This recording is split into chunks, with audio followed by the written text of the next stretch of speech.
about a magical place where everything's amazing, especially the people. We can tell you everything there is to know about over 400,000 different pieces of gear. Tell them, Lenny. And we have a 17 millimeter, 24 millimeter, 45 millimeter. He does this all day. We'll help you find the right thing, which is often not the most expensive. The A9 is great, but I think the 6500 is better for what you need. That's pretty rare. And just like you, we love to explore and share our passion, because we're creators as well.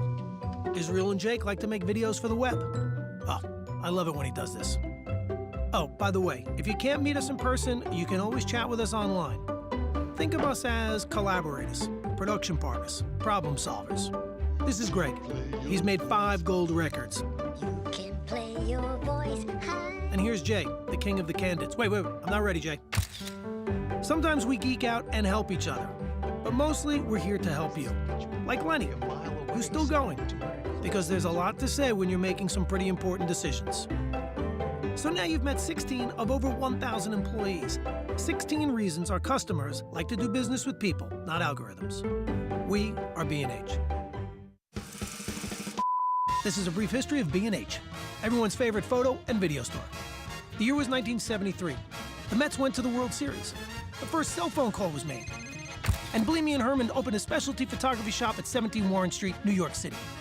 They had a simple philosophy. Be honest, treat people right, and they will come back. Thanks, Irving. Also, free candy. And it worked. Over the next 20 years, we expanded and moved to West 17th Street, then 34th Street and 9th Avenue, and added more products. Lighting, binoculars, telescopes, audio, video, tripods, computers, printers, mobile, televisions, projectors, drones, and even more free candy. Now it's 3 stories and over 400,000 products and over 1,000 employees. We take millions of orders online and ship to 179 countries and counting. You can talk to us in person, on the phone, B&H, how can I help you? or online. Check out our checkout baskets. Also check out our checkout numbers. Also check out the flare on Marae's vest. And everyone's favorite part, our conveyor belt. The benefit of the conveyor belt is you don't have to worry about the product or schlep it around anymore until checkout. Nice. These are the owners. They still come to work every day. They're around here somewhere. Anyway, this is Jeanette. Oh, sorry, she's busy. This is our warehouse. This is Yakov and Levy fighting over lighting kits. B&H is not a chain. B&H is open every day, except Saturdays, of course. Now you know almost the whole story. We are B&H. Introducing the new Paybu credit card. You can save the tax or choose special financing for your purchases made on your Paybu credit card. So you want to save the tax on a camera, laptop, and drone? No problem. No need to wait for credits or cash back like other credit cards. The B&H Paybu card pays you back instantly. Or save over time and choose special financing and pay it off over 6 or 12 months. It's easy. Use your new Paybu card as payment at checkout. Then choose your available options, either Paybu savings or special financing. See your savings or promotional plan right on your receipt, in-store or online. Applying is easy. Your approved Paybu card will be instantly available for a first purchase at checkout. The new Paybu card, same funny name, your choice of exclusive benefits. Apply today. Finance. Promotional plan right on your receipt, in-store. Your approved Paybu card will be instantly available for a first purchase at checkout. Welcome to Depth of Field 2022, day number 2. I'm David Brommer, your host and MC for Depth of Field, and I am happy you're on the amazing day 2. I'm just going to turn off this, turn off that YouTube presentation that's going on of this amazing day. So welcome back. We had an incredible day yesterday. It was our first day. We had Dwayne Michaels, the keynote speaker, and he was pretty entertaining and was dropping wisdom bombs. So if anyone missed anything yesterday, we do have available on YouTube the entire day 1 stream all along. You can scrub around to your favorite speaker. We are recording everything, and everything that we do, as always, on the main stage will be available for you later on. Oh, I got this Hasselblad in my hand. How'd that happen? Because I was shooting a portrait of my camera, my web camera. Okay, so yesterday was exciting, but today's going to be super cool as well. So you're going to want to stick around all day long. We're going to be making Depth of Field Challenge contest announcements And we've got a string of speakers that are going to be pretty incredible. Really looking forward to it. So do quick house cleaning first. Want to let everyone know how to navigate the website. So right off the top, you've got a nav bar. The first thing it says is overview. That has a player window where you can see what's going on right now. That's the main stage is on that player window. I highly recommend that you click that player window and actually open up another YouTube window. That way you can access the chat where we have a lively chat. I'm on chat all day long and we just kind of talk about what's going on. So that's pretty fun stuff. During the main stage presentations, you're going to see contest announcements, special mentions. There's going to be a live part in the middle of the day with Jeff Cable is going to be talking about bat mitzvahs and bat mitzvah photography. So we have a really great program that's set up on the main stage. Also, you want to go to the trade shows. Now, the trade shows, if you click the trade show button, it will take you to a series of schedules with an entry button. You can click the entry button and then it'll ask you to log in, and then you'll be able to see all the trade show content that's going on, schedules, and even you can passively watch a trade show without actually going into the Zoom. So play around on that trade show. We have some great speakers in the trade shows, and this is also where a lot of the Q&A off the main stage happens into a live Zoom. So you're watching on YouTube on the main stage, and you're going to the trade show Zooms to participate in Q&A and also get more content, more information, more education. Hot tip, if you see something that's going on the main stage and something that's going on in one of the trade show rooms, choose the trade show Zoom room to watch it first, because we are not recording trade shows. We are only recording main stage and having that available later on. So you won't miss anything because you can go back and watch the main stage again. Okay, now you'll also see specials. Specials are all sorts of discounts that we have on the amazing equipment that B&H sells and helps you make the amazing images that you'll see our speakers making. We also, this is the best time to buy because we have some really hot discounts going on right now. So you'll see those show specials. Next to that, you'll also see the Depth of Field book. Now the book is very special. The book, I think this is underneath the nav bar. The book is really cool. The book has articles. It has more specials in it. It has a word find, a word scramble. It's got puzzles. And it also has a presenter's gallery. A lot of information in that book. Highly recommend you go check out that book. It kind of reads like an old school photo magazine. Really fun. Now, while you're buying stuff at B&H, I think that you really want to get the best deal possible. And the best way to do that is get yourself a Paybu card. We'll be showing advertisements for the new Paybu card. The Paybu is a really cool way to pay for your equipment. It actually deducts the sales tax and you save the tax. So when you buy something, why pay tax? Well, you have to pay tax, but using the Paybu card actually eliminates the tax burden to you. It actually shows up as a just as a discount, essentially. So if you were buying a camera in New York City, our tax rate is 8.75%. Use the Paybu card, and it's like getting an 8.75% discount. Pretty amazing. If you want to pay over time, we also have options for that, promotions for longer spending. But you'll see the commercials and get in touch with that. Okay, so we've also got webinars. We had 3 lead-up webinars going up before the Depth of Field launch. You can also click on the webinars button and you can watch the webinars again. There's some great information there. We had Joe McNally, we had the iNamics video team, and we also had Miss Houston from Atlanta come in and talk about some things that will really help out your career. Okay, so we covered the webinars. We've covered so much. I want to talk to you guys about a presentation I did yesterday. I know we had a little bit of a YouTube hiccup, so some people missed some things. We're going to go into exploring portraits, and I'm going to talk to you guys very quickly, rehash what we did yesterday, a little bit about the history of portraits and just some milestone portraits and some photographers, if you weren't aware of, you should definitely check out. And Lewis, I know you're watching, and yes, there will be another history class. Let's go check out some exploring portraits.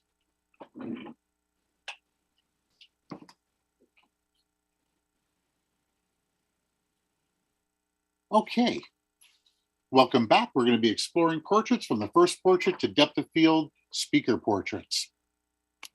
Okay, I do believe that you should know where you came from before you can move forward. So we're going to go into a brief history. Piero della Francesca was a painter in Italy during the Renaissance, and this is a very famous painting portrait that is the Duke and Duchess of Urbino, which is actually incorrect. They never achieved Duke and Duchess. It's Federico Montefeltro and Battista Sforza. And this painting was commissioned by them to Piero. And the important note here is that it is a profile. So why would it be a profile? Why wouldn't, when we see most portraits going straight at you, why would this painter in the mid 1400s do a profile? Well, they're emulating what would be on a coin. So I want you to think of like an old coin, which would have the country's leader, like Maximilian the 17th, or different types of Caesar, and they would always be in profile. So the painter, to show their wealth, wanted to do them in profile. This was a little bit of depth that always goes into a portrait. An important painter is the Dutch master Rembrandt. And now there are many important Dutch masters, and they really took painting to a new degree. However, this is very important for two reasons. One is that Rembrandt did self-portraits. He would paint self-portraits very frequently, and he did 90 self-portraits throughout his career. Also, he had such a command of the light, being able to paint light, that that type of lighting style was named after him, Rembrandt lighting, where we have a 45-degree soft diffused light, and then it fades into a shadow, and usually there's a little bit of maybe a white card or a smaller light on the other side to fill in the shadows a little bit. But you do get this Rembrandt lighting, and it's really pretty impressive, because he coined it. Much like the Q-tip is actually a branded name, Rembrandt was able to brand this type of lighting style.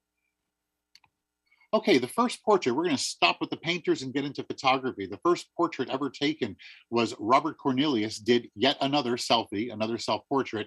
He did this with a daguerreotype in 1839, and it is regarded as the world's first portrait. Fast forwarding about 20 years later, Matthew Brady, a New York City advertising photographer, when the Civil War began, he stopped his businesses in New York City and took to the field and followed the battles and the generals, and was a prominent photographer during the Civil War era. Another thing about Matthew Brady, fun fact, is that he was the first guy to use photographs in advertising. First person to use photographs in advertising. What is important about this portrait is that photography allowed us to see with that truthful lens exactly who the person was. Now, it can be debated whether photography is honest or not, but when you were looking at American presidents before Lincoln, they were always paintings or illustrations. This was a wonderful tool. It allowed us to actually see our presidents and record them with the true depth that only a photograph can give. I'm going to fast forward about another 80 years, going forward to another prominent photographer, Yusuf Karsh. This is known as one of the most famous portraits of the 20th century. Yusuf Karsh traveled to Canada Parliament in 1941, where Winston Churchill was addressing the Canadian Parliament and trying to talk them into joining World War II and getting over into the fight. Very interesting having a world leader appealing to other world leaders to help them in a battle. I guess not much changes after all these years. Yusuf Karsh was a great portrait photographer, but he wasn't getting the portrait that he wanted from Churchill. So at this point, the legend has it, Karsh steps forward and removes the cigar from Winston Churchill's mouth, steps back and trips the shutter. So we get this active emotion and this look that Churchill gives Karsh, and it really suited the moment. This would be the 1945 Time cover. It would be the issue of Life. And what it really did was it showed the stalwart nature of Winston Churchill, never, never, never, never give up. Moving on, we're going to use photography for social change. Dorothea Lange was working for what was called the FSA. It was a government program during the Depression, and she was hired to document the Depression and the Dust Bowl of America in the mid-30s. This is the migrant mother photograph. It's a pea farmer in California, and it's a obviously very strong image, and it really addresses what the issues were for the time, and it does it with an amazing nature. I'm going to just hold on this image for 10 seconds, and I would ask the viewers to really view this photograph and understand it.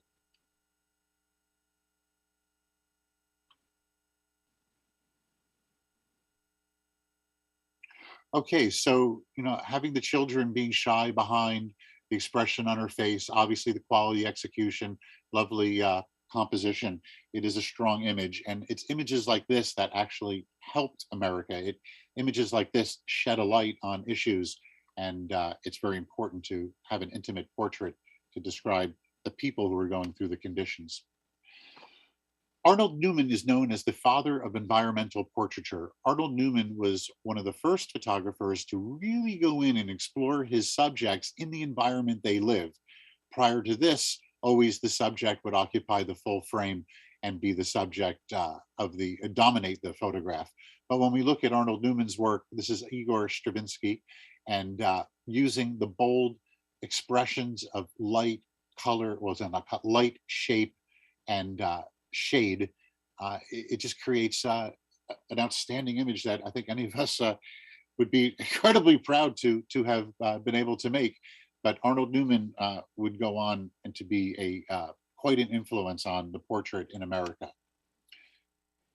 This is important for us. This is a quote from Newman, and this is when we photograph families or we photograph famous people, even if the subject is not known or is already forgotten, the photograph itself must still excite and interest the viewer.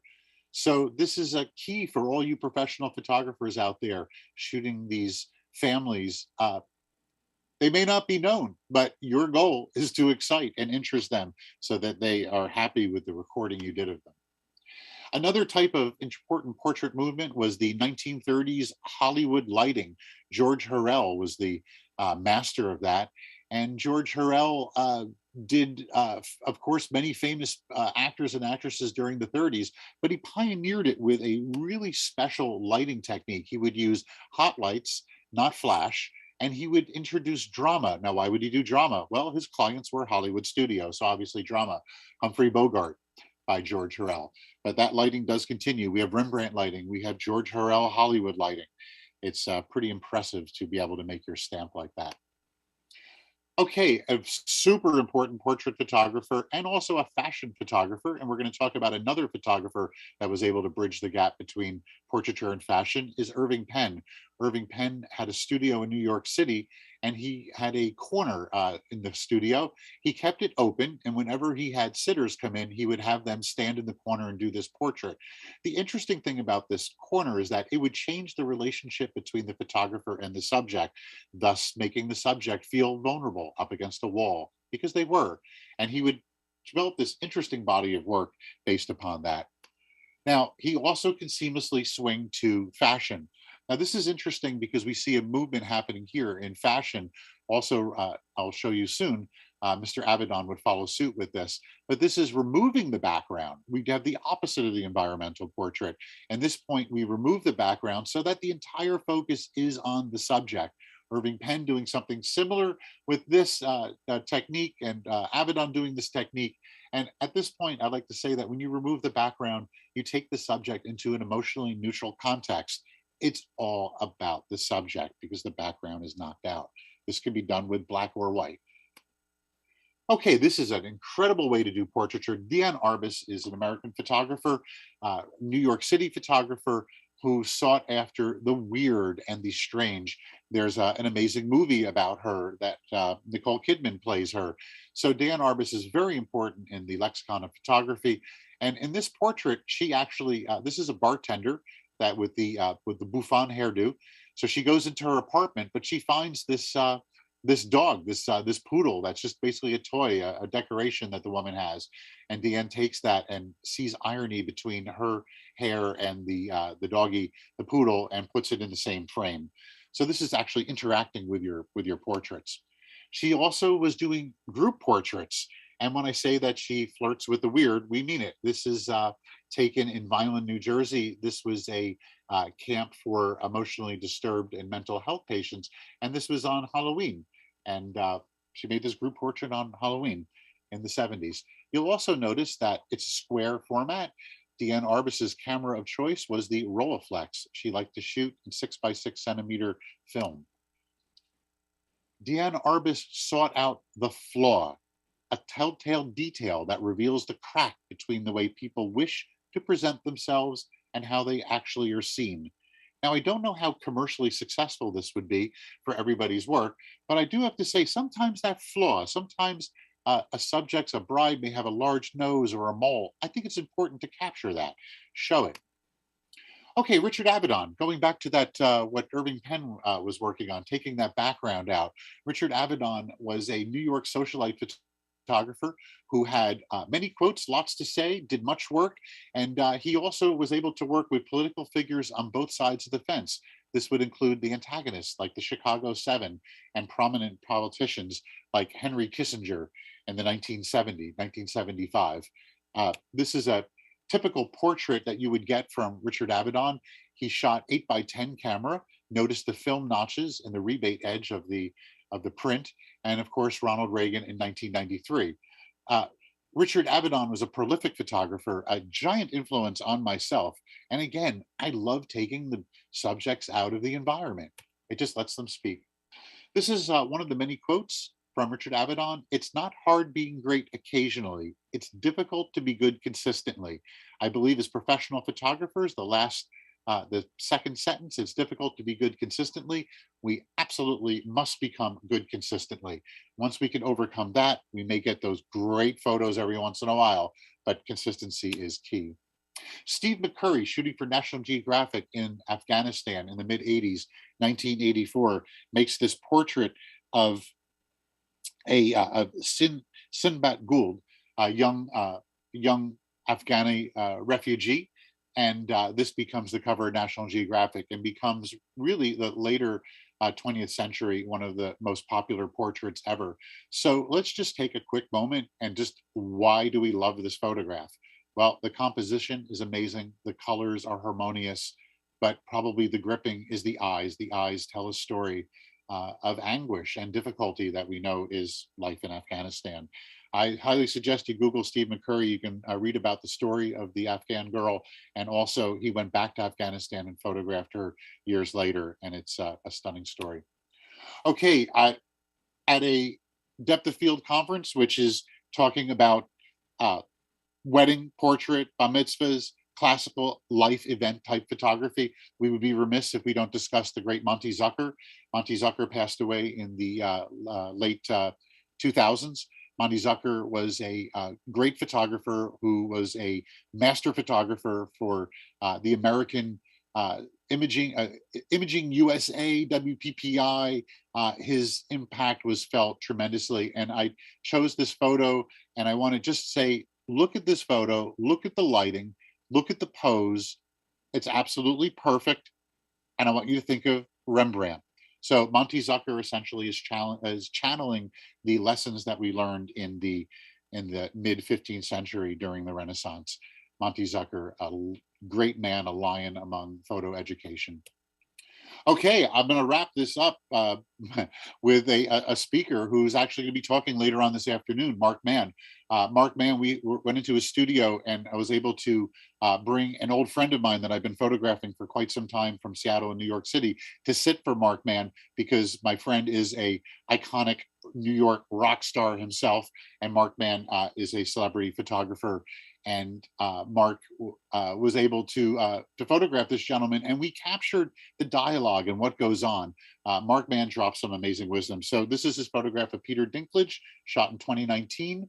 And it's really reminiscent of the style of Mark Mann, which is dramatic lighting, up close, shows you everything. And much like Deanne Arbus saying, he reveals the flaw. If you've got some lines, if you've got cracks on your face, Mark Mann's going to show it, because it is who you are. I want to show you a little bit of my work. You can see how my influence is, of course, Avedon and Penn. This is Danielle, shot in Seattle in the 1990s, part of my project called the Seattle Suspects. I like to document and do portraiture of alternative culture. And it's kind of a big deal for me. I've been doing it for a long time. You can take a look, Google my name. You'll see websites and books and all sorts of fun stuff. But I'm really interested in the psychology of the viewer and having them come in. Much like Dwayne Michaels, there is an annotation to this. All my subjects in the Seattle Subjects were asked 4 questions. Those questions being, what is your current occupation? What are you most satisfied with in the world? What are you most unsatisfied with in the world? And what is your ultimate goal? I originally imagined writing these responses that the subjects wrote onto the prints. That didn't work, but it did make it into a book, into a section of the book. So a little bit of annotated portraiting going on there. Okay, this is Sparks, and the color picture on the left is Sparks that we shot 2 weeks ago with Mark Mann in his studio. The shot to the right is Sparks in the mid-90s, and this was a project that we did where he comes in as the bucket boy from The Lusty Lady, which was a famous peep show in Seattle. We really worked him on this. If you look at the expression in his face and the cigarette hanging down and that kind of gruff look, the positive and negative space out of all the handle for the bucket and also the strategically placed paper towels, we constructed this photograph and we really coached Sparks along the way. I hate to say it, but 30 years later, here's Sparks in Mark Mann's studio. Mark was working with him, and I took my Fuji X Pro 2 and just asked Sparks to look over at me. I've been photographing this man for the past 30 years, and it is an honor to do it. Okay, ladies and gentlemen, that is the end of Exploring Portraiture. I have one more slide for you, and I'm going to cover this one. We just got news last night that Allison Wright passed away. Allison Wright was a great National Geographic photographer. She spoke at many of our events. She was a New Yorker, and she has an interesting story. I would highly recommend you Google Allison Wright and look into her many books. She was a force of good in the world who championed women's causes in remote locations. She was a very strong woman. We worked very close with Allison from 2017 right up until last year. And I just want to hold it together for a second and say she was a great woman and we're going to miss her. Okay, let's go and strap your cameras on. B&H Depth of Field starts now with the announcement for the album cover winner sponsored by Paybu.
Alpha.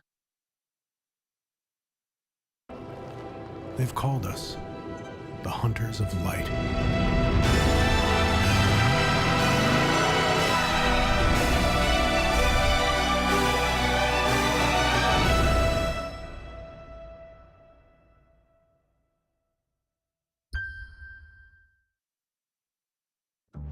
Introducing the new PayBoo credit card. You can save the tax or choose special financing for your purchases made on your PayBoo credit card.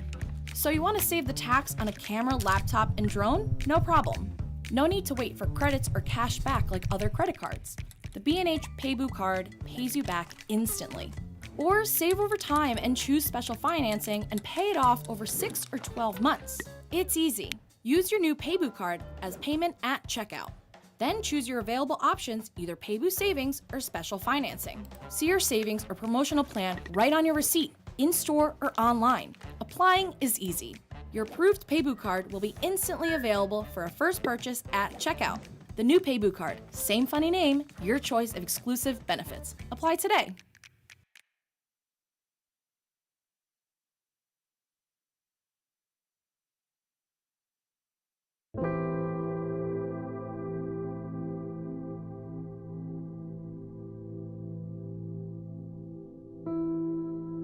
Hey, I'm Luke Edmonson, and I just want to start by saying thank you to B&H for inviting me to be a part of the Depth of Field Conference this year on behalf of GoDocs.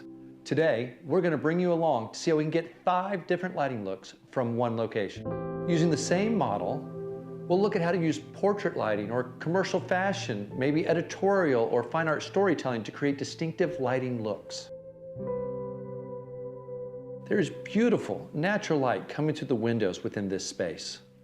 So it's a no-brainer for any photographer to bring someone close to the light source, turn their heads towards it, and create with some simple short-side lighting. Can you look out like you see somebody, you're looking for them, you're waiting, anticipating, and all of a sudden just give that little look on your mouth like, oh, there they are, just a little happy. Yeah, gorgeous. Beautiful. Why don't we show them putting just a little bit of separation light on her hair? In terms of placement, one of the things that we might look for is to kind of get it up above her head and point it at roughly a 45 degree at the side of her, because I'm not just trying to light the back of her hair, I'm trying to create separation along this side of her body. Now we're using the GoDocs AD100 Pro with the magnetic barn doors. But you could also use the V1 with a grid to control the light spell in this scenario, or any number of other lights. Okay, Jenna, we're going to do almost the exact same thing that we just did before. Only this time we're going to introduce that external light that's behind you just to create that little sense of separation and kind of see how it works. So here we go. Bring your head back around. Beautiful. Right there. Let's take a look and kind of see how it appears. Gorgeous. Now, in this particular case, we have it just set to TTL, and it feels a bit overexposed, as if we're seeing a bit too much light. And there's a couple things that we could do in order to resolve that, but I think what I want to do is go from just TTL at a regular setting and go ahead and lower that down. And for the purpose of, I guess, an experiment, we'll just go at a stop at a time. So we'll just go to a single stop at this point, okay? And so here we go. Better than what it was, but it still feels a little too intense. So now I'm going to bring it back down again, and I'm going to go to -2. So we're going to do one more test. That's starting to work better because none of the light's overly drawing attention to itself, right? And for our final test, we'll take it all the way down to -3 here.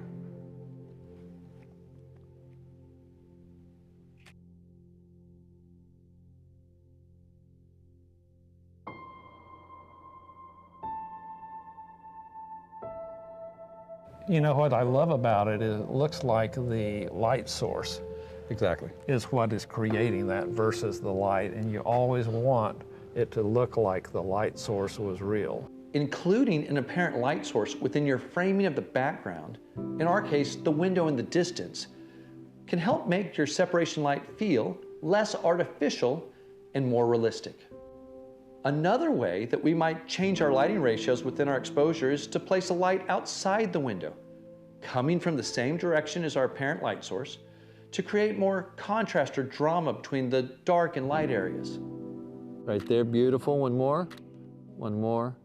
Right there. Gorgeous.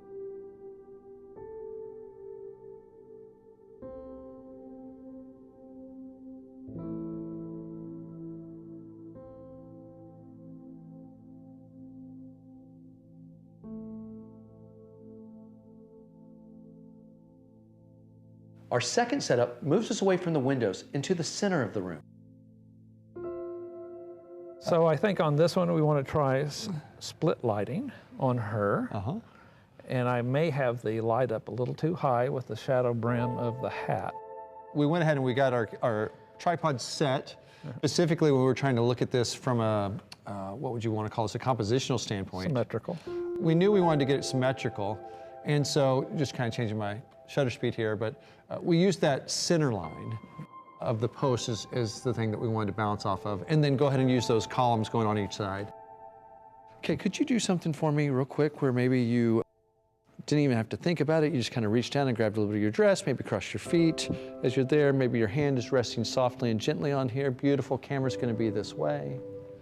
Gorgeous, and then maybe just barely lean from the chest, falling into frame. Oh, beautiful, look at that.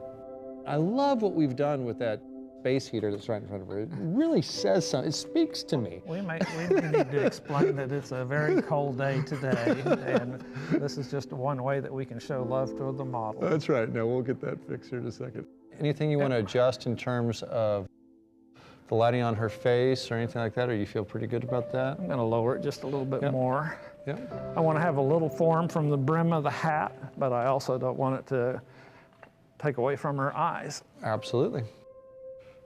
Okay, gorgeous. I love what we've done on that. Can we open up our ambient? Sure. If you're at 100th of a second, can we even take it down since we're on the I'm at a tripod? 60th. Okay. I just want to open up a little bit of the shadow side of her face as it comes across her nose. Correct. Just a little bit. So maybe something a little bit more like that. Yeah, I still want her to have that little bit of mystery. Do you know what? I thought I wanted to do split light, but when I saw it, I said, no, I want to have a little more form wrap across. So instead of having the light here and then just splitting as it went across her face, you wanted to go ahead and bring it up from her a little bit more. Bring it forward so and just feather it, so that instead of pointing it directly at her, start just pointing it a little bit more this way. That is correct. So that the edge of the light. I'm standing directly in front of the light. The most contrast that I actually want in the image is right in here. Right, the that's what I'm rest of trying the to say, room, yeah. I want, even though there could be darks and light, I don't want the same amount of contrast. I want to bring it to where I want the eye to look. We've switched to using the P2400 with the 59-inch reflector. Its silver interior and parabolic shape create clean specular highlights from a broad light source that feels like it wraps around our subject.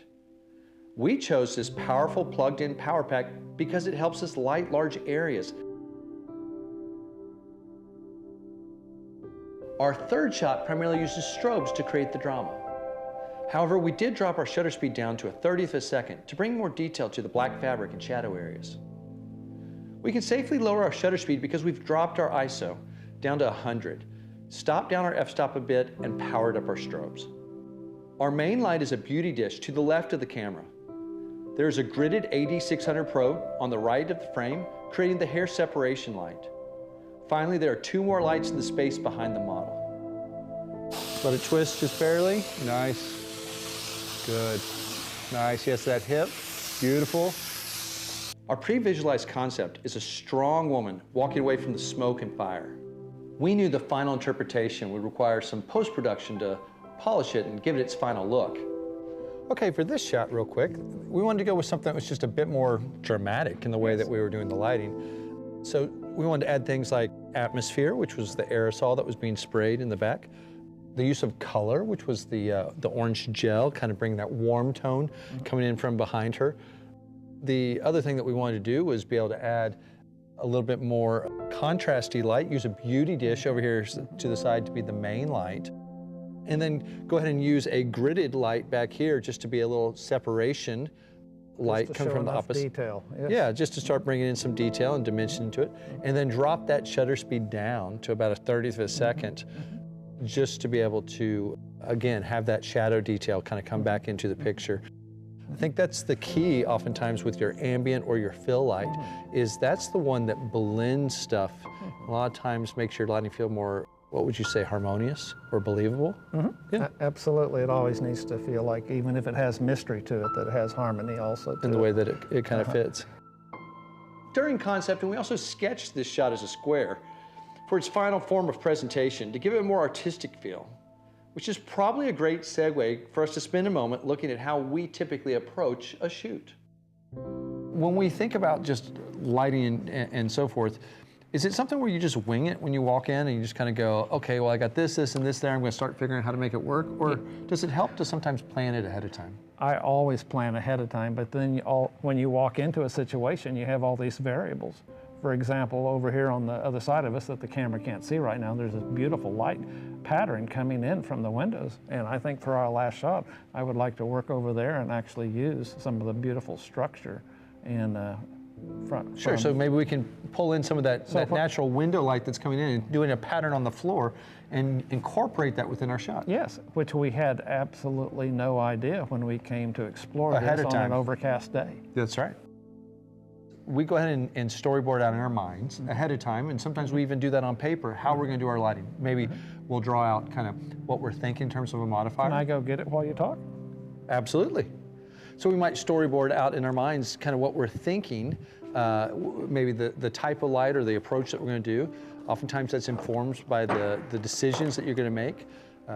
For instance, with this being a video that we're making, we wanted to make sure that we had lights that were plugged in just so that we could consistently have the modeling lights to help you be able to see. Yeah, you started writing all the things that you were thinking about that you wanted to incorporate. Yes, my wonderful penmanship that kind of shows you how I'm thinking through the... You know, most artists have chicken scratch anyway, but then we started just drawing them out, just enough of a sketch that we knew what we were doing, so that we knew which side the lights were coming from and how we were going to even compose each shot. Yeah. Then you just figure out a list of things that you might think that you're going to use, because you never want to pack so heavy that you're burdened, but you don't want to pack so light that you're scrambling. That you miss one you missed the one key thing that one it would thing take. I forgot. That's right, that's right. Our fourth shot takes us in a more editorial direction, which we envision in black and white. So we shot it that way in camera.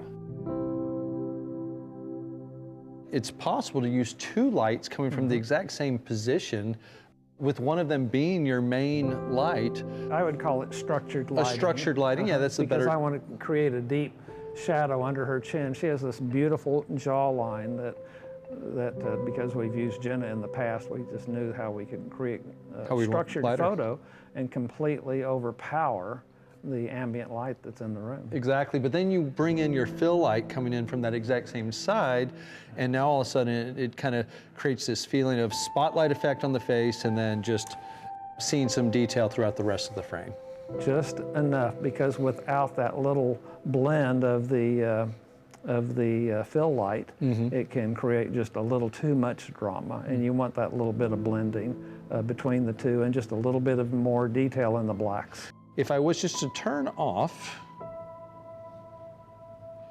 our main light there and just shoot with the parabolic, it's going to look something like this. So you can see that there's just a little bit of fill light coming into the frame. And now if I go ahead and turn back on our main light and I turn off our fill light, we're going to get something that looks a lot like this, which in general means that we have a beautiful girl that's very starkly lit, and we're just starting to get a little bit of light in terms of the background and so forth, but there's not a lot of depth. It's kind of a very flat, dramatic shot, very stark in the way that it comes together. And when we bring in that fill light, and now starts to come together like this. And so this kind of has a little bit more detail and dimension as you kind of look across at the different background materials and stuff. It gives her a sense of being in an environment. Here we go. And right there, right there. Beautiful, beautiful. Good, good, good. Good. That hand that's low is probably a little too low. Probably bring it up just a little higher. Yes, there you go. Very nice. We're basically at your waist up. Yep, nice. Very good. Perfect, perfect, good. This simple two-light approach combines two different qualities of light coming from the same direction, to the left of the camera. We are entirely overpowering any ambient and only using our strobes to illuminate our subject. One AD600 is powered up and gridded and set as our primary light source, creating that structured lighting around the model's face. The second light is in the parabolic reflector and powered down because it adds more detail to the darker areas and background. This approach helps us blend our overall lighting while not creating secondary shadows. The underlying effect on your lighting ratios is to control or convey the sense of moodiness you want within your pictures. To us, it's very much a salt to taste. It sure is. It's like the difference between a cook and a chef. Yes. The chef is just going to salt to taste. The cook is going to go, okay, I think I got the perfect ratio of salt. Mm-hmm. And the chef will taste it and go, no, I need a little more. It just needs to be just right. And just the other thing I would love to say is that, you know, either you start off from the artistic side or you kind of start from the scientific, you know, as a photographer? side. Yes. Yes. And the formula people need to go to the artistic side. The artistic side needs to go to the formula. You need to end up blending both of those things and ultimately from that, I hope you do create art. On my fill light here, I ended up just bringing it up 0.3. You know, a full stop was too much. I just wanted a third of a stop, a little bit more fill coming in. And that's the kind of thing where I go, practice, experience, eyeball teaches you. Our final shot lends itself to a more fine art storytelling approach to lighting. Part of that includes using the lighting that's naturally coming through the windows, creating this architectural shape or pattern on the floor within our frame. The first thing I'm going to do is I'm going to turn off our flash and just shoot a quick shot so we kind of get an idea of what it's going to be like exposure-wise without the flash. And so we can review exactly what we got there, but lovely elements going on in terms of what the natural ambient lighting is coming in from the back. But what's lacking is any sense of light hitting our subject so that we can enjoy her as part of this. So now what I'm going to do is turn my flash on. I'm using the AD600 Pro just so that we could put it on a grid and kind of angle it right here. One of the things that we've done is dial it all the way down so it's at 1/256 because we just want a little wink of a light. And so when we add that into there, we get something that's starting to look a little bit more like this. Just beautiful shot of her, and now it's just about tension and then adding atmosphere. So David, you add your atmosphere if you would, please. Beautiful, beautiful, beautiful, beautiful, beautiful, beautiful, beautiful, beautiful, and clear. Okay, here we go. The house is on fire, that's right. Right there, right there, right there. Now eyes piercing to us, right there, right there. Good, good, good, good. Ah. Relax. Let's take a look and review. The deer head here coming forward to her, and then obviously having the chair in the background creates a triangle for us. And then this angle is kind of going from the left to the right side and going sloping along this way. When we come from the top right to the, or top left to the bottom right, that's what we call the angle of grace. When we go from the bottom left up to the top right, that's more the angle of tension. And so because this is a shot that conveys the emotion of something full of tension, the placement of her in that lower left quadrant like that is probably what's most appropriate. Going up to the wheelchair, yes. Yep. Got it, got it, got it. Lift, lift, lift. Beautiful, oh, beautiful. Look to the light. Look to me. I want this shoulder higher, the front shoulder right there. Good, good, good. Looking past me right here, right here. Last time, lift up. Oh. And smile, lift up and smile.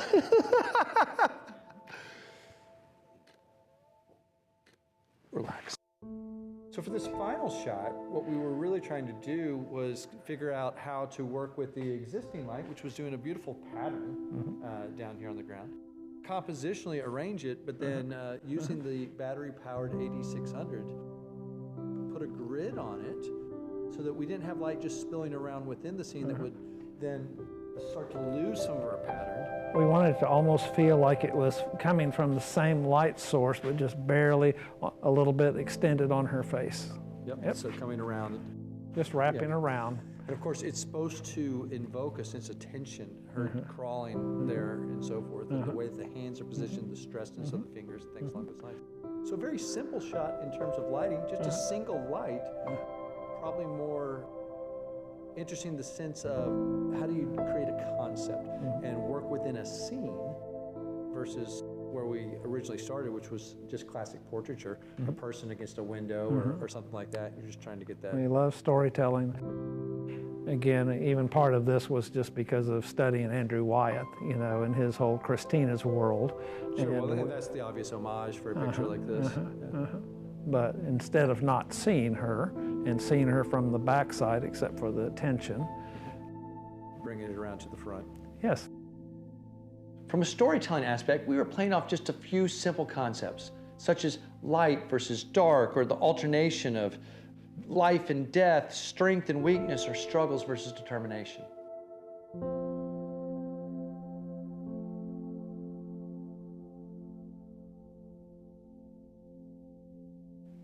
Here are a couple more examples of using storytelling and pools of lights from other shoots we've done in the past for Godox.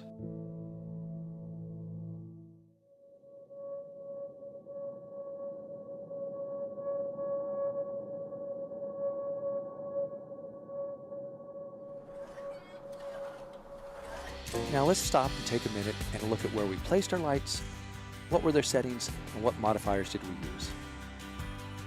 After scouting the location, we sketched out the initial design. We purposely built compositional triangles using leading lines, styling, and gesture. And then we thought it'd be fun to repeat the alternating light and dark areas both horizontally and vertically. And all of this is done for the sole purpose of rewarding you for looking as your eye moves in and around the picture. We set our camera to ISO 100 at f8 in a 30th of a second to allow the ambient light coming from the lanterns and fire to show. Outside the door, we double stacked 2 heads to mimic the sun striking the main subject from head to toe. We also put another light shooting through the window. All 3 exterior flashes are set to full power. We hid 2 behind the door and desk at a quarter power inside the room. And then there's one illuminating the mother and daughter set to half power. We bounced the last light into the corner, opening up the shadows and blending it all together. That one was set to full power. There you have it.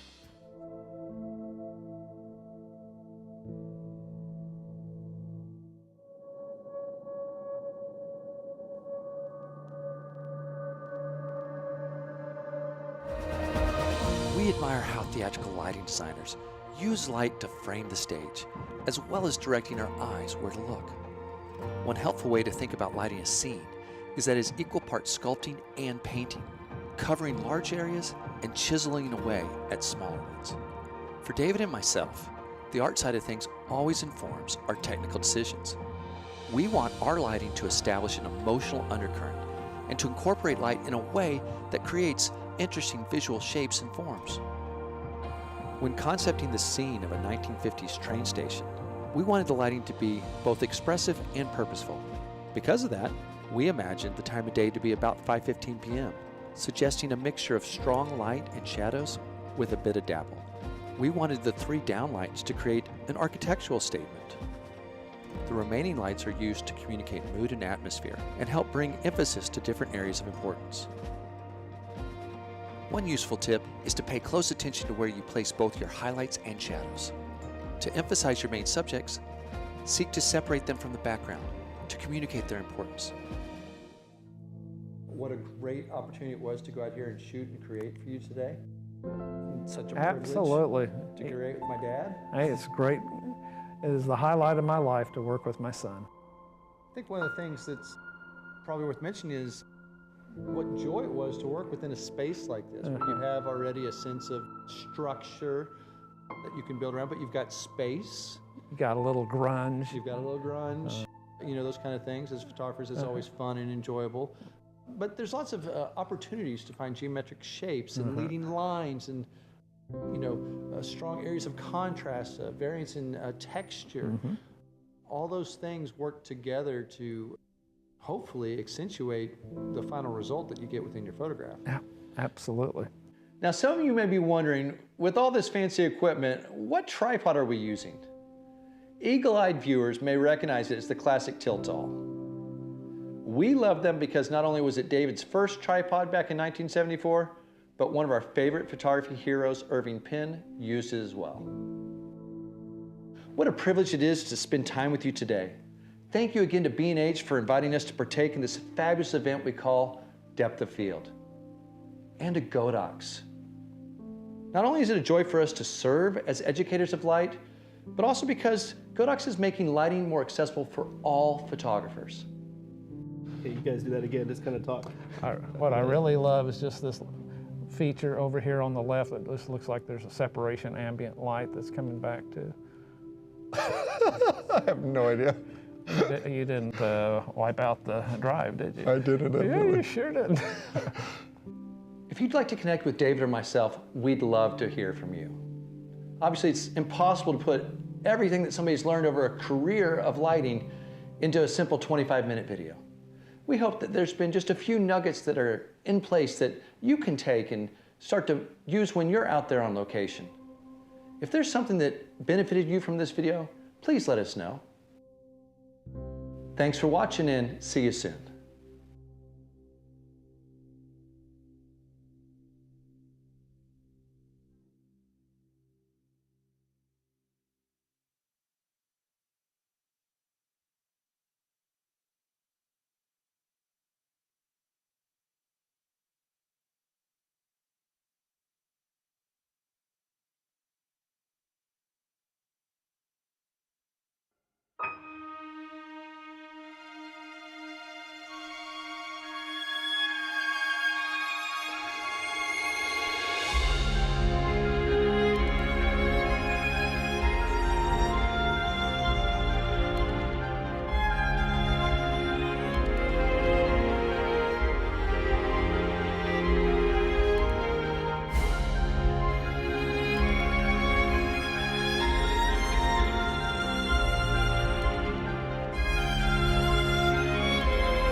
Alpha.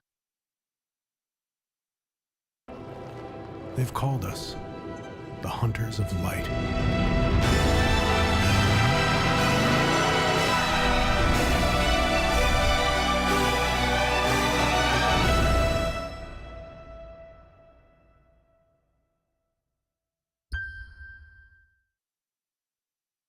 This is a real B&H customer story.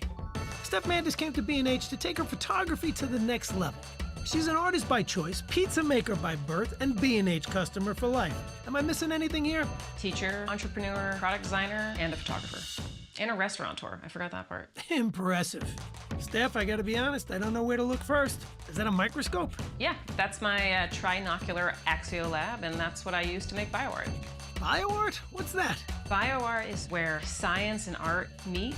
Amazing. So what came first, camera or the microscope? So first came the microscope, then the camera, and thankfully that's where B&H stepped in. When I first went to B&H trying to find a camera for my microscope, I thought it was a little oddball request, but turns out they've done this before and they knew exactly what I was looking for. What's great about working with people at B&H is that they use the gear that they're selling you. So what are you looking at now? Cheese, sauce, peppers, onions, olives, pizza toppings. I'm sensing a theme here.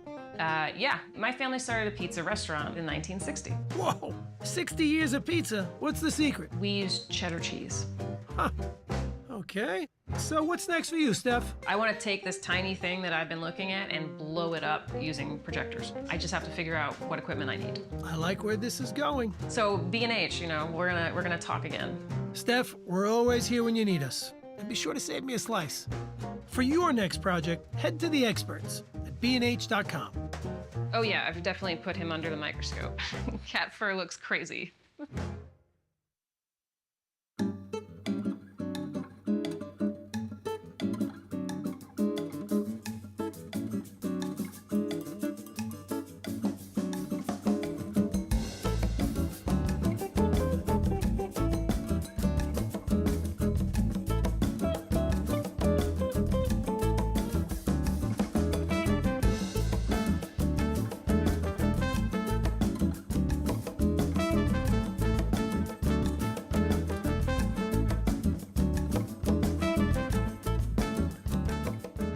Hi, welcome to Depth of Field. I'm David Brommer, and we're here at Brooklyn Photo Studios, and Michele Celentano just flew in from Phoenix, Arizona, and she's here to do a really cool group family portrait session. She's going to teach you guys all sorts of stuff.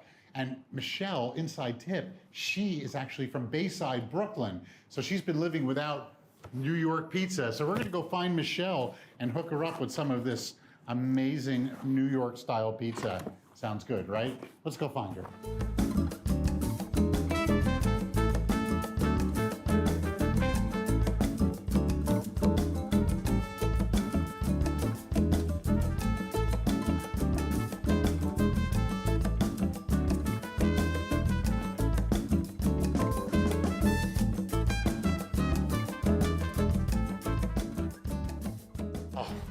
New York pizza, oh my God.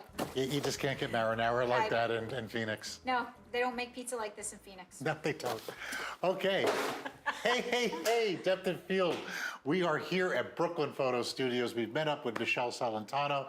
She is a Phoenix-based family portrait photographer, and she's done some weddings in the past. A few. And she's a regular WPPI, Imaging USA, teaches across the country. And we brought her here to New York City for pizza. And we have a family booked for a photo shoot. And we're going to learn the inside scoop on how Michele works with a family from the booking to the actual shoot. There's kids. You guys are going to learn a lot. So, Michele, welcome to Depth of Field. Thank you. Thank you for inviting me. Pleasure. I don't know what took so long to get here. Seriously. Well, Westcott brought you in. Yeah, they did. Some amazing lights. Yes. And by the way, there's a little shameless shill for Westcott, but Yep. I bought Westcott lights myself. It was an employee purchase through Westcott. I got a good deal. Yeah. But everyone gets a good deal at B&H Photo. I want a job there. You want a job? Yeah. Okay, you get it in. You know, I bought my first camera at B&H on 17th Street. Awesome. What kind of camera was it? Bronica SQAI. Yes. The square Bronica. Yep. That was Back in the little store on the side of the street. Yep. Yeah, you knock on the door. Yep. Moishe comes out. Yes. Give him money. Gives you the camera. Pretty much. No, that's not true. No. It was a big store. You had to wait in line. It was a lot of fun.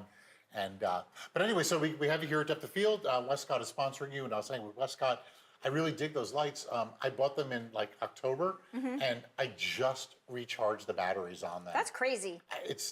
I mean, I guess I should be shooting more. Yeah, you're not very busy, are you? So unfortunately. Yeah. But pretty amazing equipment. So we're going to see I that. don't think I've had to ever change a battery in the middle of a shoot.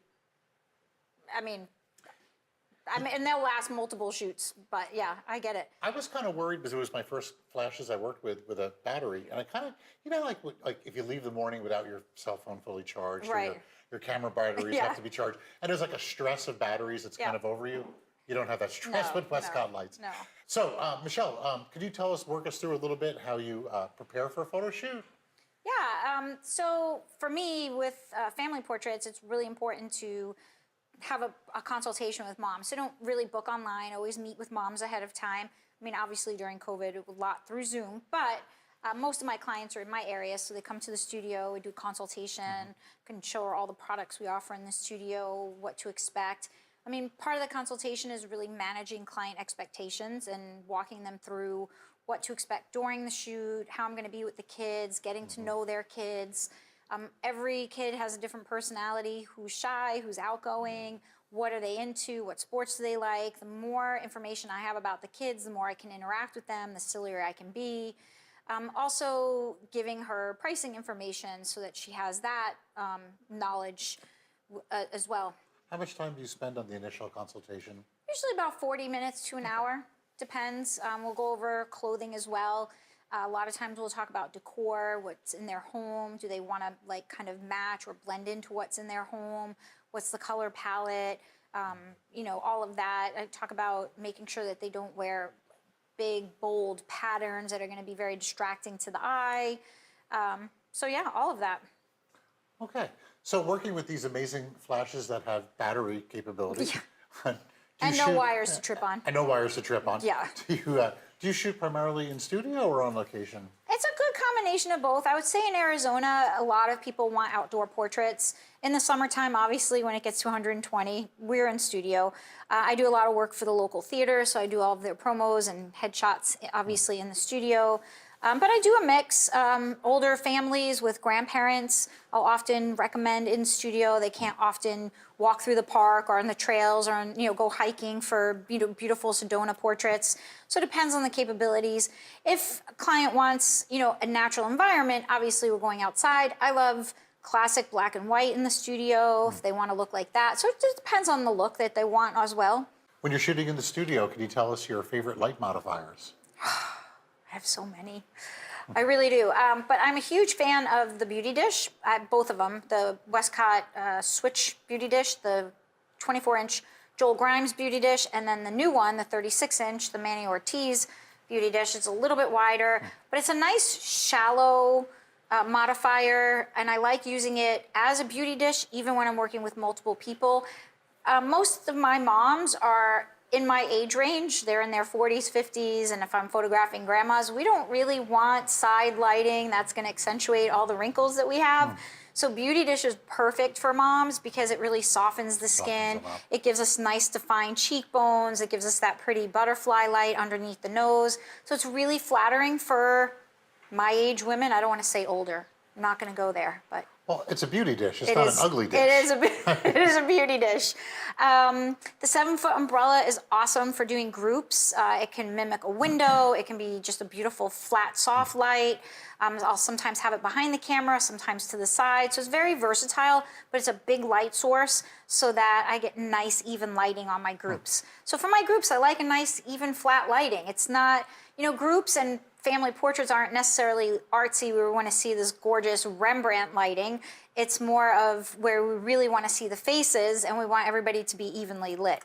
A good recording of the person. Yeah. And, speaking of groups, I hear that you are called the queen of the group pose. Queen of the group posing. I know, I'm almost like sometimes at convention stuff I have to put my head down because people are like, hey, let's get a group together. Michelle's here, let her pose it. I'm like, oh, geez. But I do, it's my jam. I can pose groups of people of all sizes and shapes. What's the biggest group that you've Oh my gosh. posed? One of my favorite groups ever was actually probably close to 100 people in Korea. I went to Korea to teach a class, and at the end of it, and I had a translator, and at the end of the class, they wanted a group, and it was like a real challenge to pose nearly 100 non-English speaking people and get everybody where I wanted them to be, but it actually worked out really well, so yeah. You were teaching in Korea? I did. I went to Korea to teach, and you weren't playing Squid Game? No, I was like, it was amazing. It was an amazing experience, but that was probably one of the most challenging because there's 100 people and a language barrier, so... Yeah. But as long as you can tell people where to go and, and mirror what you want them to do, you can just show them where you want them to sit and, so yeah. Amazing. Okay, so I think that I just got a text. The family's on their way. They're here, So they're here. So we're gonna do that shoot with the family, and then we're gonna sit down afterwards and just kind of talk about your thoughts and how the whole thing went. And I'm really excited actually to have you here for Depth of Field. I think that our guests of Depth of Field are really going to get a lot out of this because this is important stuff. Yeah. This is like money-making stuff. It is. I'm excited to be here. I love teaching family and group portraits. For me, family is everything. And, you'll never know the value of a portrait until it becomes all you have left. And I don't have portraits with my grandparents who raised me, and that breaks my heart. And so, you know, I mean, throughout my daughter's life, I made sure she had portraits with, you know, myself and her dad and her stepmom and her step siblings. Like, she's got years and years of portraits because I think it's so important. And someday, when I'm not here anymore, she's gonna have this legacy of portraits that were created for her. And I hope I bring that to other families. And we all do as photographers. And, you know, pictures are going to be lost on phones forever, but until we as photographers are printing our work for our clients, that's the most important thing. It really is important work. Yeah. It's not, you're preserving a family's legacy. Yeah. And you're making a paycheck while you're at it, so it's kind of cool. That's nice too. Yeah, it's nice to be paid well for it. And honestly, I say this all the time, family portraits are probably one of the most profitable genres in your business. You were saying earlier that when you invest time in a wedding versus the invested time in a portrait Absolutely. session, the margin is much better. When, you know, you have to look at your business dollar per hour, right? Like, what are you, like, what your working time, what is that valued at?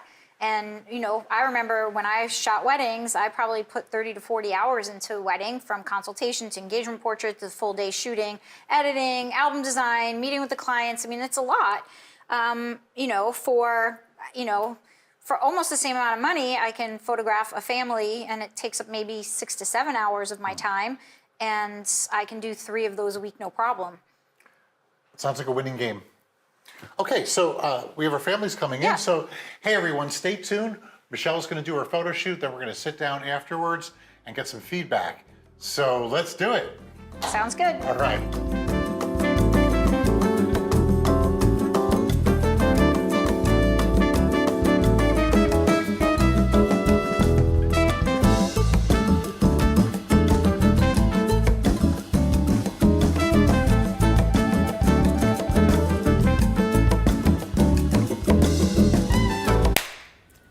Okay, I'm in the studio and I'm getting ready for the family to come in, and I'm just going to walk you through a few of the things I do to get myself set and ready to go.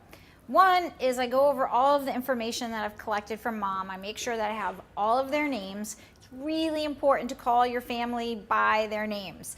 I think mom and dad, when you're talking to them, is disrespectful, especially as your groups get bigger, grandma and grandpa. Calling people by their first name is super important. When I'm referencing mom and dad to the kids, I'll say your mom or your dad, but I'm always trying to use people's first names. So review all the information, review what the kids are into, what conversations you're gonna have with them, and then go ahead and get your studio set up. So I shoot tethered when I'm in the studio, so I make sure my computer's set up, Capture One is ready to go, my computer's working with my camera, everything is set. I get my background set up, I get my lights set up. I probably do about 90% of the work before the client walks in the door, so that when they come in, I have about 10% left to go. And really, that is just so that I can spend a couple minutes getting set up while they're then getting ready. If we have hair and makeup on set, then hair and makeup is getting done. I like the kids to get used to the space that they're in for a couple of minutes. I'll just chat with them. How are you today? Like, people coming into the studio can be a very intimidating experience. Most people don't like to be photographed. It's not the top 10 things that dads like to do. Moms are usually feeling pretty awkward and uncomfortable. Does my hair look good? Do I look fat? Does my clothing look okay? Are my kids gonna be idiots? Is my husband gonna make a nice face? Like, there's all these worries. And so spending that few minutes when people walk in the door to just let them kind of get used to the space, decompress a little bit, offer them some coffee or tea or water, whatever you have available in your studio, and let the kids just get used to the space. After that, I usually will warm up the kids by asking them to be my light testers. So I like to light meter everything. I use a light meter when I'm working with my strobes. And so to get the kids warmed up so they're not just jumping in and like, okay, you're on set, ready, smile nice. I usually say who wants to be my light tester. That does a couple of things for me. It lets me know who is the more outgoing of the children and who is the shy of the children, because the one who's outgoing is like, me, I want to be the light test. And the shy kids are going to be the one who's like, no, not me, don't want to do that. And so that now starts to give me an idea of how I'm going to interact with each of those kids. Also, the outgoing kids usually will show the more shy kids or the younger kids that it's not that scary, nothing bad's going to happen. And so I'll have some fun with that and then get my lights finally set up and exactly where I want them by using the light test.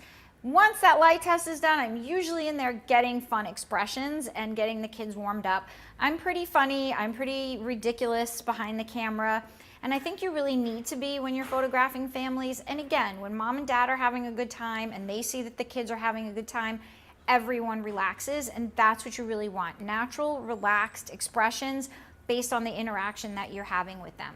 So once you're set up, and you've got those light tests and all of your settings are correct, and don't forget to lock your settings on your camera. If I don't lock that camera setting, that lock on my camera, my fat thumbs will hit different buttons. So make sure throughout the session you're checking your settings, making sure everything stays the same. I've done it a million times where I think everything is right and then I mix up a setting because my thumbs move things. So double check your settings, double check your exposure, all of everything that you need to do, and you'll be on your way to success.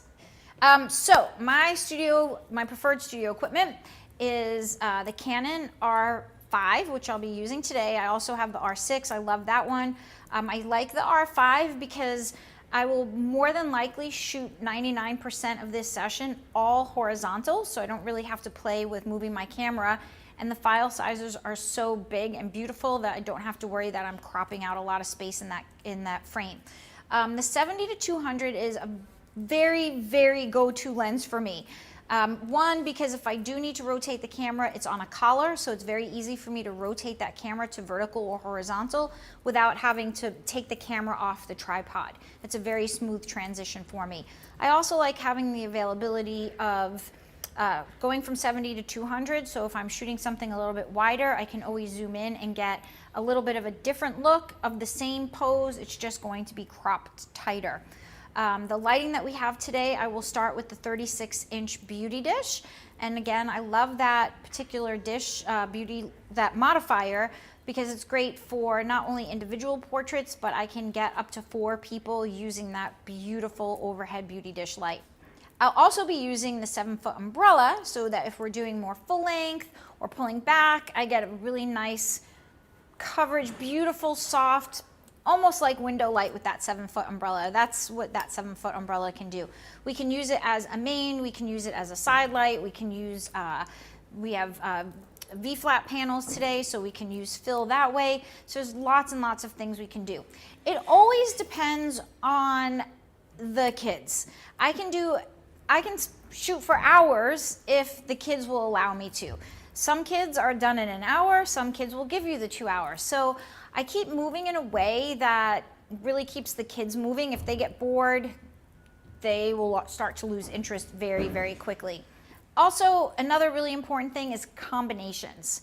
I am in the business of selling photography and selling prints, and so the more combinations that I have of these family groups, the more I'm going to be able to sell. So that means each of the kids individually, the kids together, each of the children with mom, each of the children with dad, both children with mom, both children with dad, mom and dad together, the whole family together, mom with both boys, dad with both, like just name the combination and I will make it happen, just so that there's a lot of variety and I'm always working for expressions. So a lot of times with kids, people ask me all the time, how do you get kids to warm up? And one of the ways that I get kids to warm up is by asking them to make silly faces. And it sounds crazy, but when you ask kids to make weird faces, it really actually warms up the facial muscles.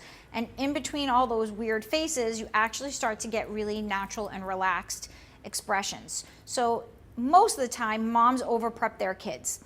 Right? Moms are spending a lot of money, they feel stressed, they want their kids to behave, they want their kids to smile nice for them, and so moms will like make them practice their smile. And when you have young kids who practice their smiles, you get this a lot. And that is not a good expression. So by asking for mad face, silly face, excited face, sad face, I really am just working those kids and getting them to make all these different expressions, and somewhere in between all of that, they look up and they laugh. So that's part of the preparation as well, especially when I first get them in front of the camera. So also giving them permission to not smile. One of the other things I love to ask kids to do is wink at me. Because one, some kids can, some kids can't, but when they do it, it's really, really funny, especially little boys. And they always make funny faces, so one of my favorite things to do. But what I really want to say is that, one of the things I want to say is that go ahead and really start to experiment with in-studio strobe lighting. I've been a photographer for more than 30 years, and I prided myself on being an all-natural light photographer, AKA afraid of strobe, until about 5 years ago when I got into the FJ400 system, which is about maybe 4 or 5 years ago, and fell in love with it, and I'm really now obsessed with modifiers and learning to control light, and it's really so much simpler than it appears to be, or at least I thought it was. But start with one light, add a second light, you can add a third light, add some fill, add a reflector. It's, you know, photography is kind of like cooking. You have all these fantastic ingredients at your disposal, and it's just taking those different ingredients, mixing them up, and trying different new things with them to get a brand new recipe. And that's all it is. All right, so as a good Italian cook, I think I've got all my ingredients ready to make this recipe and this family portrait work. I'm really excited to start working with this family. These kids are adorable. So we're gonna have a great day.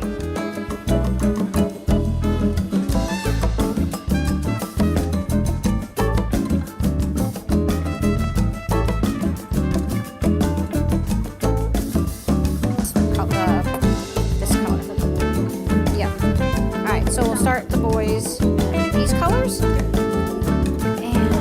we'll go from there. Yeah, let's just do it.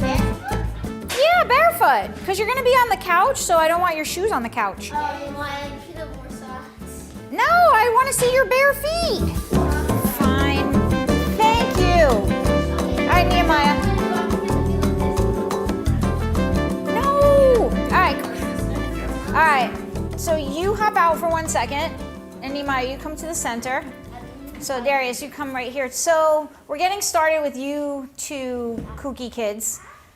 Mom is still getting her hair and makeup done, so we might as well have some fun. So Darius, you can come right over here. Yeah. And Nehemiah, I want you to sit up on that couch for me, crisscross applesauce. There you go. And then, yes, right there. Don't move. That's perfect. Oh, it is kind of nice not having your shoes on. I like it. How about you? You don't like being barefoot?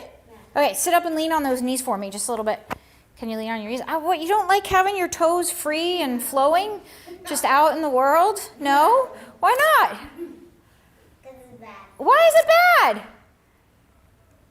Tell me, why is it bad? Because I don't like it. You don't like it. Okay, so can you sit the way you are there, but can you sit like this for me? See how I'm sitting? Can you sit like that on the couch? Perfect. So bring that foot up. You got. Are your pants too tight? What's happening over there? And then scoot this way for me just a little bit more. You got it. All right. So perfect. Oh my gosh. And stop being that cute. Are you ready? So this shoulder, can you lower it for me just a little bit? Yeah. Okay. Okay. That is really cute. Okay. Turn your face to me just a little bit. Perfect. So when we have 6-year-olds, we're really like working within the constraint of what they're capable of. And if your pants are too tight, well, then that's just a problem, isn't it? Are your pants too tight? No. No, are you sure? Are you sure?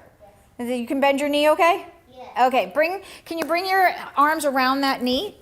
Like kind of hug your knee. Yep, but then turn your face to me a little bit more. Yes, turn that face to me just a little bit more. I love it. Hold it right there.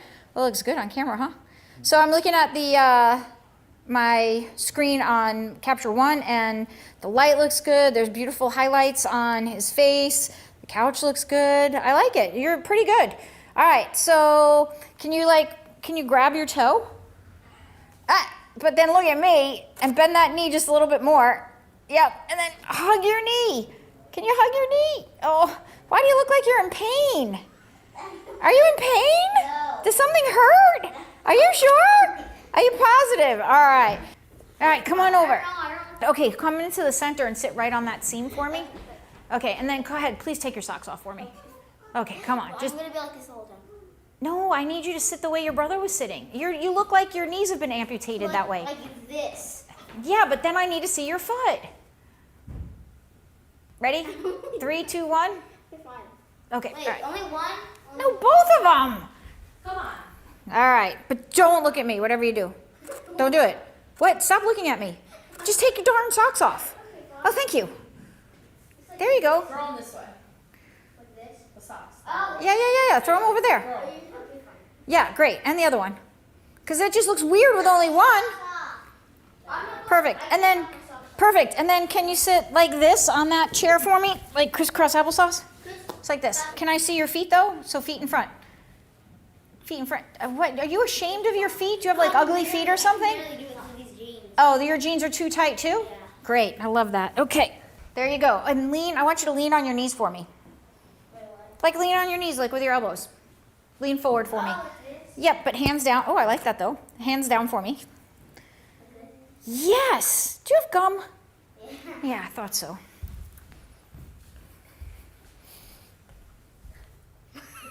Give it up. Yep, I'm a mama. I can handle it. Okay, great.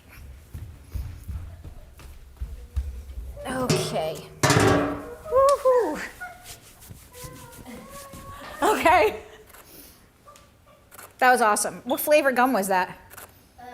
Was it like was it ready to go, or was it still really fresh and you're mad about it? It was still really fresh. Really?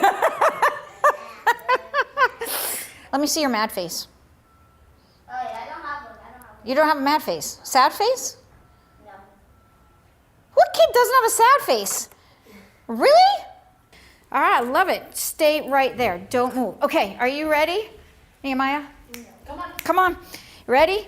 Okay, stay there. You're going to fit right in here. Take your shoes off. I'm telling you, someday you're going to be like, that lady was right. I'm glad she made me take my shoes off. No. Yeah, I'm telling you. Yeah. So I want you to put this part of your tush right here. Yeah, I know. Yeah, that's the deal for today. So put it right here. You're gonna sit with your brother. I need you guys a little closer together. And you know what? I'm gonna have you put this foot down there. Hasn't it been more than 5 minutes? No, your concept of time is messed up. Okay, maybe 2 more minutes then. Maybe 2 more minutes. Okay, can you sit right in here for me? You got to get closer. Ready? I want 1 more minute. 1 more minute. Let me have this toe. Oh, see, this is why I take your shoes off, so I can grab your toes. Yeah. Okay, and you're going to jump right in here and lean on your brother just a little bit. Okay. All right. All right. Let's see how this is going to work out. All right, are you guys ready? So I want you to put your elbow on your brother's knee. That's it. And Darius, you're going to lift. Darius, you got to lift up. So don't lean on him so like you're knocking him over. Perfect. Oh, and I like the whole fish face thing we have going on. That's great. That's good. Let's keep working with the fish face. I like it. Okay, so knee's going to go here. This is going to go here. This is going to go here. Ready? Okay. Oh, that's going to go there. Sit up a little straighter for me. Ready? And then lift up. Okay, yep. Beautiful. Okay. I'm going to put you where I want you, and then I need you to stay exactly where you are. You ready? You're going to turn your face this way. You're going to turn your face this way. Ready? Relax this shoulder. Bring this arm. Good 1 minute. Okay, don't lean on him too much. Don't lean on him too much. Don't lean on him too much. Oh, turn your face to me just a little bit more. Darius, relax your shoulder just a little bit. Yes. And Nehemiah, turn your face toward your brother just a little bit. Ha! Look at me. Eyes on me. Eyes on me. Nehemiah, turn this way just a little bit. Chin down. Lean towards me a little bit. Darius, lift up a little bit taller for me. And Nehemiah, you are slumping. Tilt your head towards your brother. Ah! Hold it right there. Nehemiah, come towards me just a little bit more. Yes. Turn your face towards your brother just a little bit more. Lean together just a little bit. Why do you look like he's going to bite you? What? Why do you look like he's going to bite you? Oh, my goodness. All right. Okay, break it. Break. Take a break. Yeah, I know. You're getting tired. Oh, wait, it should have been 2 more minutes. I gotta go stop. You get two more minutes? Is that what you said? I said it's already been 2 more minutes. It's been 2 more minutes. Okay, so no problem. So let's take a quick break. So we're going to take a quick break. We photographed each of them by themselves. I will do it again without the couch. I'll be using the wall to do some other different things. And then we photographed the 2 of them together. So they're pretty warmed up by now. They're feeling pretty good, relaxed. They're feeling really good, really relaxed, warmed up. And so we have Dad, Chris, just walked into the room. So we're gonna give them, they just do not wanna be without their shoes, and now I'm without mine, so, okay. So right now, Tatiana came in, she's ready, hair and makeup. So I'm gonna photograph her with each of the boys. So she has individual portraits. I actually love that the kids have individual portraits with their mom. So tilt your head this way for me, Nehemiah, and then Tatiana will go this way a little bit. Nehemiah, turn this way up and chin up for me just a little bit. Yes. And then looking right here for me. Can you sit up a little straighter for me, buddy? There you go. And lean forward a little bit so your mom can lean towards you. Yes, stay right there. Tatiana, lean this way, over his shoulder this way. Perfect. Let the elbow come out onto the, yep. And then now, Nehemiah, just tilt your head towards your mom, top of your head. Yep, ready? Yes, and eyes at me. Perfect. Ah, I love that. You got it. Hold it right there. So I'm just shooting horizontal because I want to get, and then can you let your foot come out like towards your mom? Yep, and yep, you got it. Perfect. Yep, and bend your knee for me a little bit. Yep, you got it. So I'm just gonna come in.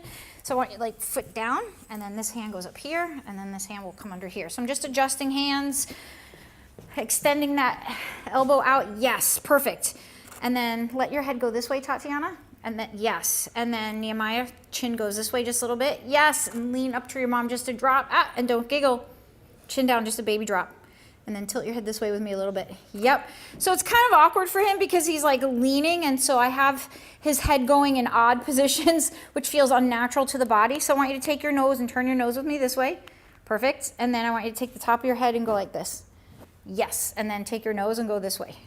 So this is one of the advantages of working on a tripod, is that my hands are free to direct them exactly how I want them to be without having to lift up and putting the camera up and down to my face. So everything stays the same except the minor little adjustments I'm making. And don't you giggle. Don't do it. Don't giggle. Don't do it. Oh, stop it. Are you always this bad? Do you always not listen? Or do you listen all the time? What do you think? Ready? Stay right there. So I'll build on this group, so stay right where you are. And Darius, come with me real quick. Right? Did I say it right? Darius, I'm sorry. You're right. Okay, so knees are gonna go right here. So I'm building in this triangle. So what I wanna create with this group is diagonal lines and triangles. So scoot your knees in really close to your mom. Get in closer, closer. And then this hand's gonna come around her, so I want you to lean this way just a little bit, but not too much. Bring your hand to her lower back. So one of the things we really want to avoid when we're doing groups is hands coming around the shoulder and creating this weird like sausage fingers coming out of the shoulders. So I always try to bring hands to the lower back, so this way we don't have mystery fingers. And then ready, and you're gonna lean in right there. So perfect. From here, perfect. Now bring your hand, this hand in your pocket, bring it to your mom's hand. So hang on to your mom. Yes! And then all of you are going to be looking at me. I'm going to back up a little bit. Oh, I love this. And I think we just want to move that light over just a little bit. So hang on. I can move it real quick. So we're just going to move it so that it's centered up. There we go. So the beauty dish will light all three of them really, really nicely. Actually, we probably need to go up just a little bit because I actually moved the chair back. So I'm gonna just re-meter really quickly. And we might need to move it a little closer. So lift up your foot for me. That's it, there you go. Can you give me a quick light meter test from back there? Nope, I got it, yep. So 3.4, yep, a little bit more. Perfect, and we'll bring it down just a drop.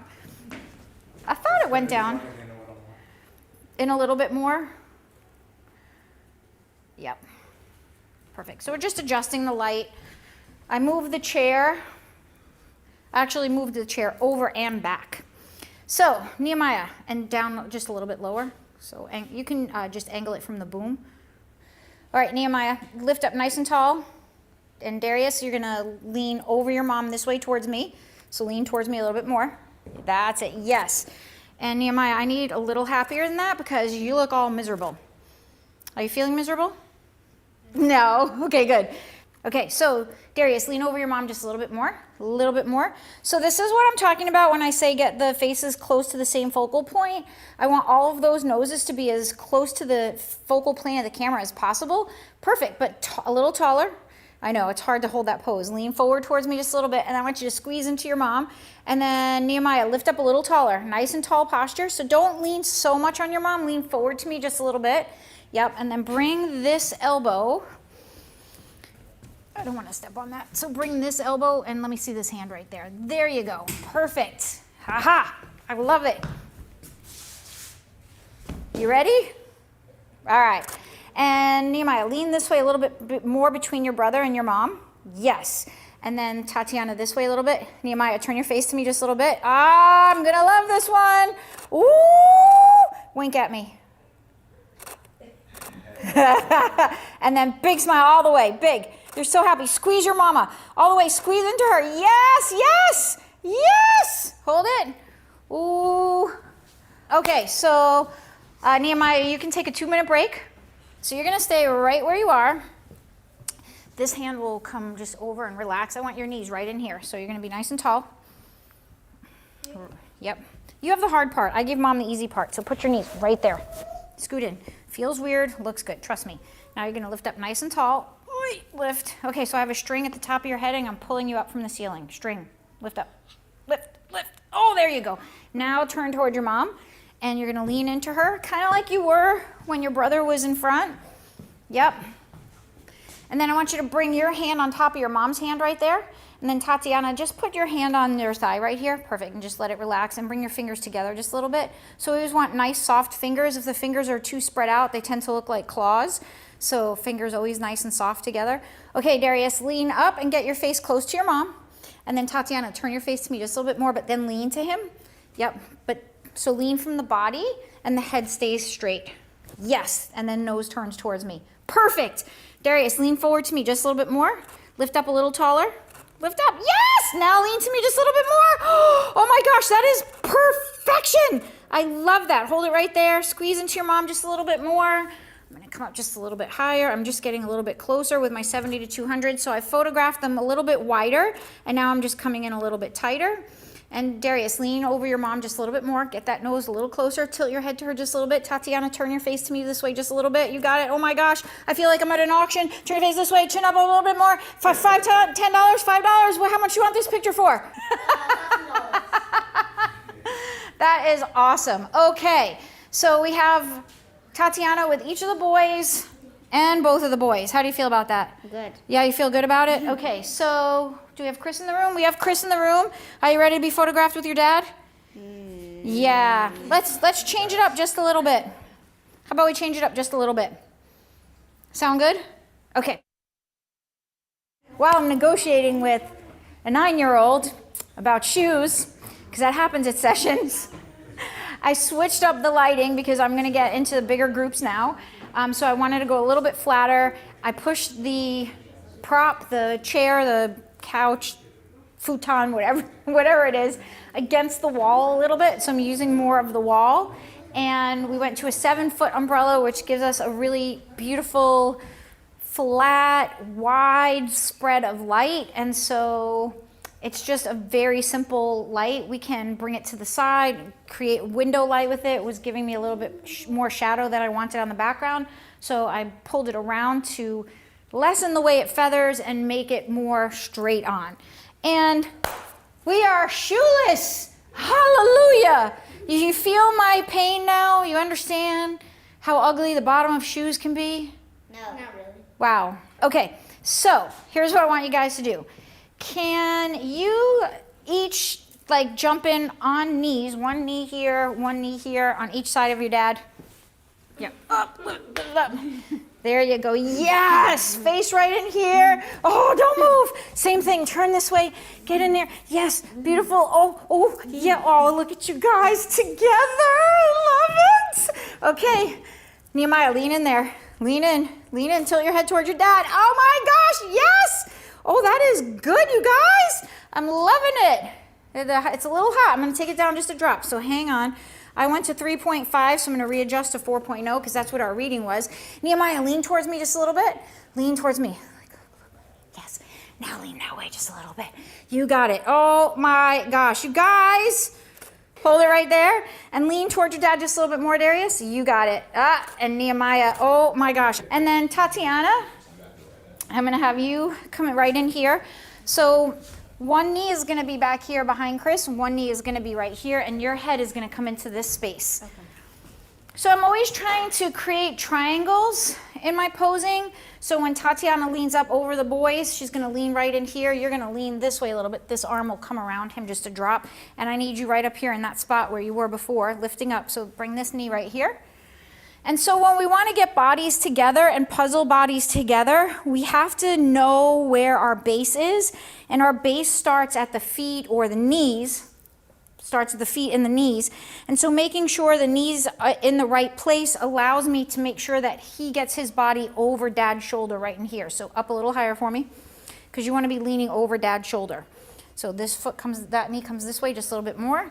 And then remember how you're gonna lean in and get that face nice and close right about there. Okay, and then because you love him, you're gonna hang on to him right there, beautiful.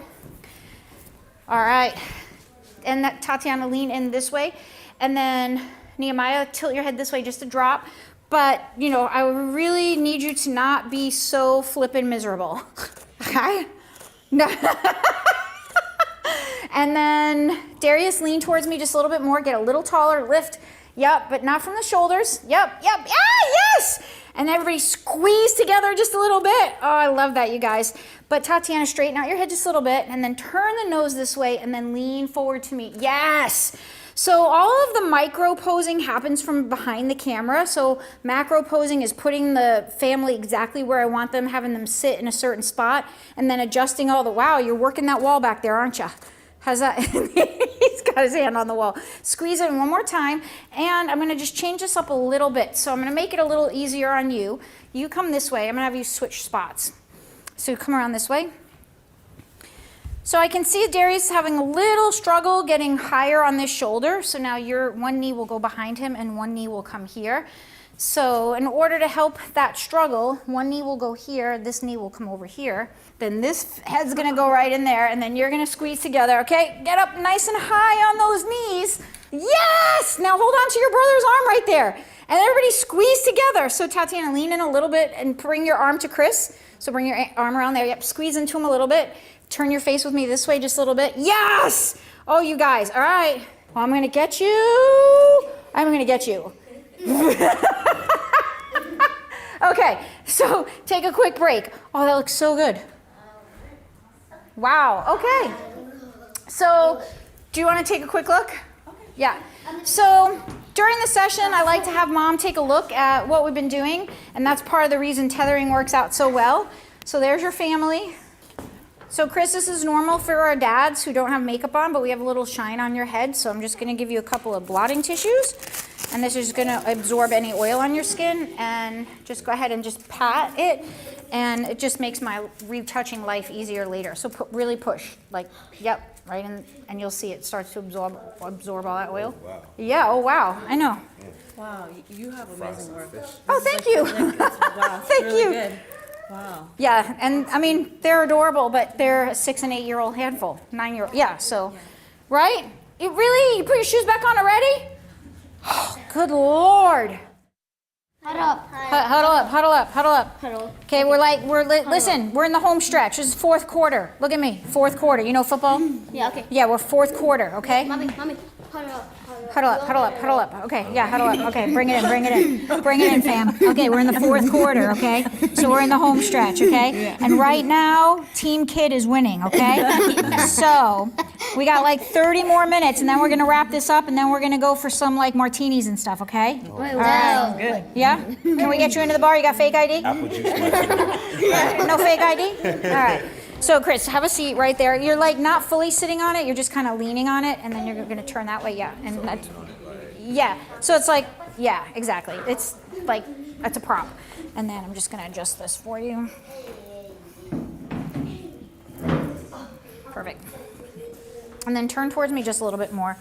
And then Tatiana, you're gonna come in this way. So this light will go up a little bit higher, right about there, and a little bit closer. Yep. We want the light to be approximately maybe 3 feet from our subjects, above their head, tilted down at a 45-degree angle. That gives us that pretty butterfly lighting underneath the nose and gives us a nice soft fall off. So up a little bit higher, so this way it's over Chris's head. So we can probably bring it maybe a tiny bit lower. And because Chris is nice and tall and Michele is 4'11", all of me, even with my heels on, we need to get the tripod a little bit higher, and there is a step stool in here, so in case I need a step stool. But with the back of my camera, I can see pretty good, so let's do a quick light test just to make sure our exposure is where we want it to be, and I know I'm gonna want to be a little bit taller. Do you wanna? Yeah. Yep. Yeah, bring it closer to his face. Yep. What is that reading? 5'6". Okay, so perfect. I'll drop it just a little bit. And let's see. Ooh. So what I did, I moved the subjects much closer to me and away from the wall. I really want that wall to go darker. Before we were much closer to the wall, we were getting fall off from the light, so the wall was more illuminated. Now I want that wall to get a little bit darker. They're wearing darker tones, so I want the tones of the wall and the clothing to match a little bit more. So when you bring your subjects and your light away from the background will naturally get darker.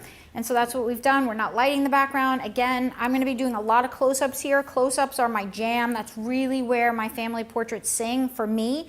And so we're gonna be getting squeezy, huggy, feely, lovey. Right, fam? Yeah. Right, fam? Yeah. We're in the fourth quarter, right? Yeah. I like to get all those little in-betweens. All those little in-betweens. And I'm gonna bring that light down just a drop more. All right, so hang on. Hang on, you little pipsqueak. Are you ready? So getting the heads together and creating those shapes has so much to do with the props and being able to raise and lower bodies. So Chris's stool can't get any lower, so we need to lift everything to meet him. Where Nehemiah is perfect because he's standing on a chair behind his dad, and when he leans over towards me, his face is going to be exactly where I want it to be. I want Darius to be a little bit higher and closer to his dad. Oh, that might work. Yep. So usually in my studio, we have a bunch of apple boxes. Yep. Oh, let's see if you stand on this. It'll get you a little bit taller. You ready? I'm going to drop this right here and then step on up there. That gives him a little bit more height. Not quite where I want him to be. So let's do this. I'm going to put him on the chair behind here. So step out for 1 second. Okay, so now you're going to come back here. Let me move this. You're going to come back here. Let's see what happens if you stand up there. You got it. Yeah, you're good. Don't worry. And now turn your knees this way. Keep going. Now I want you to lean in. I want you to get your head right in there. And then you're going to come in here, and you're going to be like this. Bring this hand around your mom. So like I'm your mom, and your hand's going to go in here, and you're going to be in here. See that? Yeah. See where you go? Okay. All right. Okay. Ha! I think I like it. Okay, but leave room for Darius. Yep. And make sure I don't see those crazy fingers, so those go back here, and then you're going to come in right there. So I want your cheek next to Dad's ear. Yes. Up a little higher. Lean between them. Can you step forward just a little bit more? Yep, and then bring this hand in here, and watch this hand for me. I'm going to move this hair. So, and I'll bring this hair forward a little bit. Is that okay? Mm-hmm. Yep. So just adjusting here. Lean out this way just a little bit, and then make sure, but get in there and closer to me. Yep. Okay. Yes. Oh, I love that. Now, yes, squeeze together a little bit. Chris, turn your body that way a little bit more. Keep turning, shoulder, yep. But then your face comes back. And then Nehemiah, get close, nice and close, a little closer, little closer, little closer. And then give Darius a little bit more room. So open up just a bit, Tatiana. Darius, come through, yes. Leaning forward just a little bit more. Chris, you're looking good. Eyes right up here. And Tatiana, chin down just a little bit. Eyes up here. Beautiful. Squeeze in. Squeeze. Beautiful. Okay.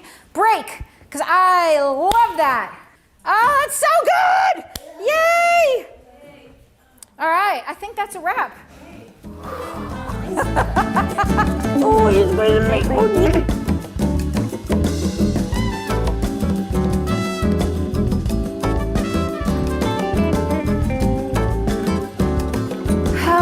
Okay, wow, that is a wrap. We're out. Peace out. That was a lot of work, huh? 6-year-olds and 9-year-olds. Woo! They give us a run for our money or what? I'm impressed how you handled them. You spoke to them so well. That was really incredible. They're just completely age appropriate. You got a lot out of them. You Yeah. really, it was entertaining, and you guys took your shoes off, and it was really, that was pretty amazing. So funny convincing them to take their, like, usually most kids love taking their shoes off. When I say that, they're like, wee! Or like, moms can't get shoes on kids. And I'm like, come on. You know, like, they don't realize when they're sitting, seeing the bottom of the shoe, and it just, you know, and negotiating, like, that kid was literally negotiating with me. He came up to me and whispered in my ear, he's like, so last time you said 5 minutes without shoes, and like went longer than that, so like, how long do you want my shoes off now? And I was like, are you going to law school? Do you keep lollipops around to bribe them? No, really. And this is the last thing you want to do is bribe kids with candy, because it makes things even worse. So I really try not to use food or candy as incentive. I try like not to use any incentives.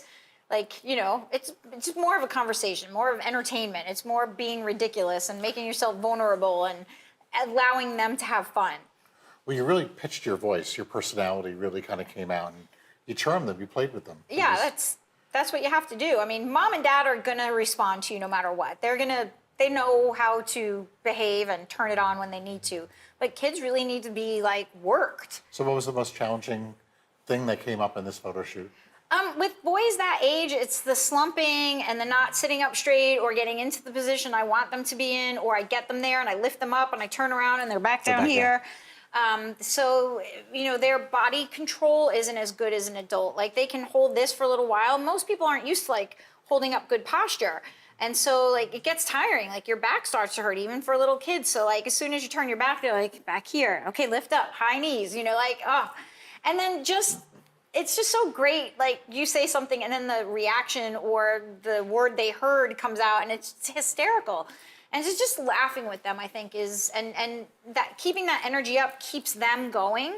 And so like, lift up, like you're constantly talking. And I think that's the key, like with families, there's never downtime. There's never quiet time for a couple of reasons. One, because you need to keep them going. And two, because they need constant reassurance that they're doing the right thing and that they're having fun. And as soon as you're quiet, they start to doubt if they're doing something wrong. You're constantly reinforcing Yeah. them. So what's next? Do you send them proofs? How do you work out? What's the next step? Yeah, I send them a whole bunch of proofs and just, you know, wait for them to come back. No, I'm just kidding. So we set up a preview appointment and they come back to the studio. Usually just mom and dad. I really encourage them to leave their little children at home at this point because I want them to be able to make decisions without having to worry about the kids. So, and you know, throughout the session, you know, I usually talk to mom about like, oh, you know, this is a favorite, and I'm showing her the screen in the studio, making sure that she's happy with the way her hair looks, and showing them the screen while tethered actually gets the kids excited. It's interesting, like if the kids know what you're doing, they get more on board with it. Like, I think once I was explaining to them, see how good it looks without your shoes on, they're like, oh, okay. Like, you know, so it's involving them throughout the entire process. And even while you're shooting, saying, oh, this is going to be perfect for that wall, or this will be great for an album, or even when you're getting the kids to make funny faces, or, you know, when I'm asking ridiculous questions and they make silly faces, those in-between expressions make for great fillers in albums or image boxes. Do you follow through with the family after they've picked up their prints? Like, is there a way that you can continue to work business with the family once you've established that rapport? Yeah, of course. They'll be on your mailing list and your email marketing, and you know, you give them the images for their social media. So I always offer social media size images. I'll post on my social media. I'll usually do like a preview after the session so that they get excited. I want them to get excited. And that usually that one image that I pick for social media that I then finish and retouch generally ends up being their favorite and the one that they end up buying. One, because now they've seen it and they're really excited about it, and all their friends and family have said how great it is and they love the picture. And so usually by the time they come in, they're locked in on that image. I noticed you were, at a certain point, you were really banging away. The recycle time on the strobes, Yeah. I assume, is really important. Really good. Yeah. And again, I think part of that is I'm not shooting at f8. So I'm not blasting those lights at full power, so I can shoot very quickly. Because with those ages, it's all about getting that micro expression in between. So I'm not standing there waiting for the perfect expression, because it's gonna happen in a literal millisecond. And so I shoot very quickly and multiple images because I don't like doing head swaps. I don't like post-processing. I want it right in camera. I want that one image to be done, finished. That's all I need is that one good one. So I can just keep rapid fire. And that's why I like shooting, like today we were shooting at f4. And you get it right in the camera. Yeah. So you don't have to fool around and spend too much time in post. That's why I light meter. That's why I shoot in Kelvin degree. Sekonic 718. Yeah. Nice. Why not be sure what you're getting? You can't always rely on that little tiny LCD, LED, whatever it is. Because what you really see on an LCD is an approximation of what the bit file is. Yeah. So yeah, get it right. Yeah. So. All right. Well, that was a great shoot. Thank you so much for coming and joining us. It was a lot of fun. So Those kids are going to sleep well tonight, and after I have my wine, I will too. We'll come back to New York. We'll do pizza again. Anytime. We'll get another family to shoot. Anytime. Awesome. Thank you so much. Thank you. Right on.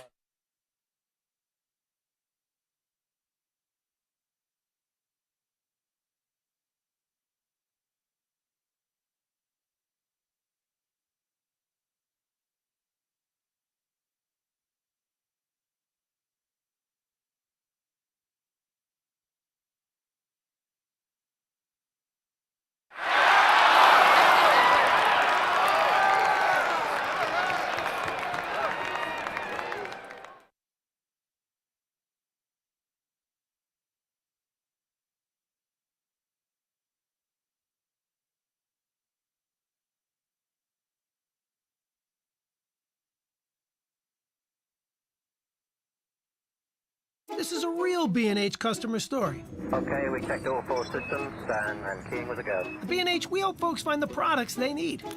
Isn't that right, Irving? Yes, definitely. We need to be ready for whatever the customer needs, especially when the items are rare. So true. Could you give us an example, Irving? We help millions of customers all over the world. Come on, just one example? Well, there was NASA.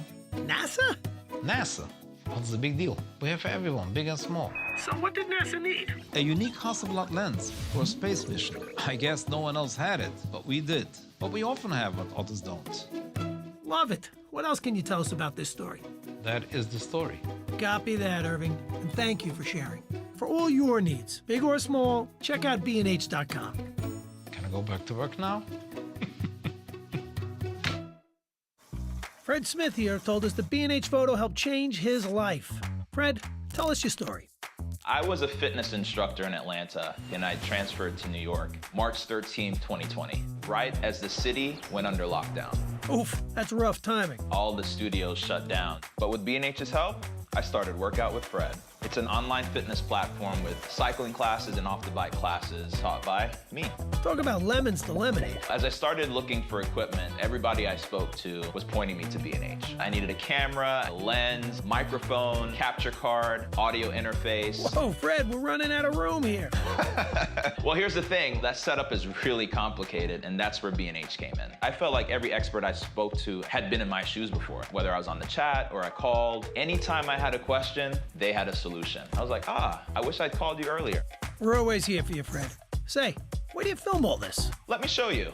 My living room is essentially a recording studio. Everything in here, except for the couch and the TV, are laid out so that I can do my recording. Amazing. What's next for you, Fred? One of the things I wanted to do for years was start a video podcast. So I started something called Join the Convo. We discuss important topics in a safe space. Fred, you're a real mensch. Thank you for sharing your B&H story with us. If you're thinking of starting a virtual business like Fred, check out bnh.com. This is a real B&H customer story. Jack and Barbara, professional wildlife photographers and B&H customers for 30 years, live in remote Alaska. Hey, what's the population there? About 50 to 52 people and bears. We're definitely not in New York anymore. It's just quiet here. It's beautiful. The wildlife photography out here is amazing. While they could order equipment from any number of sites, they don't. Anytime we need anything, B&H is our go-to. We can send an email. We have used the chat feature, and of course the phone if our phones are working. If the phones are working. Hi, Jack. What can I help you with? I needed a tripod, and it had to be light, it had to be sturdy, so I talked with somebody at B&H. I think his name is Charles, and he pointed me toward a certain tripod and liked it so much that I bought a second one. Nice one, Charles. When it comes to getting gear, things were shipped quickly, packed well, made it through the harrowing journey, going from plane to smaller plane to somebody's hand, thrown to somebody else, put in the back of a truck, and arrives unscathed. That's quite the schlep. It must be incredible when it gets there. Oh, it's like Christmas. I mean, honestly, it's better than Christmas. Yeah, it's my birthday. B&H has everything that we need. I mean, when have we ever looked for something and it wasn't available? Well, there was bananas. Yeah, right. Bananas indeed. Wherever you live, B&H is ready to help. Chat, email, and if your phones are working, give us a call.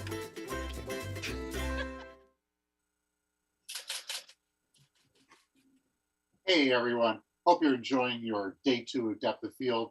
That Michele Celentano presentation was outstanding and it was a ton of fun to shoot. Hey, so listen, I've got an amazing guest that's actually here live with me, Jeff Cable, right from California. I asked Jeff Cable to come in here and speak about bar and bat mitzvahs. He's the first photographer to actually speak about bar and bat mitzvahs.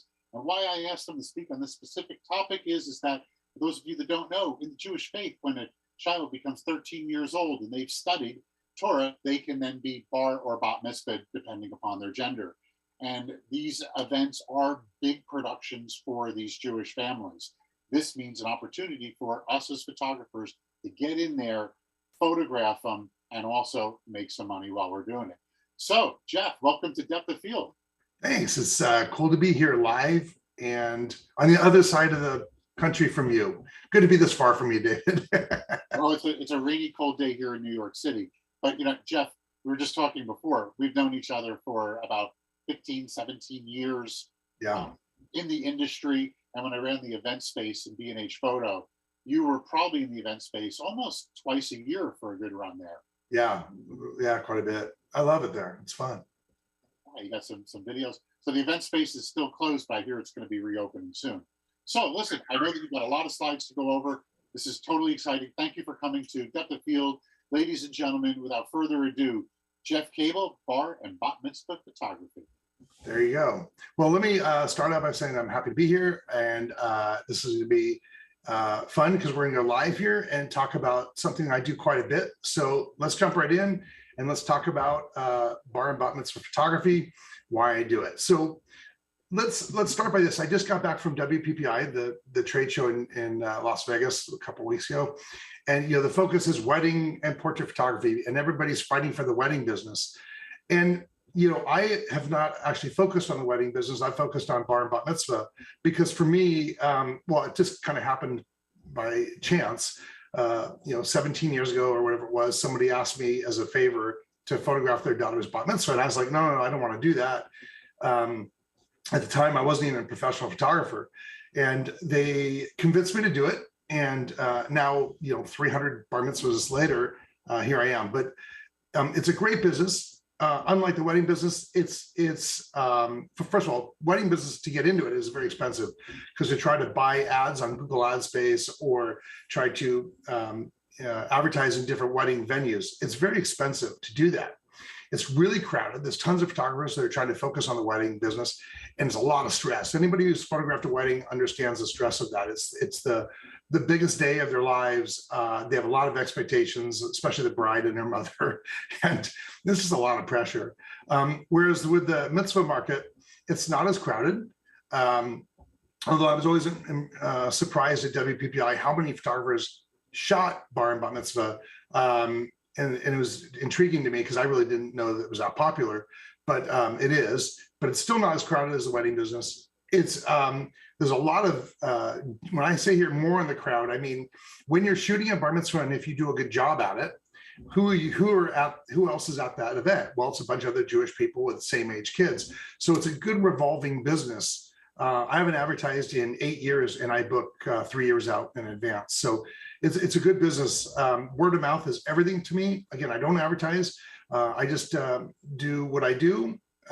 People see the quality of the work and tell their friends. And so it's a great business once you get your foot in the door to keep going with that. As I mentioned, I book out really far in advance. Right now, I'm booking events into 2025 already. And when it comes to weddings, you generally don't hear people planning their weddings 3 years in advance. So it's a good business in that respect. I love photographing this stuff. It's fun to do. You have a bunch of 13-year-old kids that are having a good time.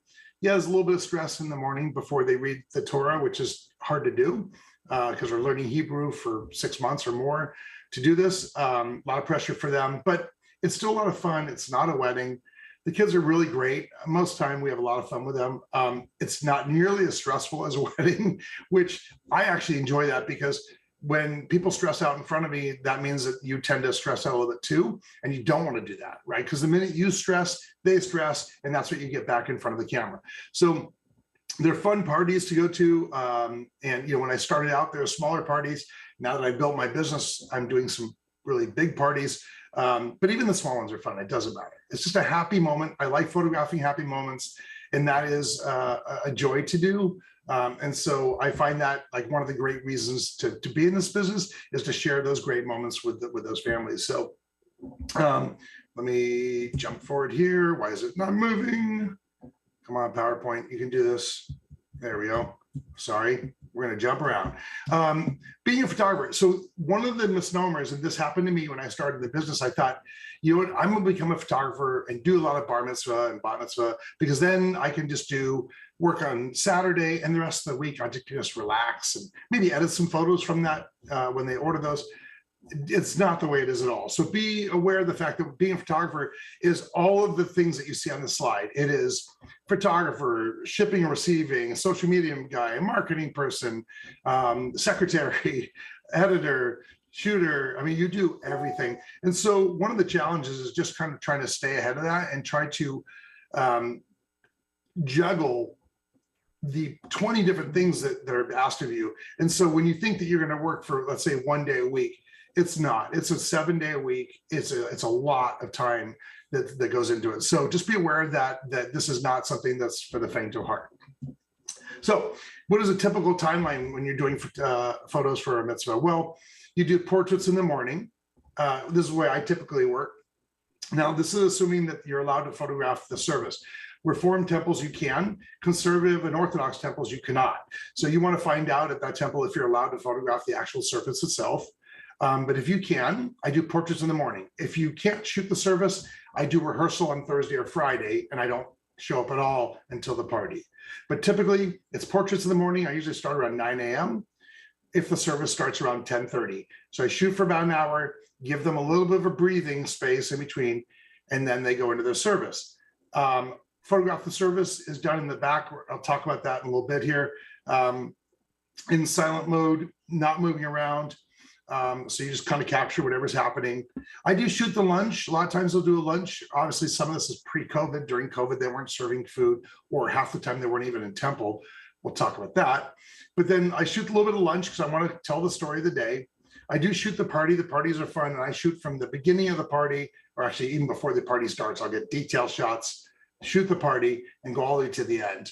And then my goal is to deliver those images as quickly as possible. Now, I set the bar really high. My timeline actually is a little different than this typical timeline. So I tend to push myself really hard when I do this, and I tend to go overboard because I want to over deliver for my client all the time. So let's see if I can move to the next slide. Come on, you can do it. All right. Here's my timeline. My timeline is I do portraits in the morning. I do photography of the service, shoot a little bit of lunch. Then I jam home. I cull through those images. It might be about 1,200 images. I cull through those. I retouch 5 or 10 of the best ones. I send it to the family and I say, okay, here's your best images with my watermark. And they're only about 900 pixels. So they're not, going to print those, but they can share them on social media, because I'd rather them share my images with my logo than some really bad images taken with their phone. Then I print matte and frame on my Canon Pro 1000 printer that's sitting right next to me, the best image of either the kid or the family, and I bring that to them as a gift. Then I turn around, I get all that done, I jam over to the party, I shoot the party. I'll do a same-day slideshow if they want, of the best images from the first half of the day to show during the first half of the party. And then after a couple hours, they've seen those looping, I tear them down, I build another slideshow of the best images of the first half of the party to show during the second half of the party. And really what that is that's my marketing, right? Because then everybody who's at that party is seeing the quality of my work of the images. These are just raw, unretouched images. but they're seeing those and like, wow, these are really great, hopefully.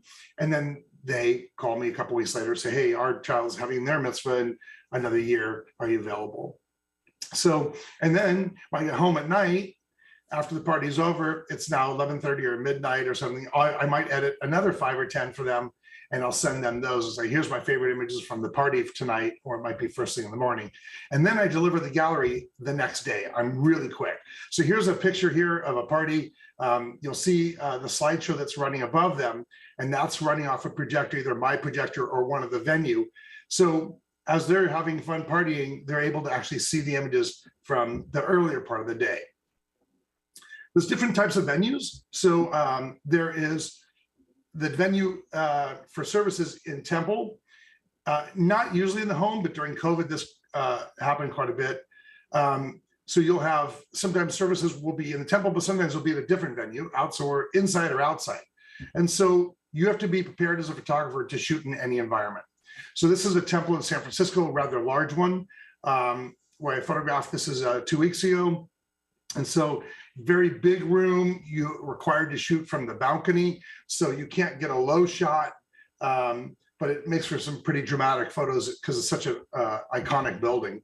Here's one of the, actually, I think this is the first bat mitzvah I ever photographed. This is over by the beach in Santa Cruz at a smaller temple there. Again, different setup, smaller, your low angle. Here, this is a temple called Beth Am, which is in Los Altos here. Very open, a lot of ambient light coming in from those windows, a lot of wood and things. This is a wide angle shot. I like showing this temple because it's got a lot of ambient light and it's dramatic. So again, you have to kind of look at every venue and say, okay, how am I going to capture this and show it off? But then, as I mentioned, they're not always indoors at a temple. Here's one that was shot outdoors in the redwoods. I love when people do stuff like this and change it up because it makes it way more interesting for me as a photographer. Here, again, another outside. This is one. This is during COVID. This family did it all outdoors. They had beautiful weather. I love that I have the greenery in the background in a different kind of environment, which again, for me, makes it more interesting to capture in something different than the temple. And of course, COVID during the pandemic, I mean, now we're kind of back into the temple, which is great. And just starting to be no mask. Let's hope that stays. But, you know, for about a year, I was shooting in people's homes, which is really different, but also fun. You know, it was more personal. I got a chance to be inside the clients' homes. I could shoot something like this where they're literally standing in front of their fireplace. And again, as a photographer, you want to be able to sum up any environment and be able to shoot it. So you want to be ready to shoot indoor, outdoor, good light, bad light. Do you need to add light? So one of the things I would do for an event like this is I'd bring an LED light or remote flash, although typically they didn't want flashes going off, but I'd bring extra light if I needed it. But generally I'd go to their home in advance, look at it and recommend, gee, go this way because your window's on the left. So we'll side light her. So I would give them advice photographically based on the environment. This is another pandemic mitzvah. This was a beautiful wall that they built in the backyard so that they have a pretty backdrop for their Zoom. They were able to borrow the Torah from a temple locally, which was kind of cool. And again, how often you get this chance to actually get a dog at your bar mitzvah? So this family loves their mutt. It was really funny because I was shooting in the back and I was able to walk around different areas and I saw the dog sitting there and I saw grandfather kind of petting the dog. And so I focused on the dog as opposed to the kid there in the background because I just thought it was so great. I think I posted this and said a bark mitzvah, so kind of fun. Again, the challenge of shooting something differently during the pandemic. This family, I photographed all of their kids. This was their youngest daughter, last one. And they have this beautiful area here in the Bay Area. It's a gardens called Filoli Gardens. If you ever saw, I think it was one of the big shows on TV. I don't know if it was Dallas or whatever, but it was one of the shows where they had a giant mansion and they used Filoli as that mansion. And it's just an incredibly beautiful place. And they had this florist come and do the flowers behind her. And again, as a photographer, I love the challenge of kind of finding something different. But the goal of us as photographers, regardless of the location, is to tell the story of the day and show the joy. And this, you see that look on her face, and you see that. I added this quickly in here. If anybody does want to get a hold of me, if you just point your cameras at this will give you all of my contact information. So if you just point your phone at it, it'll open up a link and give you all my contact information with my social media and my blog and email address and all that stuff. So if you have any questions, and I'll show it again later on. So different party venues. So it's not just the venues that for the service itself, but there's a lot of different party venues that you have to take in. And this is a challenge because a lot of clients will say to me, have you ever shot at this place? And if I say no, they're like, oh, darn. And I say, no, I love shooting new places. And a good photographer should be able to sum up any location quickly. So this one here is actually in the temple. So there's certain temples here where they'll convert the actual sanctuary to a party area, or in this case, this is a lunch area they have on the other side. So behind that wood wall in the background is where the synagogue is, but they'll do parties here in the evening or lunch parties in the afternoon. So that's in the temple. This is one I did about a week ago. And this is a party that was up in Sonoma in the wine country. And this is more of a wedding venue. It's inside a barn, which is kind of cool. And we'll talk about key shots like this. This is the Hora. So is this. This is in a hotel room. And so you get dark rooms like this one. You get bright rooms like the room you saw before. This was actually a more unique mitzvah where sometimes the kids are not into the whole DJ party dance scene. And so they're into sports. And this young man really likes sports. So they did this at a place called the Sports House. And you know, they did dodgeball and all kinds of crazy fun stuff. And so I actually got on a ladder and shot this picture of them. And the funny thing is I also, had them all lay down in that circle, and I did a group shot that way, which is kind of fun. And when they did dodgeball, I would actually get in the middle of the dodgeball game with my camera and have pictures of them throwing balls at me and stuff. It was pretty fun to do. And I like to get wild and crazy. I love shooting at this venue because I can wear shorts and tennis shoes. So that's, for me, that's kind of cool. I did a bar mitzvah party at this place called the Hiller Aviation Museum. And in the back of the museum, outside in the parking lot, they have this old, I think it's a 747 cockpit, if I remember correctly. It's just a cockpit. Well, I had been there before. I knew the area. So I suggested to her and the three boys, why don't we go in there and do a photo? So I took a Canon 16-35 with a flash, went in there, and I shot this picture of them. Now, granted, there were no clouds in the background, but I told them when I shot this, like, you know what, I'm going to add clouds into the windows so you don't see like the building there and make it more fun. So again, it was just a challenge, something different to do. And I love to kind of challenge myself and push myself to get something different every time. This is one of the larger parties I ever did. That's actually Charlie Puth, who is performing at a mitzvah. This is a bat mitzvah I did about 2.5 years ago for a family here in the Bay Area. That was really fun. And that venue was lit beautifully. It was incredible. Actually, the flowers there were completely out of, I mean, it was a different level than I normally shoot, where they really went all out, not only in the venue itself, but in the flowers. Like this here, this is the downstairs version of that, where the family was just like letting loose a little bit. I told them, like, raise your hands, have some fun. It was pretty awesome. Now this one here was in an old theater. This young lady was really into theater, and she actually sang a song from the balcony from Evita, I think. Anyway, this is her for her Hora. Really cool venue, something different. As soon as I got there and I saw the upper balcony areas here, I realized I could put my remote lights up there on light stands and fire down on her and the crowd.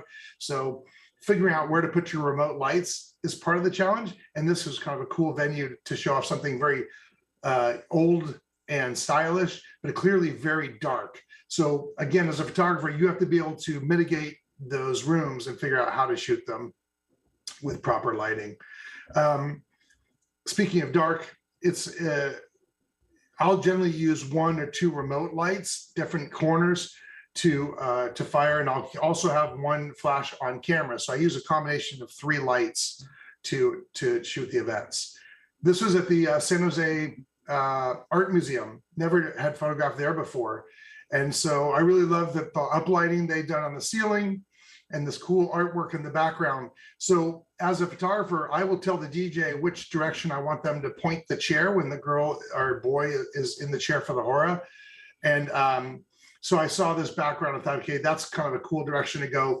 I set up my remote lights to fire light that direction so that I could then get her lit from the right direction, but also have kind of a cool background for me in the shot. Let's move forward here. Sorry, this is, I got a delay here on the, let's see if I can, come on.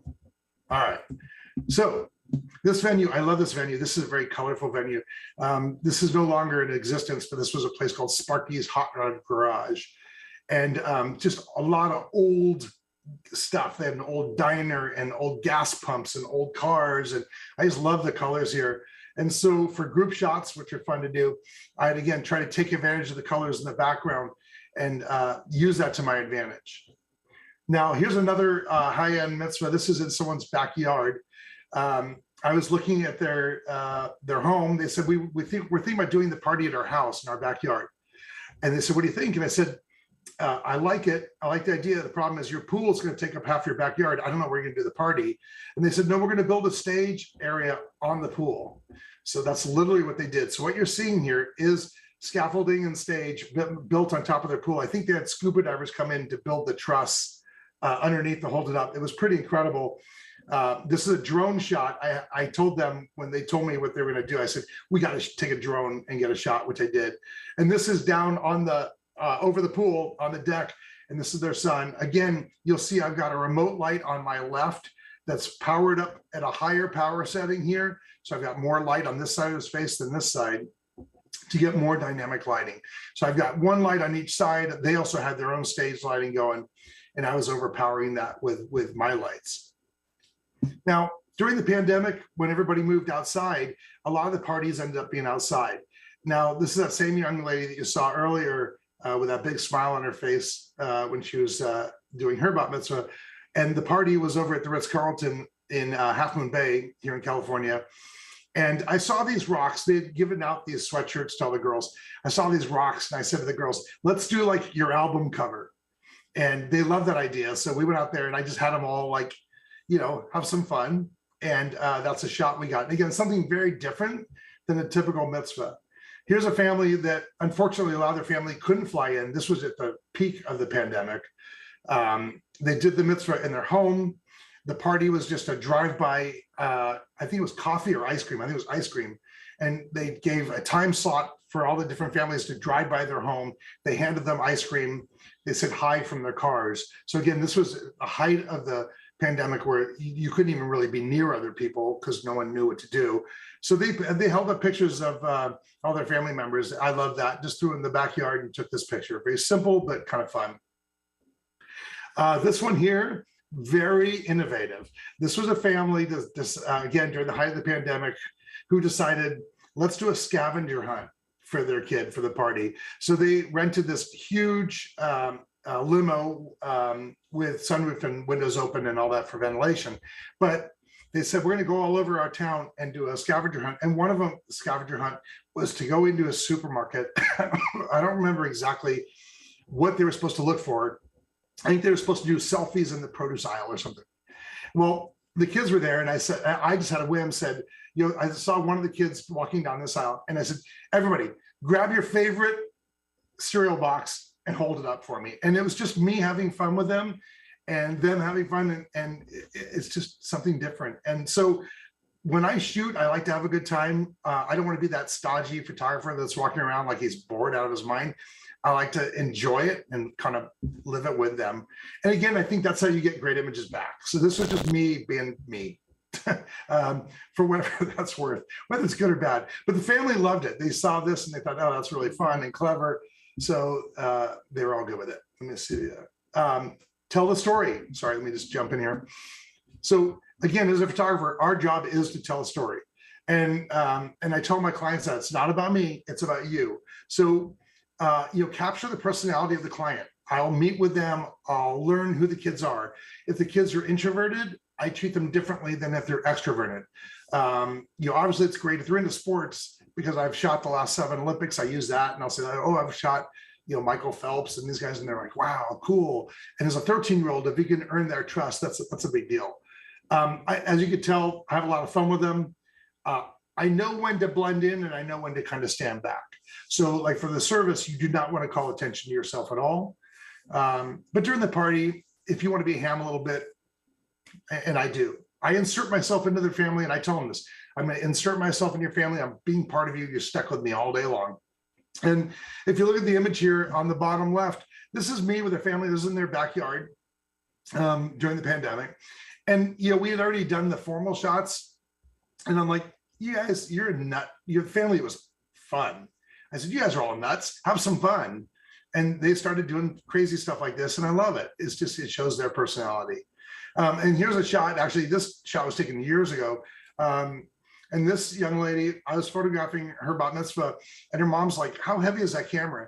And so I handed it to her, and she goes, let me take a picture of you. So I showed her how to do back button, focus, all that. And she took this picture of me and her daughter. And so again, I really want to become part of their day so that I gain their trust, and that they don't fight me, they kind of work with me. And a lot of times what I do is when I'm shooting, I turn the camera around. Like at the beginning of the day, 9 in the morning, I start taking portraits.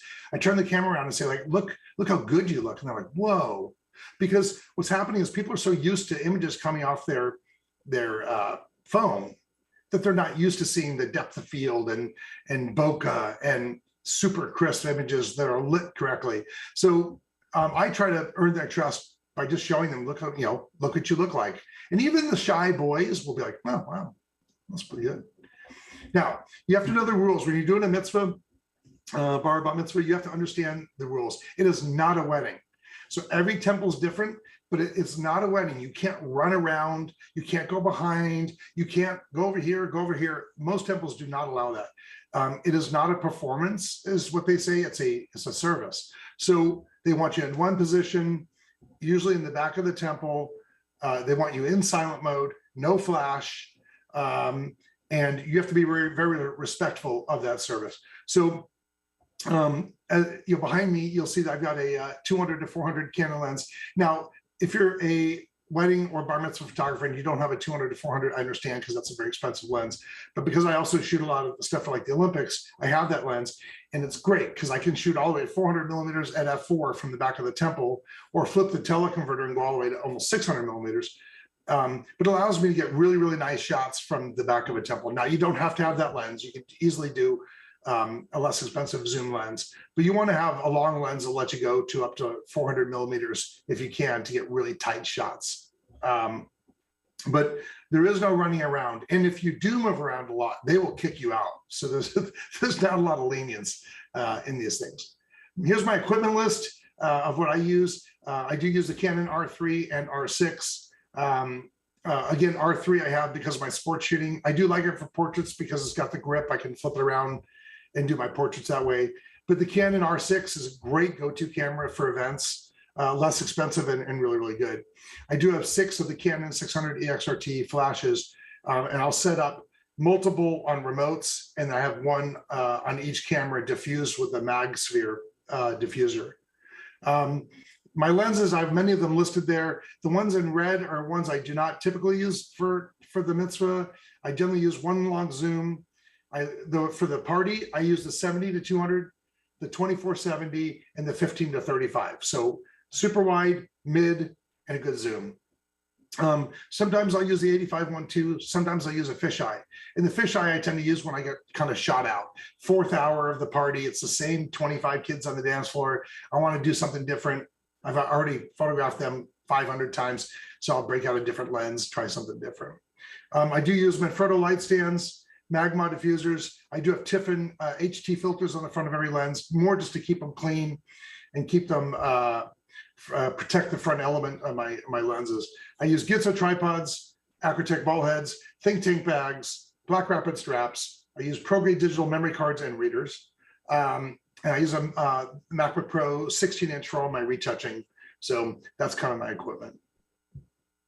Here's the settings. So when I'm shooting a service, I typically shoot in aperture priority unless I have a very consistent light source or lighting, but typically shoot in aperture priority around ISO 2500. Now this depends on the venue I'm shooting at. Some temples have more light than others, but typically around 2500 at around f4 with that lens I was talking about. I'm trying to get at least 100th of a second. So if you're in a really dark temple and you're at ISO 2000 and you're only at 20th of a second, then you're getting a lot of blur because any motion at all from those people is going to create blur. So I try to get 100th of a second, and I'll do whatever settings I can get to get there. I do use what's called double back button focus. I need to do a video on how to do this, but basically I set up my camera so that one button is face and eye detection, which is incredibly good on the Canon cameras. But in case that doesn't lock in for some reason, the next button over, which is the asterisk or the metering button, that one becomes my center point servo focus. So when I'm shooting a party, if I hit one button and it won't lock in on their face, I immediately jump to the second button, lock in with that one, and I'll go center point and get them in focus. For the party, I generally shoot manual. I'm generally around ISO 1600, again, depending on the ambient light in that room. Around 1600, around f4, sometimes 3.5. I'll shoot about 160th of a second with remote lights in the room. So I have off-camera flash and on-camera flash in combination. Generally, I'm using what's called group mode. So I've got a flash at around -1 on camera, TTL. And both of my remotes are set at manual power. So generally around 128th of power to maybe 164th, again, depending on the room and how much light there is. Also using double back button focus for that. The key shots. Now, I put this photo in here because it's not a key shot, but it is. Food is very important to Jewish people. So I put this in here. Here's your cream cheese lox and bagel. You have to have that. But really the key shots for a mitzvah art, you want to do great portraits before. I like to do them outside the temple, in a courtyard or wherever, if there's any kind of decent foliage in that area, I like to do that first. And then I move in and I do pictures inside the sanctuary. If I'm taking pictures with the Torah, which is very, very important because that's a key element, you want pictures of holding the Torah, reading from the Torah, walking with the Torah, and then also family pictures in front of the Torah. So what I'll do is I'll get just the immediate family. So it might be the mitzvah kid with their brothers and sisters, mom and dad. Sometimes they'll request that grandparents or others are in there, but generally I just do the immediate family. Detail shots, kind of like you're seeing here. I'll do detail shots, especially at the party. The grand entrance, a lot of times when they do the party, they introduce the kid and they'll run into the room. The hora, which is the pictures you saw of the circle dance and the kids up in the chair, is probably the key shot for the party. I usually do a group shot, not always, but most of the time I'll do a group shot of all the kid and all their friends. Sometimes even you've seen that other picture where I did a group shot of all the adults and kids in one picture. A lot of times they'll do a montage where they will have a slideshow of all the pictures of the kid growing up. And so it's fun to isolate the bar bat mitzvah kid, watching them, their baby pictures, whatever, and they're laughing. So I'll use a 70 to 200 and kind of focusing on them to get that shot. And I'll show you that here in a second. The other thing is, and I tell people this, other photographers, make sure to be looking for the unexpected, because here's a list of your key shots, but there's a lot of other shots that are going to happen in between that you're not expecting, and those could be some of the best ones of the day. And as I mentioned before, I love trying something new every time. So here's the big, I don't know, maybe a month or two ago.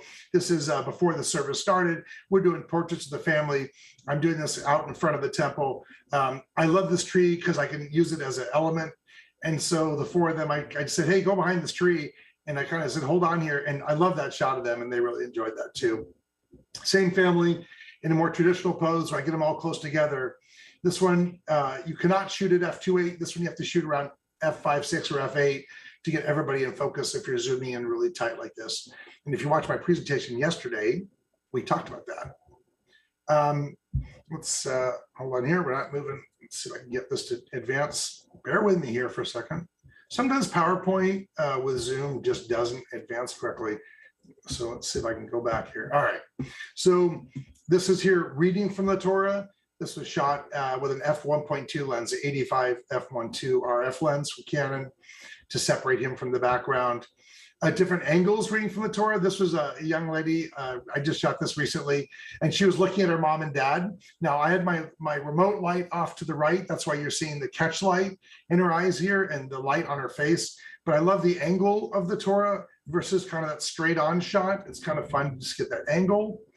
Or even shooting up above them. And one of the cool things about the Canon R6 or R3, it has the screen that comes out. So I can lift the camera up above and tilt the screen down so I can see exactly what I'm getting. And with the eye detection, I don't have to worry about my focus. I can just lock in, hit the button to say, detect their eyes, and it locks in every time. So it makes this overhead shot way easier than trying to do this with the old 5D or 1D camera. Now, as I mentioned, it's not just the reading from the Torah, but holding the Torah. This is a good shot that you want to have. This is often one of the ones I will frame for the family and give to them. Really pretty. Here's the whole family in front of the Torah. This is taken, sometimes I'll take this either 24-70 or a 15-35 wide lens. This is me getting down low to the table, so it kind of accentuates the Torah in front of them.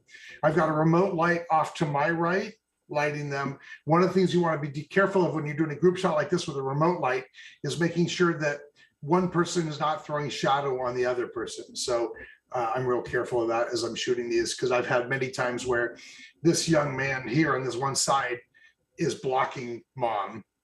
Now here's a detail shot. The bar mitzvah boy had put the yod, this is the pointer or the yod, had put it down on the Torah. You're not supposed to touch the Torah with your hands because of the oil on your hands.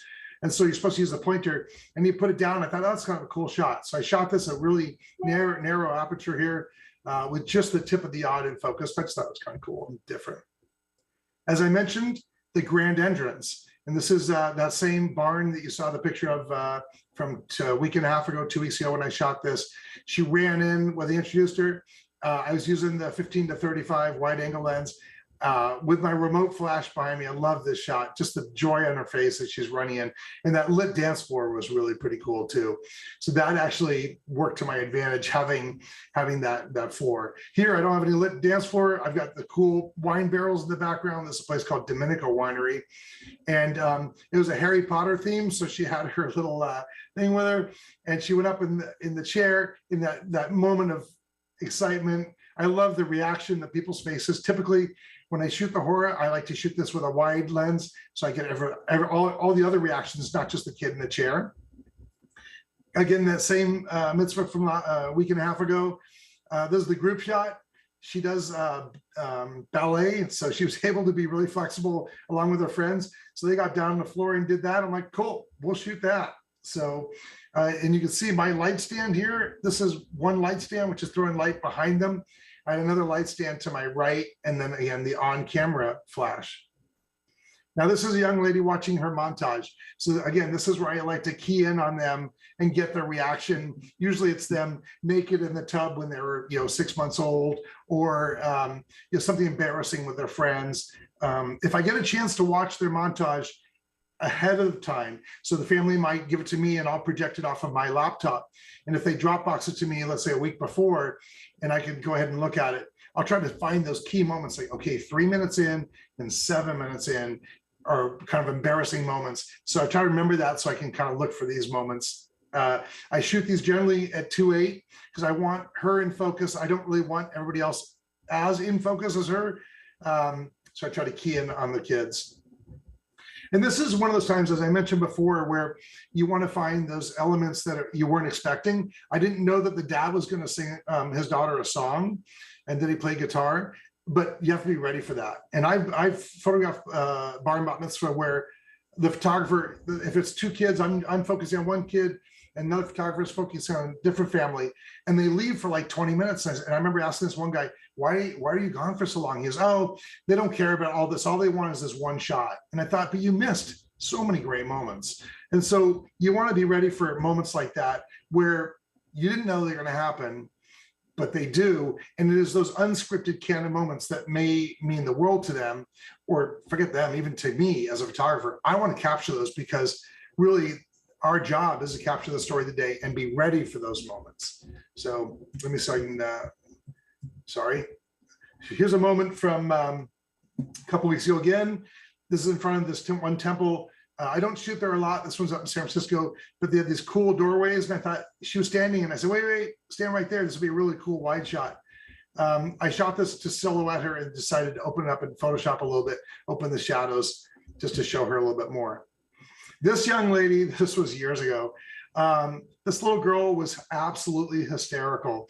This is the DJ, and the DJ is kind of like working the crowd. And she comes over and starts working the DJ. And I just got down low as fast as I could and shot this. You could tell my remote light's going because you could tell the shadows are coming over from my left up over here. But I love the reaction on her face. And again, this is something that you can't plan. It's just going to happen and you got to be there for it. And this one here, it's very rare. I don't know if I've ever seen a kid picked up like that at a mitzvah, but they picked him up and passed him around the crowd. And I just jammed over as fast as I could to get that shot. This is what I did with, it was a San Jose Sharks theme. I'm a hockey player. I shoot for USA Hockey at the Olympics. I love hockey. So I said to Sharky, are you going to go up on the chair too? And he kind of nodded. I'm like, cool. And so it was fun to get something different. Here's one really amazing because the kid actually stood up on the chair. I've never seen that before. That was, took a lot of cojones, but it was pretty neat to get it. So there's the business of photography. It's not just great shooting. If you think that great shooting is going to get you business, it's not. Shooting great is definitely part of it, but you need to market yourself and you need to build your brand and you need to think about this as a business. You have to be unique. You want to deliver fast. I always post images. I cull through everything. I post their gallery next day, usually by 1 p.m. So I like to over deliver every place I can. Know where your money is coming from. Know that you're surrounded by a bunch of people who are Jewish, who are prospective clients. Think about that as you're shooting. Secure your photos, back them up in a remote location. So I have all of my images on a Drobo that syncs to another Drobo a couple 100 miles away. So God forbid something have a fire at my house, I can then still have my images. And show off your work. Use social media, write a blog, use your website and show off what you're shooting because it is important as you're creating to do that. What I hear from my clients, I hear from them, oh, you know what, you're so much fun to work with. Everybody loved you. You put everybody at ease. You capture exactly who we are. And then they refer me to their friends. And if you notice, there is something missing in this list, which is, man, your photos are amazing. And I do get that, which is very complimentary. And I love that. But I get hired as much because I have fun with them. I put them at ease. I know how to relate to the kids. And that's as important, if not more important than the actual photos themselves. Or it's how I get those photos by kind of putting them at ease, kind of having fun with them, getting something unique like this. Like I said, I try to be unique. This is during the pandemic. This is in the temple, but no one was allowed in the temple. So it was mom and dad watching their daughter do her Zoom bat mitzvah. Using a fisheye lens, which most people say, like, don't ever use a fisheye lens. Why not? Try something different, have some fun. This is me using a 15 to 35 and twisting the camera as I'm shooting, about half-second exposure. I'm using an on-camera flash to freeze him and spinning the camera to get the ambient spin afterwards. Again, something different. Here, he had his own custom yod pointer. So I said, hold that out. I'm gonna focus on that. So I focused on that, made that the subject and not the kid. Yes, I will lay down on the ground and shoot up on people. I love doing this where they look down at me and I'll shoot up, facing up on them. Again, just having some fun. This shot here is just being ready for anything. So this particular photo was in their home for a Zoom mitzvah. The girl was doing her bat mitzvah. Their dog decided to go to the bathroom behind her. And I mean, bathroom behind her. It was a puppy. And I love it because this tells everything about the story. Dad's laughing about the fact that the dog is now pooping on their carpet. Mom and sister are freaking out. And if that doesn't say it all about dads and moms, nothing does. And this one here, this is in that same Filoli Gardens I told you about. Just a beautiful location. And again, I photographed this family for years and years and years. And I know them. I know they're nuts and fun. So I have fun with them. And I tell them, like, you know, come on, we got the formal shots. Let's light it up a little here. Speaking of lighting it up, I'd like to try something new. I took a tiny little LED light. I've got this little LED light that I threw under on the book and kind of hit it behind. And I turned it on and had it shine up on his face. I just did this about a month ago, just to try something different. I don't know, why not? I like to push the envelope a little bit. Here's my best tips. Put everyone at ease. Don't stress out. Be ready for everything. Think about your potential clients. Think about everybody's potential client. Could be grandma, because she might be trying to do it with another family member and helping them out and giving them advice. And always help the other vendors. I always provide images to the florist and the DJs and everybody else. Surprise your client. Like I said, I like to print, mat, and frame a picture and bring it to them as a gift, just to kind of over deliver all the time. Think of every attendee as a potential client. Even if they're not Jewish, they may own a business, or they may want, you know, they might be doing a quinceanera, or someone might be getting married. Show off your images same day if you're able to do that. Offer the images to the vendors. Shoot differently than everybody else, and shoot differently than every event you've done. In other words, keep challenging yourself to get better. If you're new, try Google AdWords. This is how I started. I bought the keyword of bar mitzvah, bat mitzvah, b'nai mitzvah, which is multiple, banot mitzvah, which is 2 girls, bar mitzvah party, bar mitzvah photographer, bar mitzvah photography. So you can buy those keywords and try to get business that way. Use your website as your banner. You know, my website is very purposely updated. When I get new images from a bar mitzvah I really like, they're up there within a couple of days. Be passionate about what you do. I'm hugely passionate. I mean, I make a good living doing this, but honestly, I do this because I really love doing it. And during the pandemic, it was interesting because the mitzvahs are almost our social life, if you will. We go to parties. I see a lot of the same families I photograph for, because there's so much referrals in this business, that I really missed seeing a lot of my friends and clients. And so when things started opening up again, it was like a breath of fresh air. One other piece of advice: wear ear protection. When you do a lot of these parties, whether it's weddings or bar mitzvahs, they have the DJs are cranking up your sound. I actually wear something you can buy on Amazon. They're called eargasms. They're like $40. They go in my ear and they kick down about 18 decibels of sound. The reason I say this is I've done so many bar mitzvah that I've lost a little bit of hearing. I went and had an audiologist measure me, and they said that I'm actually a hearing aid candidate now, even though I can still hear okay. Protect your ears while you can. So that's my advice.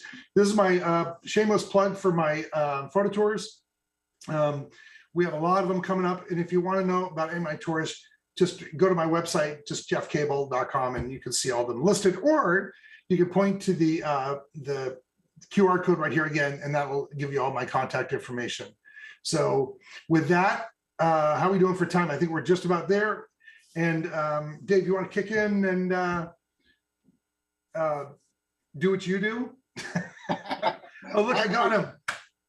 I'm here, Jeff. How's it going? That was a cool presentation. Listen, I hear you about that ear protection. Good idea. I go to concerts now and I ride the motorcycle. You got to put ear protection. Yeah, I made the mistake, Dave. I used to shoot for some of the car racing teams as well, and I used to shoot NASCAR without ear protection. Down on the track, that is not smart. No, it's not. Yeah. Also, we're in the same age group. We had Walkmans before they had the volume restriction on it. Remember, you used to just kind of crank Turn it to 11. Yeah, those crummy headphones back in the day. High-end hearing, it's out. Okay, let's not talk about ailments like old guys do. Let's talk about that presentation. And I want to thank you very much for giving it. My wife was watching it. I was watching the comments. It's like really solid information. And that's what we kind of love about you, Jeff, is that you really get it done. You give the information.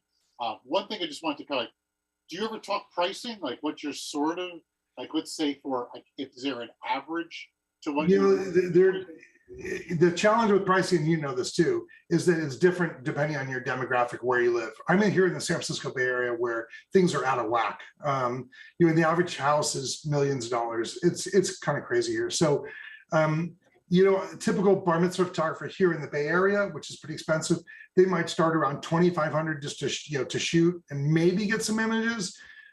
Obviously, my pricing is higher than that. I tend to be one of the higher priced photographers in the area. But you know, if you're living in the Midwest, you know, maybe you start at 1,500 to shoot. Again, just depends, but it is a lot of work. And one of the things you want to keep in mind, two things, a lot of hours. So I leave my house at 8 in the morning. I usually get home around midnight. And by the time I'm downloading everything to my computer and backing it up, it might be 1 in the morning. So it's a really long day. So keep that in mind. You also have a good 3 or 4 hours of culling your, at least your images the next day. So you have to add that in. And don't forget the cost of your equipment, because we all spend so much money at B&H. So your equipment, insurance, because you have to have insurance if you're going to shoot in these venues. There's a lot of other things. But generally, David, I would say probably at the less expensive areas, maybe $1,000 to shoot, and the more expensive areas could be up to $3,000, $4,000, $5,000. And even 10,000 if the client is really, if something's. Yeah, and it also depends how much you're covering. So for instance, one thing I didn't talk about is when I shoot some mitzvahs, the high-end ones, I'll do Friday night for the dinner before. I'll do all day Saturday. I'll do their Sunday brunch. Sounds like a Southeast Asian and Indian wedding. Yeah, and then you know they may if they have 150 people or less or 200 people less, I'll shoot it on my own. If they have 3, 4, 5, 600 people, then I have to have a second or third photographer. Yeah, you can get up to easily 10 to 15, 20 grand. Yeah, depending on how big the mitzvah is. Sounds pretty lucrative. It is very lucrative, David. I mean, honestly, it is the bulk of my income, even though I do photo tours, I do stuff like this. You know, I do the Olympics. It pays much better to do bar mitzvahs. It is my cash cow for sure. Yeah. Okay, well, Jeff, thank you so much for coming in. Speaking, we hope to see you in the future. You're a fixture at events, at least with me, so it's good to have you on. And I would like everyone to stay tuned. We've got Susan Magnano coming up. She's going to be teaching you how to do light painting portraits. And let's give once again a good thanks for Jeff. Thank you, Jeff. And David, also we should mention we're going to do Q&A right over in. Yeah, oh, yeah, that's right. You're jumping over to Q&A. We got a slide, but yeah, you got to get over there. So give a second for Jeff to get into the. You're going to be in the experts sponsored by Paybu room. So over there with. You mean Paybu as in Paybu? There's my ad. See. Nice. Okay. Thanks again, Jeff. All right.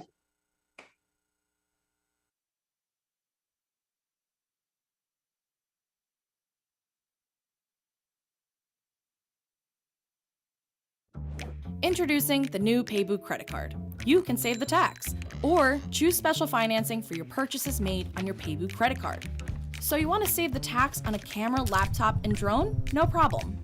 No need to wait for credits or cash back like other credit cards. The B&H Paybu card pays you back instantly. Or save over time and choose special financing and pay it off over 6 or 12 months. It's easy. Use your new Paybu card as payment at checkout. Then choose your available options, either Paybu savings or special financing. See your savings or promotional plan right on your receipt, in-store or online. Applying is easy. Your approved Paybu card will be instantly available for a first purchase at checkout. The new Paybu card, same funny name, your choice of exclusive benefits. Apply today.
Hey everyone, welcome back.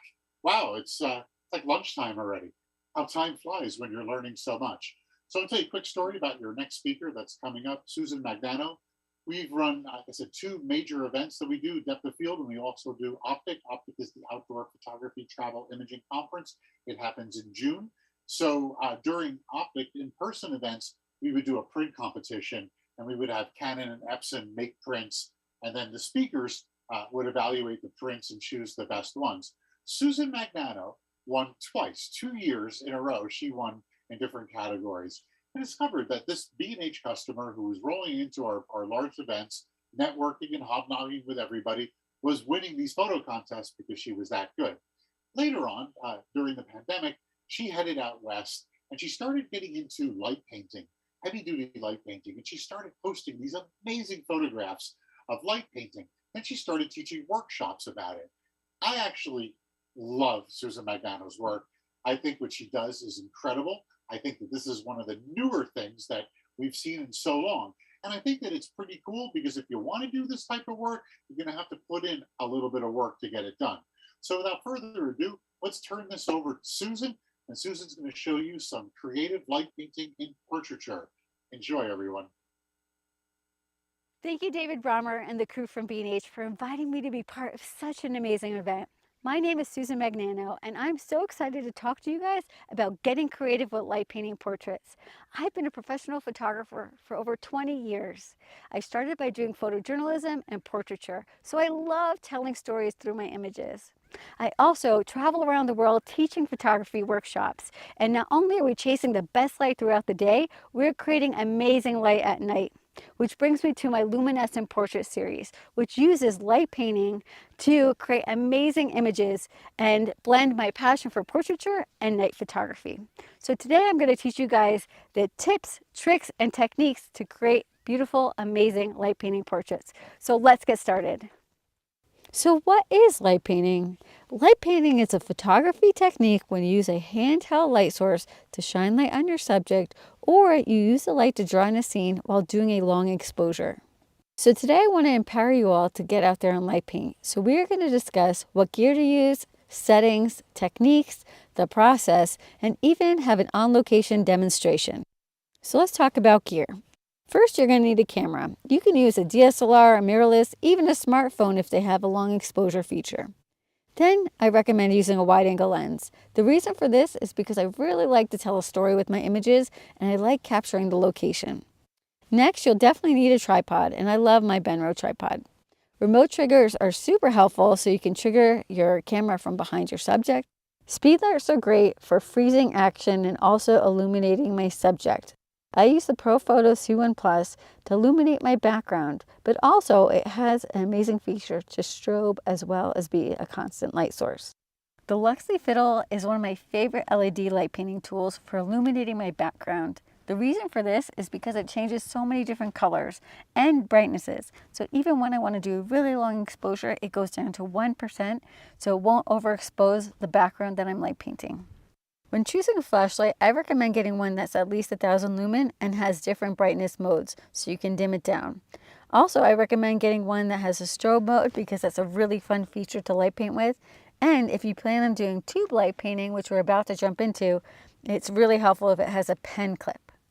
Now this is the most important slide of them all. First, take a screenshot so you have my contact information so you can learn about my upcoming workshops on my website. Next, email me if you'd like my free gear guide that walks you through all my tools.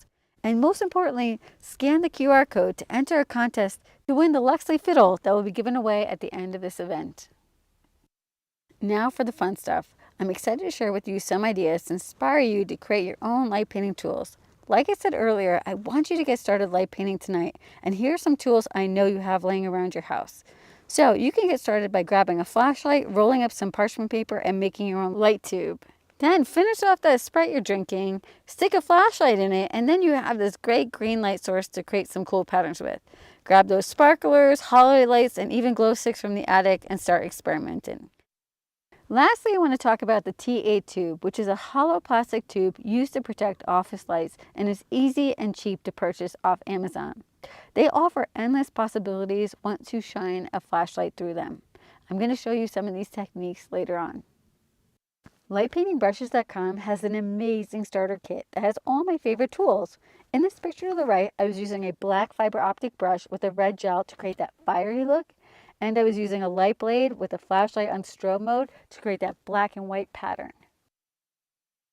If you're looking to buy a quality light tube, check out Eric Perez tubes at lightpainting.store. He sells a great beginner kit that has my favorite tubes and great accessories. Eric was the founder of the Tube Tribe and was also the first to create light painting with tubes. His work is next level. Let's talk about basic settings. First, we're going to shoot raw. Then we're going to put it in manual mode or bulb mode. Bulb mode is for when you want to shoot longer than 30 seconds. And you'll need either a remote trigger or an app to trigger your camera.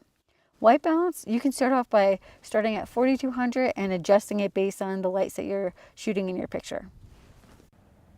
Then we're going to turn off our long exposure noise reduction. We're going to turn off our lens stabilization because we're on a tripod. And then we're going to consider our settings. Settings are location dependent.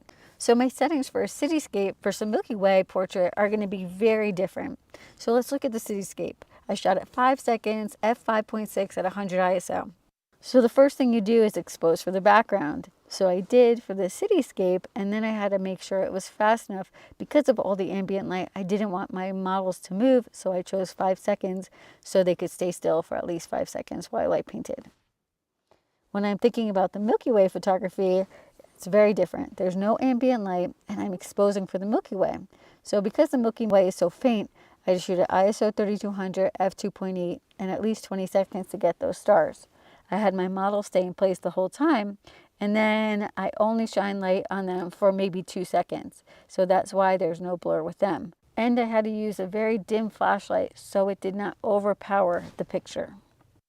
So I want to briefly go over how aperture, shutter speed, and ISO are affecting your light painting portraits. So aperture is the hole that lets the light in, which controls the rate of the flow of light. Aperture also controls the brightness of artificial light. What we're looking at here is 4 swipes of a video light in front of my camera. And I had the constant settings of ISO 100 and 5 seconds. And all I adjusted was my aperture. And as you can see, as I adjusted my aperture, the light source got dimmer and dimmer. So on this slide, I adjusted the shutter speed. As we know, shutter speed controls the amount of light over time. Shutter speed also controls the ambient light. So with constant settings of ISO 100 and f5.6, I adjusted the shutter speed. And it may be hard to tell, but the ambient on the last 2, you can kind of start to see my room being lit up. But you can see that the light source is actually consistent. So shutter speed did not affect the artificial light. So let's talk about ISO. ISO controls the sensitivity of the sensor. It also affects the brightness of both the artificial and the ambient light. So we have the constant settings of f6.3 and 5 seconds, and all we adjusted was the ISO. And as you see, we raised the ISO.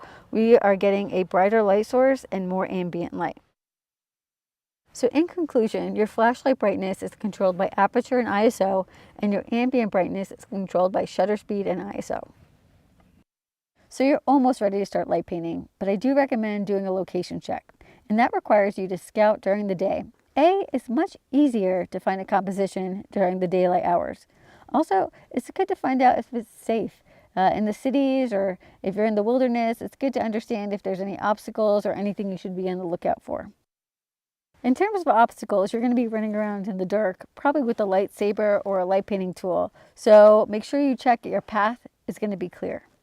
Then I recommend setting up a parameter, and this involves maybe putting some stones or putting some markers on the ground to know what your framing is for your camera so you don't actually run out of your frame. Most importantly, look for light interference like street lights or building lights or even traffic that may not even be near you, but as they turn a curve, the lights may shine on the spot that you just picked out. So this is really important because constant light is really going to greatly affect your light painting portraits. You really don't want to have any constant light hitting your model's face because if there's any slight movement during the long exposure, you'll get some blur. So if you're in an area dark enough to shoot the stars and the moon, I recommend using the app called PhotoPills. You can find out the path of the moon by using their augmented reality feature. And this is super helpful when you're planning out your shot. You don't want to have the moonlight on your model's face. And I typically put the moon behind my model and use it as an element in my scene. I also like to know where the star trails are. So then I can do 2 pictures like this one. This is the only composite in my slideshow. First, I shot the star trails. Then I composited it with my foreground, which was my light painting. So let's get started with the process. First, we expose for the background. Then we focus on the model, and I typically focus by turning on a flashlight if I need to, using automatic focus, nailing the focus, and then putting it into manual mode. I do a test exposure of the ambient light. I make sure my light painting tools are organized and easy to access. Then I do another test exposure with my added lights and I adjust accordingly. So here's the process. So step 1, I expose for the background. Then step 2, I lit up the background elements that I wanted to feature. So I wanted to see this truck pop a little bit more. So I put a light inside the truck and I used a blue Luxley Viola to light up the front of it. So then I added the model, I made sure she was in focus, and then I started light painting. And you can see the tools that I used on the lower left-hand side. I used a light painting tube with a flashlight in it, and then I used the Luxley Viola to light up the front of the car. And if I needed to, I adjusted the brightness, and then I experimented. And this was our final shot. What I love about light painting is you're constantly experimenting and trying new things. So let's build another photo. First, we're going to expose for the background, and then we're going to add low-level lighting. Low-level lighting is when there's a stationary light source that stays on during the duration of a photo. The reason for using it here is for consistency, and also it's one less thing to light paint as we run around. We used a Luxley fiddle at 5% brightness and let it slowly expose over the duration of the photo. This is different from when we were doing light painting, where we're typically using a brighter light source for a shorter amount of time. Next, we added in our models. As you can see for our tools on the side, we had the Luxley Viola, which is featured inside the church. We have the light painting tube, which we use to circle our subjects, and the flashlight inside. The reason why there's a green rim is because there was a green piece of tape on the edge of the tube. So we continued to experiment. We turned the Luxley blue inside the church, and then we picked up a tube with a red gel inside of it, and at the end of the red tube was a white Kleenex, and the Kleenex was to prevent the light from spilling outside of the tube. But we also used a speed light, and we pointed the speed light back at the camera, and we hit the test button repeatedly to create the fairy lights. So let's create another photo. We're going to expose for the background, and this time we lit up the background elements with a ProPhoto C1 Plus with gels on it. We also used a different technique to light up our model. We used what I like to call a scanner technique. The scanner technique is when you have a light source that has a narrow spread of light, and you could bring it close to your subject and scan them from their head to their toe. I use this technique mainly when I don't want to get any light on my background. Lightpaintingbrushes.com sell a light painting scanner called the Portrait Light. This is the same location with just a different light painting setup. So I want you guys to see the versatility of how you can make different light painting pictures with just changing your tools. So the fire in this one is created with a black fiber optic from lightpaintingbrushes.com that has a red gel on it. And just by shaking it around, you get this amazing fiery effect. We lit the background with the Mann light, and then we also used the light scanning technique on the model's face. Light painting makes everyone into a rock star. This is my friend Abe, who joined us on a B&H workshop at Nelson Ghost Town. We thought he would look cool on an old bike, but with light painting, we were able to make him look even cooler on a bike with flames. While teaching our workshop in Death Valley, we wanted to create some unique shots. So we had our friend Alex pose on the dunes for us. We utilized the bright moon as a rim light, then used a light tube to create a light pattern behind her, and finished with a flash from a speed light onto her face. Light painting reflections are the best. While leading a photo walk in Central Park, we had our model pose next to the pond to get a reflection. We used Eric Perez milky orange tubes to add a bit of flair. I love Burning Man because I walk around like a light ninja using light painting to really connect with people and capture their energy and vibe in a unique way. To create this shot, I started with the flashlight on strobe mode. I put it in the light tube and started my light painting from behind the camera. I moved the light tube in a sweeping-like motion to get the pattern on the ground. Then I moved behind him and did the circle and worked my way back. Then I used the speed light at a 45-degree angle to illuminate his face. In this picture, we used a couple different techniques. One I like to call stadium lighting. It typically involves shooting a speed light 3 times. one at a 45-degree angle from the model's face and two from behind to give the illusion that they're in some sort of stadium. The third light in this picture is actually a street light. And then we used a light graffiti technique where we started at the center of the frame and we basically put the flashlight on the ground like it was chalk and drew circles around the model to create interest on the foreground. We wanted to capture the essence of Mexico's Day of the Dead, so we had a model dress up like a Katrina. We loved the facade of this old church, and we wanted to use the red tube like it was an extension of her dress and that she was almost floating. Here's another variation of that same shoot. You don't always need to shoot wide, and you can create interesting backgrounds when there are none with light painting. Nothing is better than a Milky Way romance, and I met up with Brianna and Tanner at 3 a.m. in the morning to hike to this viewpoint. To create this fire effect, you need a pancake whisker, steel wool, and a rope. Tie the rope onto the whisk, you put the steel wool into the whisk, and then you light the steel wool on fire. And then it'll start to smolder, and as you start spinning the rope, the flames will start sparking. I only recommend doing this if you have a fire extinguisher or if you're in an area where there's no chance of anything catching on fire. Safety first. Everyone loves a challenge, including my friend Dada, who was keen on standing on one leg for this 15-second exposure. I doubted him, but boy did he prove me wrong. In this photo, we use Eric Perez milky orange tubes with my flashlight on strobe mode and a pink pixel whip whipping around him to create that smoky effect. And at the very last moment, we stood at a 90-degree angle and did a speedlight flash to strobe in the side of his face.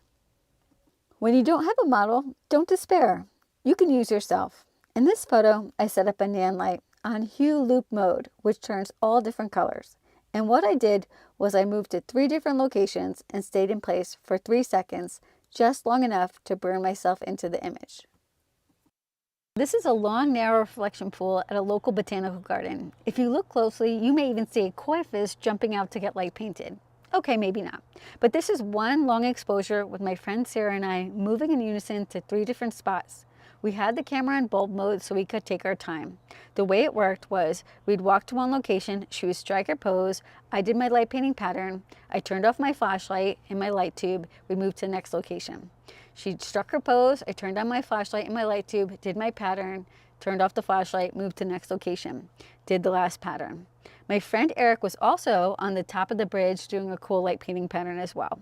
What I love so much about this picture is the symmetry of the circles and her poses. She really nailed it. Here's another variation of the scene, but this time I did a windshield wiper movement with the light tube. So the windshield wiper movement is just how you imagine it, moving the tube like a windshield wiper back and forth. So in this photo, I did a sideways windshield wiper, and I started from behind the camera and walked my way towards my friend Sarah. I did a circle around her, and then I did the windshield wiper all the way back. When you start your light painting pattern from behind your camera, work your way towards your subject, and then come back, it really creates depth and dimension. I included this photo to share the beauty of flowing and experimenting. Understanding how movements, patterns, and shapes form is half the fun of creating. The more you practice and see your creations, it becomes muscle memory for you to repeat. Enjoy the process. Light painting with friends is always more fun, and I have to give credit to all my wonderful friends who've helped me to create the images you've seen today.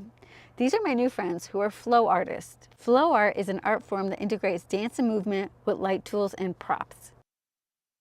They introduced me to an LED hula hoop from Hula Labs, which is so fun, and the patterns it creates are so intricate and beautiful. They helped me to see my light painting techniques and moves are also a form of creative dance. If I could name my dance moves, it would be called the Electric Late Night Stumble, for all the times I stumble while light painting, but make it into a cool pattern. They also introduced me to a light whip by Fireflies. The colors change, it's so much fun to experiment with, and the one thing I've learned is to keep on trying new moves and techniques. Today, you are only seeing the great shots, but to get those shots, there were a few, well maybe 3, 10, 20, that were just okay or good. But don't be disappointed if they weren't perfect, because you're always learning from each shot. You're building on each technique. So each time I go out and create, I try and learn something new, and I challenge you all to do the same. Now it's time to put this all together so you can see the magic happen in real time. So we're ready to get started with our first light painting picture of the night. It is plenty dark enough, so let me show you real quick what's going on with my camera. I'm shooting with the new Olympus OM1, and what's cool about it is there's a live comp feature. And what that means is it's going to take one base exposure, and you can make it anything from 0.5 to 60 seconds.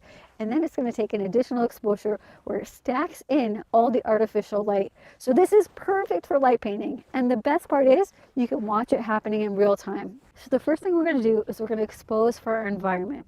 We're in a beautiful environment here. We have the snow caps with Sols, which are amazing mountain range. We also have these beautiful red rocks, and it's all being lit by an almost full moon. So we want to get all these elements into our picture. So I did a couple test exposures, and I decided that 10 seconds at 2.8 at 400 ISO would be the perfect settings.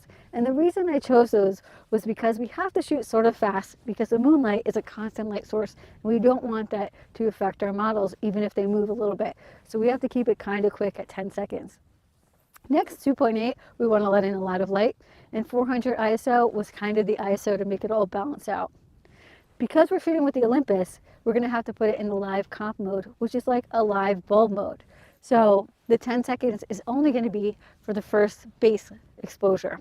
Then after that, it's going to be on bulb mode. But remember, in bulb mode, it's only exposing for the additive light we're adding. So one other tip when you go out to light paint is to wear black. The reason for this is you kind of want to blend in with the background. But since it's very cold today, I had to put my coat on. And I know I will not be seen in the pictures because A, I'm fast like a ninja, but also there will be no additive light hitting me during the scene. I'm creating all the light, and I'm going to make sure no light actually hits me. Also, I'm going to be really moving around a lot, so I won't be standing in one place long enough to register in the frame. The first thing we're going to do is create a circle around our beautiful models and create a silhouette. So first, we're going to turn it on.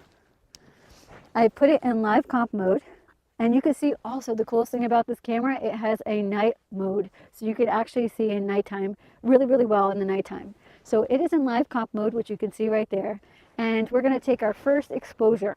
So when you press the button, it's going to do the base exposure, and then after that, I put the base exposure for 10 seconds. So we're going to ask our couple to stay very still. We're going to turn off all the lights, and I'm going to count them down. So are you guys ready? Ready. Great. So let's do it. So we're going to stand directly behind our subject, put our arms out straight, make sure our hands are facing down, and create a circle like this. And the most important thing is that you keep it centered in the circle, or else you're going to end up with an oval and not a circle. So it'll look just like this. Great.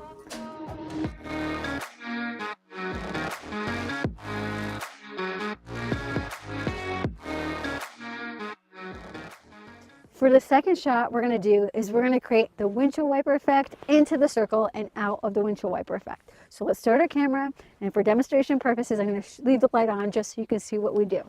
Ready? Action. I'm going to start on the side here.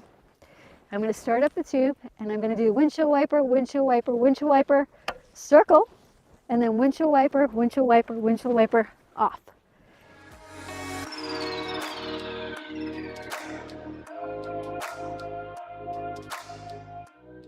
Another really cool effect to do is to start from behind your camera and do the windshield wiper from there. So you're creating this great perspective. Let me show you what it's like. So I'm going to turn on my camera, start the shutter, and I'm going to create this effect where I'm just doing the windshield wiper, windshield wiper, windshield wiper, windshield wiper, circle, and then back I'm doing the windshield wiper, windshield wiper, windshield wiper.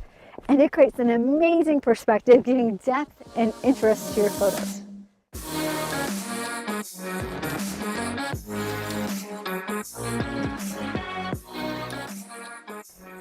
The next shot I'd like to create is a circle, but we're going to add some flash to our subject.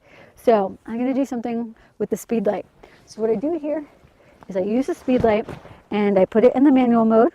I have the power on 1/8 power. I have a grid on because I want to narrow the beam. And what I'm going to do is I'm going to make sure the angle of light is at 45 degrees. And I typically like to point it at the woman's face because the woman is always more important in the photo. So we make sure the light looks good on her, and the guy will always look great too. So I'm going to come at 45-degree angle. So first I'm going to do my lighting, and then I'm going to create something that I like to call stadium lighting. So I go behind them and I fire lights on both corners of them to create a rim light. So I'm going to walk you through this. So we're going to start our exposure, and we're going to go. So first I'm going to go here. I'm going to pop a light. Perfect. Then I'm going to run around the back, pop another light, run around this side, do one more light. Great. And then I'm going to do the circle.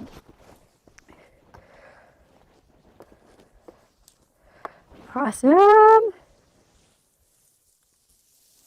Great.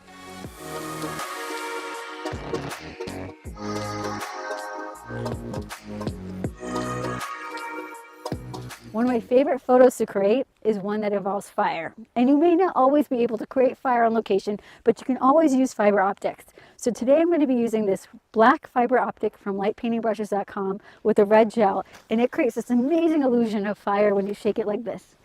And I'm going to be using another technique called light scanning. And what that involves is taking a PVC pipe, cutting a hole in it, putting parchment paper on it, or just using any device that has a black back so the light is only facing forward, and light scanning your subject. The reason why I do this is I don't want any light spill on the background. So it creates a really, really interesting light just when you're able to light the subject's face and not have it go everywhere. So let's get started with this one. First thing I'm going to do is I'm going to do the light scanning of my model's face. So let's get started. We're going to start at the top, work our way down, and then because it's such a narrow beam, I'm going to work my way up and kind of go off. You don't really want to light paint their faces twice, because even if they moved within that second, you might get a weird double exposure. So I only try to do it once and make sure I just get the area on that one stroke, or even take a step back to make the light source a little bit broader. Then I'm going to start with a fire. So I'm going to start down at the ground, and I want it to look like there's fire coming from underneath them. And it's kind of funny, it probably tickles, but by doing this shaking technique, it creates what looks like flames. I'm going to make sure I go behind their heads too, and make sure I come around them a little bit, shaking it all over, ending on the ground, and giving that illusion that it came from the ground.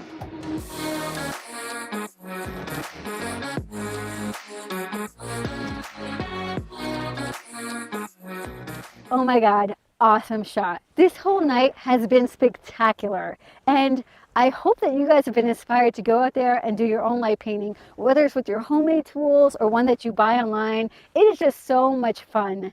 And if you guys want to join me on a photo adventure, follow me at photouradventures.com or on my Instagram, Susan_Magnano. And I look forward to seeing what you guys create. Once again, I need to thank Quincy and Conrad. Thank you guys, you guys rock! Thank you guys, and once again, go out there and create.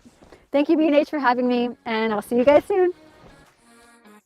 Join me as we light the night on our photo adventures. I'll be leading night workshops here in New York City this month. And after, you can find me in some of the world's most beautiful locations, from Sedona to the Sierras, Acadia, Nova Scotia, even Africa, and many more.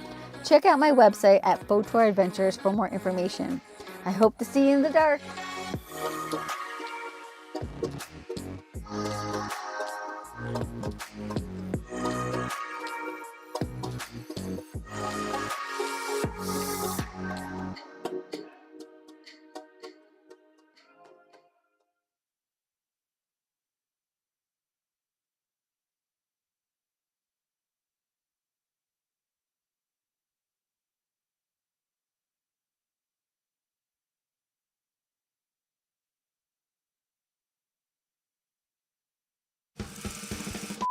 This is a brief history of B&H, everyone's favorite photo and video store. The year was 1973. The Mets went to the World Series. The first cell phone call was made. And Bleemy and Herman opened a specialty photography shop at 17 Warren Street, New York City. They had a simple philosophy. Be honest, treat people right, and they will come back. Thanks, Irving. Also, free candy. And it worked. Over the next 20 years, we expanded and moved to West 17th Street, then 34th Street and 9th Avenue, and added more products. Lighting, binoculars, telescopes, audio, video, tripods, computers, printers, mobile, televisions, projectors, drones, and even more free candy. Now it's 3 stories and over 400,000 products and over 1,000 employees. We take millions of orders online and ship to 179 countries and counting. You can talk to us in person, on the phone, B&H, how can I help you? or online. Check out our checkout baskets. Also check out our checkout numbers. Also check out the flare on Mireille's vest. And everyone's favorite part, our conveyor belt.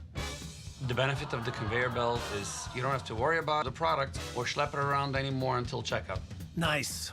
These are the owners. They still come to work every day. They're around here somewhere. Anyway, this is Jeanette. Oh, sorry, she's busy. This is our warehouse. This is Yakov and Levy fighting over lighting kits. B&H is not a chain.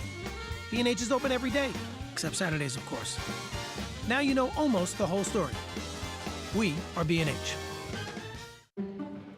This is a story about a magical place where everything's amazing, especially the people.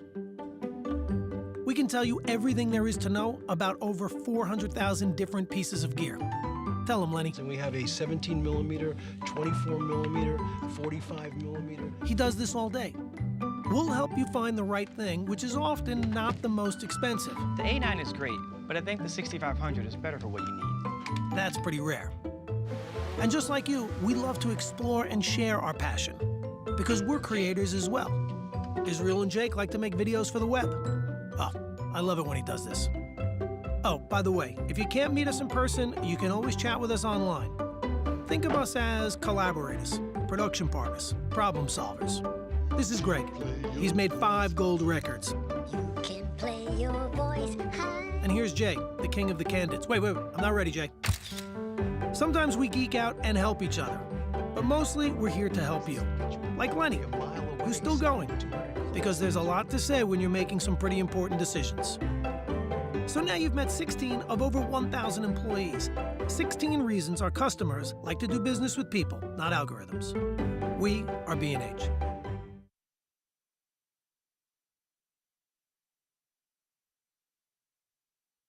Well, hi, everybody. I am delighted to be back here at the Depth of Field conference. Really excited. I'm glad that you were here. So last year, when I did my session at the conference, I did a live shoot. We did like a one flash thing. And we were talking about what to do this year, and I could do maybe an inspirational talk or talk about some of my images or something like that. Or we could do some cool Photoshop stuff. So let's do that. Let's do the cool Photoshop and Lightroom stuff. That's what we're gonna do, but we're gonna do something different.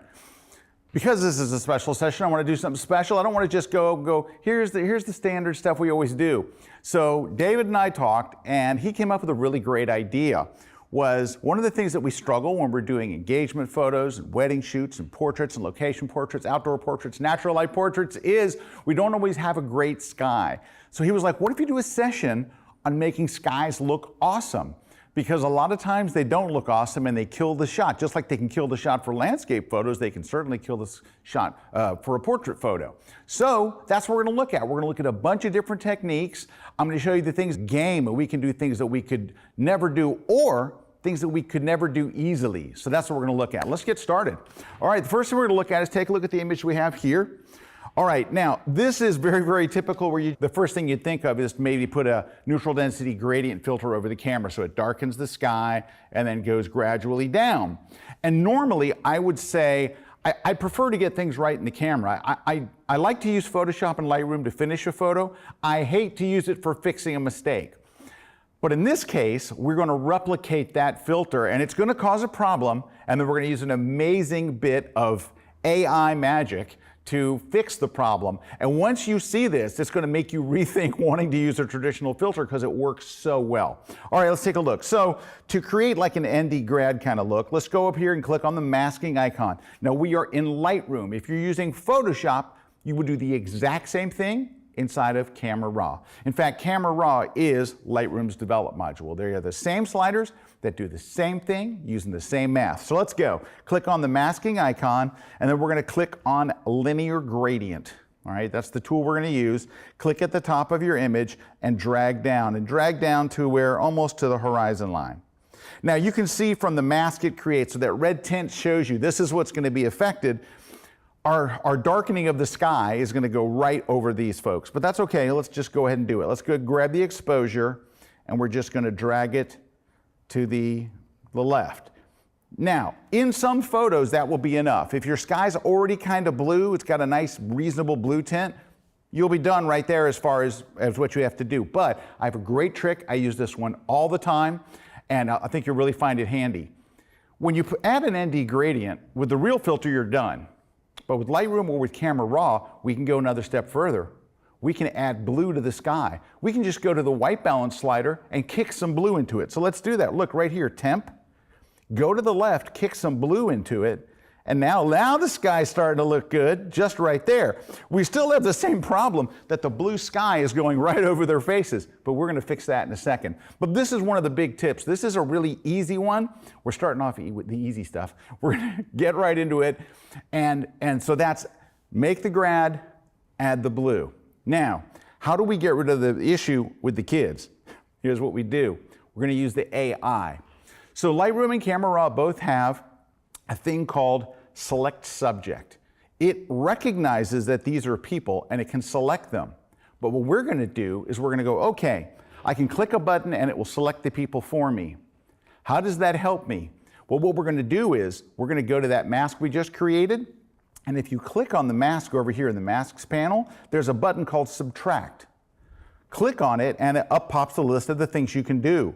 We're going to subtract from that gradient. We drew a gradient. We're going to subtract the people.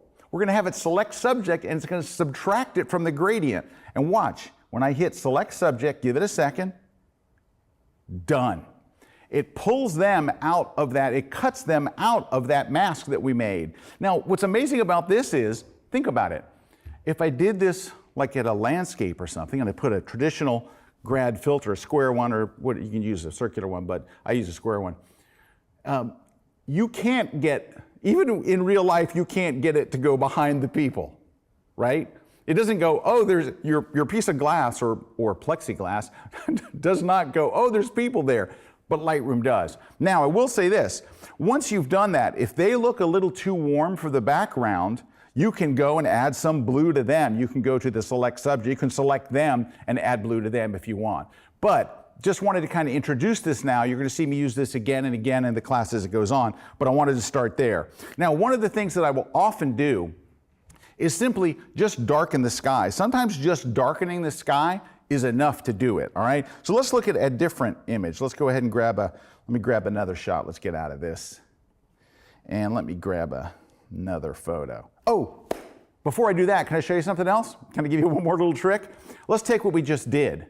And so this is not a sky, but I want you to take the same technology we just used. Let's apply it in a different way. Take a look at the image on screen. Here's what we're going to do. We just learned that we can do select subject, right? So if I click select subject, it would select my subject. Look at the hair. Look how it masked the hair. That is really, really something that it does that today. So we mask the hair, but okay, I'm gonna undo that. Here's what we're gonna do. So she's on a solid gray seamless background. I believe it's called Savage Gray. So I think that's what I used. Anyway, we're gonna put a light behind her. I didn't do it in the studio, but I can do it now using these same tools. Here's what we're gonna do. I'm gonna go in and I'm going to click on the masking tool, and I'm gonna add a radial gradient, so a circular one, and put it where you want your background light to be. So that's where I want my background light. Now, of course, if I go to the exposure and I move it, it's gonna put it right over her face. Not good. But you just learned the trick. I can cut her out of that circle. Just like I cut it out of the linear gradient, I can just go here and hit subtract, say select her, it pops her out. So what's left? The background. Now, I can light the background and add a background light separately. I can go in and add a gel by just changing the color of the temperature or the tint, and it's doing all the math for you. And look, it's keeping the hair and everything intact. So anyway, that's how we're taking that same concept that we just did on the sky, we're gonna apply it to a background. All right, now let's move on to the next photo. Let me get out of this one. All right, so I want to give you another tip that I would do. Now, this is just a really quick one, but on a lot of instances, it works really well. It doesn't work for every photo. In fact, almost none of this works for every photo. That's why we have to have multiple techniques. Okay, take a look at this one. The sky's kind of meh. I want the sky to be richer and bluer. This is a quick way to do it. So in Lightroom or in Camera Raw, your choice, go to the HSL or color panel, right? Now, depending on, for reasons that we were not going to have time to go and unpack today, Lightroom calls things the exact same features, different things in Camera Raw sometimes than it does in Lightroom. It's called the HSL Color. Here it's called the Color Mixer in Camera Raw. That's convenient, even though they are the exact same thing using the same sliders with the same math written by the same person. Okay, go to the HSL Color panel. Click on Luminance. And all you have to do here is go to the blue channel, go to the blue down here under Luminance, and drag to the left and watch the sky. It just kind of brings in some of that rich blue there. Now, if you go too far, you might start to see banding in the sky, so don't go crazy. And that's I guess, the only caveat I would give you. It really depends on the image. Some images you can drag it really far, the sky looks amazing. Sometimes you can only drag it a little way, and if you go too far, you'll start to see the smooth gradations not be as smooth. So crank it down a little bit and just look at a side by side just from doing that one slider. Remember, all we did was go to the HSL slider in Lightroom. That would be the Color Mixer slider in Camera Raw. Move the blues to your left and your gold. All right, so there's a couple of different things. I do want to mention another thing that I would do. Well, I'm going to actually mention a couple of things that I would do. Let's go to, and let me just get out of that and let's grab another, go to another image. All right, so this next one is a really quick, super easy thing that I would probably do to an image like this, right? So look at the sky behind her. It is that kind of gray, nothing, kind of meh. So one of the first things that I would try is literally just, and this is going to sound bad when I say it, but I'm telling you, I do it on landscape photos a lot, I do it on portraits, and you really don't see anything but good come from it. I lower the highlights to -100. And what that does is it brings detail and dimension back into the clouds in the sky. So a lot of times the clouds don't have much dimension, and plus we're usually, focused on our subject, our exposure set for our subject, and the sky winds up being kind of light. So just go to the basic panel and simply drag the highlight. Now this isn't going to knock you over. This is a multi-step process. But sometimes, depending on the photo, you take the highlights to -100 and you're like, wow, and it's fantastic. Other times you go, that's a good start. So let's take it to -100 and watch the sky. All right, you seeing that? All right, so let's look at side by side, so left and right, before on the left, of course, after on the right. Just moving the highlight, and the image doesn't look a whole lot different. The one thing that you might have to do every once in a while, I think I would do in this case, is go to the shadows and open them up just a tiny bit on her face so it matches the original. There you go. Now, that's one way to do it. Now, let's go to the masking tool. The reason I want to go to the masking tool now is because the masking tool, besides being able to recognize your subject and go, oh, I'm going to select it, oh, that's a person holding a dog, I get that, we can select the sky.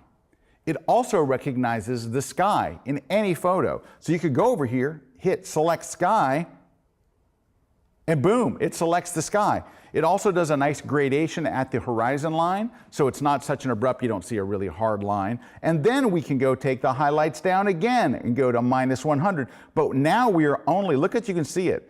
Now we're only affecting the sky. So that is affecting the sky just 100% right there, just by taking that down to 100%.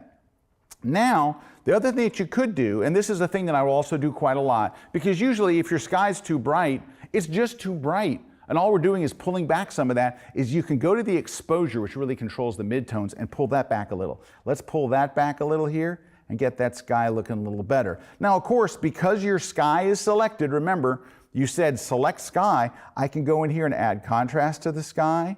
I could make the sky a little more colorful by going to saturation, and just within a few sliders, look where we've come. From the left to the right, and all we did was we moved the highlights down, then we selected the sky, moved the highlights down again, added a little contrast, lowered the exposure, and our sky looks a whole lot better, and our subject looks pretty much the same as they did before. So that's a good one. Another thing that I do is, let me find another, let's go to the next image here. Let me hit done and go to the next image.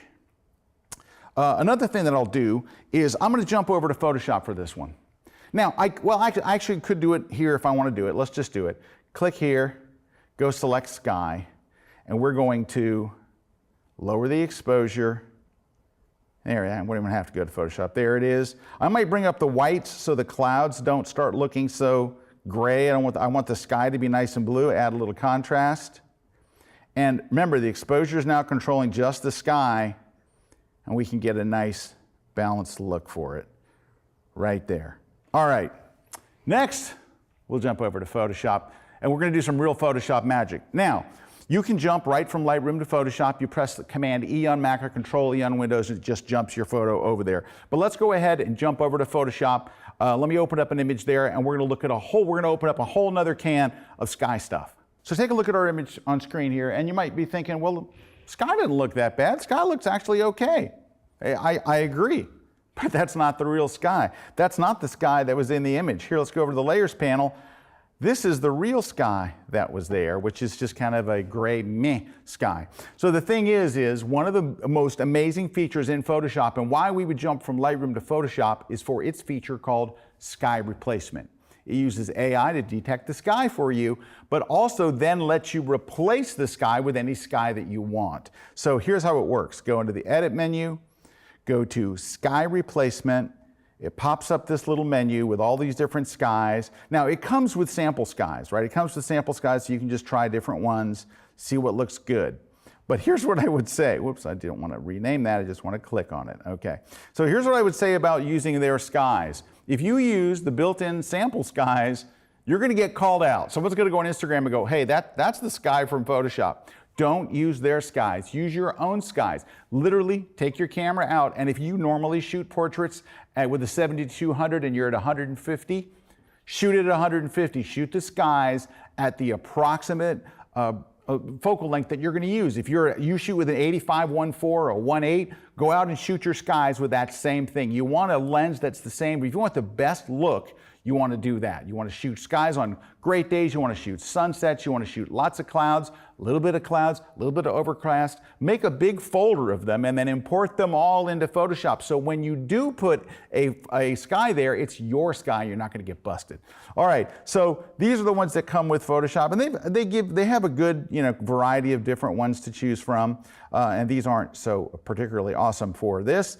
And then you can bring in your own skies. I got a bunch of my own skies here. They have some sunsets that are, well, of course, it's got to match the photo. But then I've got a bunch of my own skies that I've just taken here and there. So you can just try different ones, and when you find the one you like, then you're done. Now, here's one of the things that it does, and this is important to know this. One of the things that it does is to help it blend and look right. If it puts a sunset-y kind of, if you choose a sunset as your background, I don't know if you can tell, but it also puts a little bit of that same color and color wash over her, so it looks realistic. So when you add a reddish kind of color sky, it puts a reddish kind of tone over your subject. So you may want to be able to select subject to, so here, watch her as I'm changing the different skies, and you can see how it changes her a little bit as well, and especially if you use a very colorful sky. It tries to match the color. So you'll see the color changing on her. And if that's the case, then you can go ahead and click OK. And if you think, well, I don't like how that color looks, you can go and choose, ready? Select subject. Select just her. Press Command J if you're on a Macintosh or Control J on Windows, and you have just her. Let me hide the background. And then you can move her above the sky. And did you see that? Did you see how it changed? Look, watch. Here's before and after. You see how so you're seeing it normally looks really good when you add that sky and it puts that bleed over. But if it doesn't look good, that's how you do it. Select subject, move it to the top of the layer stack, and then it cuts it out. All right, so the key thing is don't use their samples, but use your own and pop them in there. All right, let's look at a different example. we don't have to save that. Let's go over to this shot. All right, shot out in the desert. And of course, the day I went to shoot, the good clouds aren't there. By the way, interesting thing about when you're on location. You're looking forward where your subject is, and you can see there wasn't a cloud in the sky. However, if you turn to the right, oh, look, there's a bunch of great clouds over there. There's a bunch of great clouds over there. Look behind me, the clouds are amazing. Look where I'm shooting, nothing. That's just the way it happens. So turn that way and shoot those clouds that are really there with that lens and everything right there while you're there. Shoot those clouds, the ones behind you, so later you can composite them in. Let's just go and just look at again how it's done. Sky replacement, go find some appropriate sunsets. I think I put a bunch of them way down here. Well, you could go with the crazy, actually, it's maybe not so crazy after all. But anyway, go find, I had a nice set down here. Here we go. You can just find different ones. Just go through them, see what works. You might have to use that select subject. But any of these are more interesting than what we just saw a minute ago, right? Any of these would be more interesting than nothing. Well, maybe except for that one. Anyway, you get the idea. Go find a cloud, a situation that looks good for what you're shooting. It's not late enough in the day for that one. All right, so that's just bad. Okay, so that is sky replacement. It actually works really, really well. It's very, very simple. All right, what about a situation like this? So we have used, I think I used a 200 here, background's out of focus. And if I have it select the sky, it'll do it, right? If I have it do sky replacement, and I pick a better sky for back there, it'll do it. I think I want something puffier. Let's go something more like this, or maybe this. All right, what have I got? What do we got here? All right, well, let's go with this one. Here's the problem with it. The problem is when you put it in there, it's not out of focus. All you have to do is do this. You can see the little group of images. There's the blending part where it blends the colors, and there's the actual cloud. You can see it in there. Just go there, go to your filter menu, go to blur, and let's try to match the amount of blur. Oh, that's pretty good. Let's try to match maybe a little bit less. Try to match the amount of blur to the background. So at least you don't have that awful gray background and it looks pretty good. All right, just one or two more things before we wrap up here, because we're just about out of time. But another thing that we'll run into a lot of times, and this is not just for portrait photographers, landscape and travel, and people will want to do this as well, they don't want to sharpen the clouds. So you want to add sharpness to the image. You want to have it really, really sharp, but you don't actually want to sharpen the clouds behind there. You don't want the clouds aren't supposed to look like, so you want to keep them soft. Well, there's a way that you can do that. So let's go to this particular image here, the ski group, and you can see they have nice clouds behind them. Look at their outfits and all the stuff. You want this to be sharp and crisp, but you don't want to sharpen the sky. Here's how you do that. Let's go to Camera Raw. Same as the Develop module in Lightroom. So you would do this in Lightroom if you're a Lightroom user. Let's go to the Detail panel. Whoops, I just moved the image. That's nice. Let's go to the Detail panel.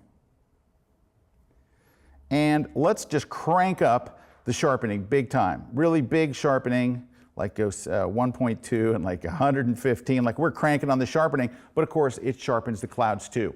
Here's what we do. There's a slider called masking, and what that slider allows you to do, if you hold the Option key if you're on a Mac, the Alt key if you're on a Windows PC, and just click on that masking slider, it turns white. And what that's telling you is everything is being sharpened. The entire photo is being sharpened. As you drag that masking slider to the right, anything that turns black is no longer being sharpened. And if you drag it way over, what's left? The sky is no longer being sharpened, and all that's being sharpened is the edges of all the people in front.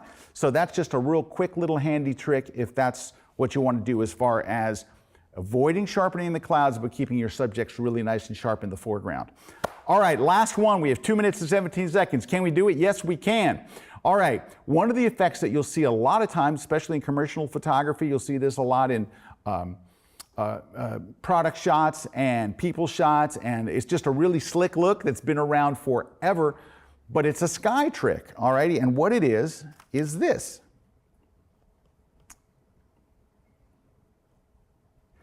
All right, so let's go to this image right here, and you can see we kind of have a wispy sky. We have a fitness runner here. We have a wispy sky.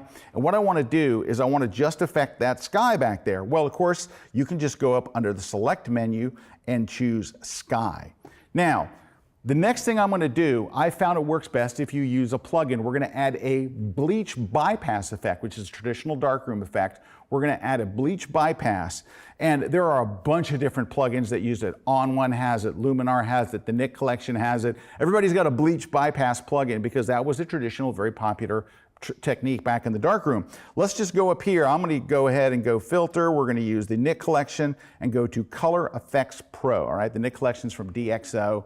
And it's very inexpensive and it's pretty awesome. And I'm going to go, once it opens up here, we're going to go right here to Bleach Bypass right there. Look what it does for the sky. Now, it looks bad on her. The Bleach Bypass thing does not look good on your subject. And that's why I chose Select Sky First, so my subject won't be affected. Click OK, and it applies that on a separate layer to the sky. Give it a second. And now you've got that bleach bypass effect. Now it seems like it's a bit much. So what I would do is then go to the opacity of that layer and lower it just a little bit. There we go, and you've seen that look. So here's the regular sky that was there, and there's that nice bleach bypass. Now I'm gonna flatten the image and do one little final finishing move, which is to go back to Camera Raw. And to help unify the photo and make it look like it's all together, one of the things I do is apply a color tint over the whole thing. So click on Browse Your Profiles, go to the Artistic set and choose one that applies a color consistently over the whole image. Now you don't have to just use this particular set. You can go down here to Modern and use its as well, or Vintage, whatever you want. But find a look that applies over the whole image, and it kind of helps to unify it. Unify by pouring this one color over your sky and over your subject. It helps to unify the whole thing together. Well guys, we have 17 seconds left. I want to thank you so much. I want to thank the folks at B&H for having me, and I wish you a great conference, and we'll see you guys next time.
Alpha.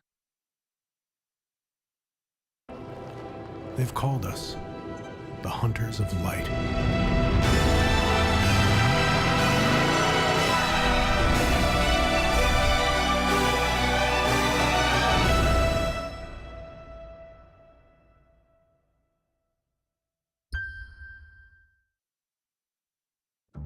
Introducing the new Paybu credit card. You can save the tax or choose special financing for your purchases made on your Paybu credit card.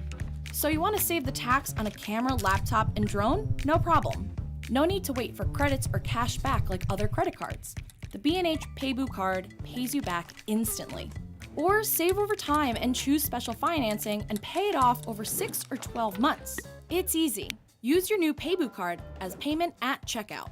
Then choose your available options, either Paybu Savings or Special Financing. See your savings or promotional plan right on your receipt, in-store or online. Applying is easy.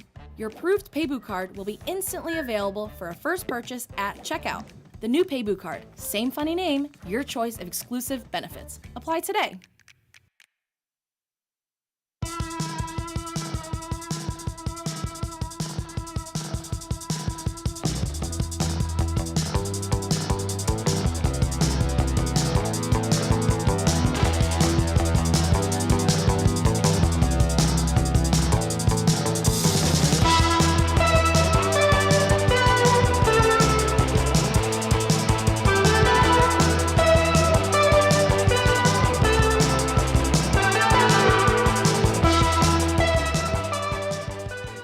I think a lot of people say, what's it like to shoot celebrities?